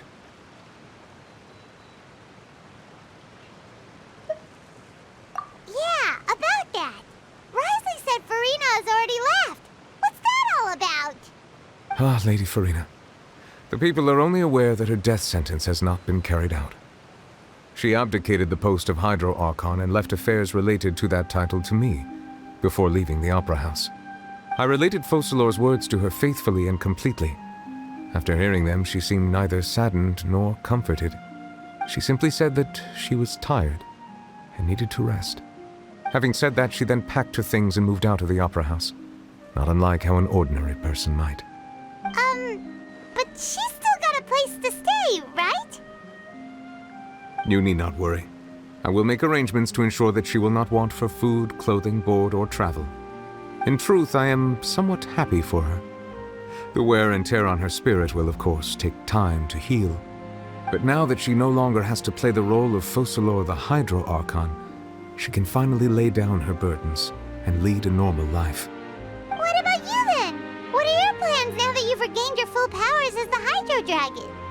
After Focalors passed on, the Oratrice also ceased to function. This matter will directly affect our trials. After much careful consideration, I've decided to take over its role in our courts. From now on, I shall hear cases and pass verdicts by myself. Looks like you're still considering stuff from the perspective of the Udex, huh? As an elemental dragon, there are indeed many things that I must do. But this power and this duty, in a manner of speaking, you could say that both were granted to me. As such, before I attend to my other responsibilities, I must first and foremost continue to serve Fontaine as its highest judge. The duty of the Hydro Sovereign and the duty of the Udex shall coexist within my person. Additionally, the Hydro Archon's departure has brought about another problem, which is that the Opera House shall no longer produce indemnitium. That's true. That power was derived from the people's faith in the Hydro Archon, wasn't it? Wait, but the various mechs and machines in the city are all still okay. Where are they getting their energy from? As I am now, I have full command over New Musia, and it can serve as a complete substitute. Another reason why I cannot quite leave Fontaine immediately. Wow. This ancient dragon's authority stuff is really quite useful, huh? Ask away. I will tell you the truth as I know it. Oh, that's right! They say you've given it to the knave as a diplomatic gift or something! Leaving aside their intentionality, the two Fatui Harbingers have indeed done much for us during this crisis. Their sole remaining goal in Fontaine, at least at this point, would seem to be the Gnosis. The Oratrice has ceased to function. The Hydro Archon's divine throne is now no more, and I do not need the Gnosis's power. As such, it has lost all meaning for Fontaine. If the Fatui have impure designs, then we might as well accede to their request now, and avoid unnecessary conflict. What complicated considerations! Paimon thought you were just giving it to them out of gratitude to the knave and as an apology to Child. Ask away. I will tell you the truth as I know it. You will soon be heading to Natlan, I presume? I'm afraid that I have little talent as a travel guide, so all I can do is tell you what I know about that land.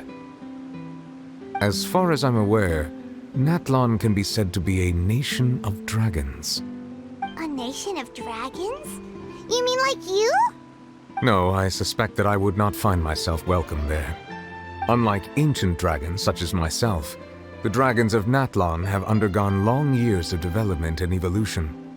Large numbers of them have entered a form of coexistence with humanity. Natlan is also the nation of war.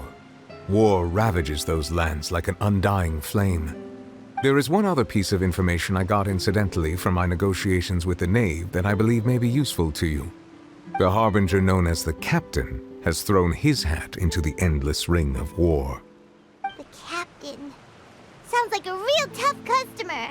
Seriously, everywhere you look, there's a Fatui harbinger doing their thing. I suggest that you fully prepare yourself before going to Natlan. In the meantime, Fontaine's doors will always be open to you. Ask away. I will tell you the truth as I know it. Hang on a sec. Paimon's still got a question about the Gnosis. When we spoke to Lenny earlier, he mentioned that your attitude towards giving away the Gnosis had clearly changed. We guessed that there might be some reason for it that only you were aware of. No wonder the House of the Hearth is the Fatui's intelligence division. They are certainly sharp. So regarding this specific issue, I was just getting ready to share something with you. What is it? In truth, I exchanged some further words with that lady named Skirk after sending you two back to the surface. It went something like this.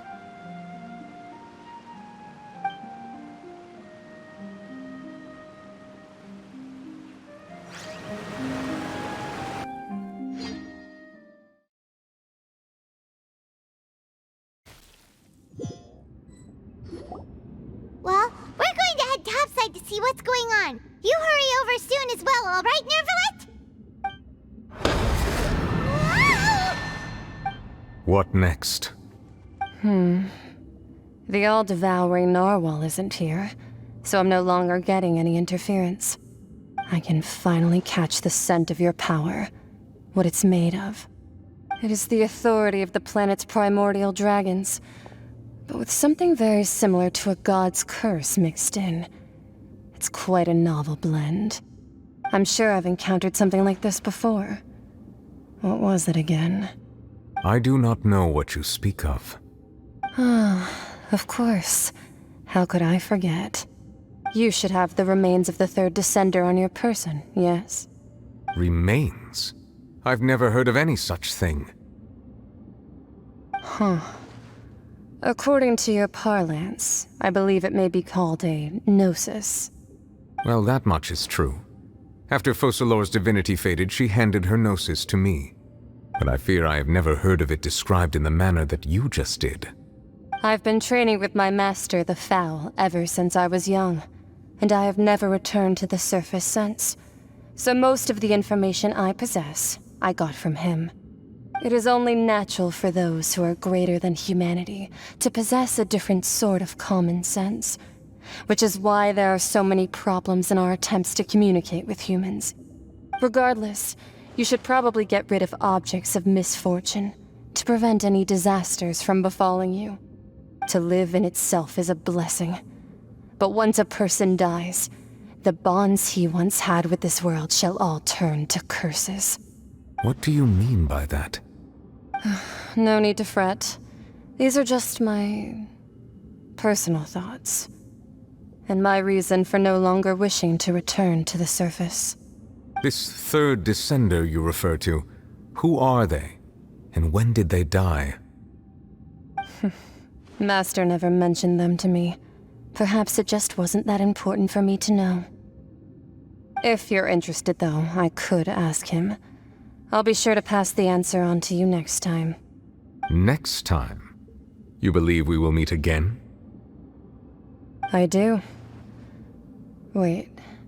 I have a disciple of my own, don't I? He can be the messenger then.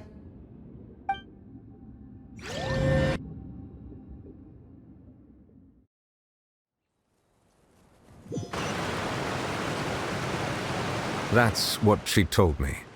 Whether it would prove useful or not, I wanted to pass that information on to you. The remains of the third descender? So that's what the Gnosis actually are. Paimon just thought they looked like chess pieces. How could they be a person's remains? All the same, assuming that there was no misunderstanding or special metaphor at play, that is what she meant to say. And she said that it would bring misfortune and that you should check it, which is why you gave it to the Fatui. If she speaks the truth, then I would simply be putting Fontaine at unnecessary risk by keeping it here.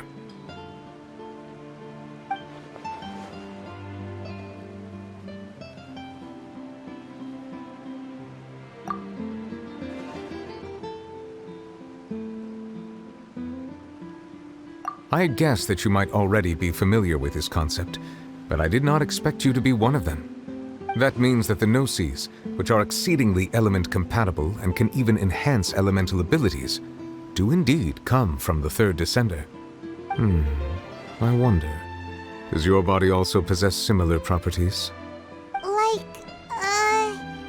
Like being able to use elemental powers without a vision. That does sort of count as special compatibility, right? No, let's not think about this stuff right now. It just feels creepy. Comparing the Traveler to the dead third descender and all. That's what you say, but this topic still feels like bad luck. Once Child recovers, let's get some more answers out of him. Or go look for his master and get the answers that way. I too believe it unwise to make too many blind guesses when information is lacking. The same is true of being at court. All right. Whatever the case, it seems like the crisis here in Fontaine's over for now. Yes. All of Focalors' efforts were for this moment as well. But she sacrificed herself in the end as a god, and she suffered through all those years as a human. Was that really what she wanted? I suppose that would be the mystery of a god's will. I suspect not. But once in a while I too would guess that if wishes were like the clouds in the sky, they will one day return to the earth as raindrops. Life flows like water, and rain is the final answer. The water levels may sometimes tilt one way or another, but the rain falls fairly upon all. And what ultimately is the difference between the rains that fall upon all of us?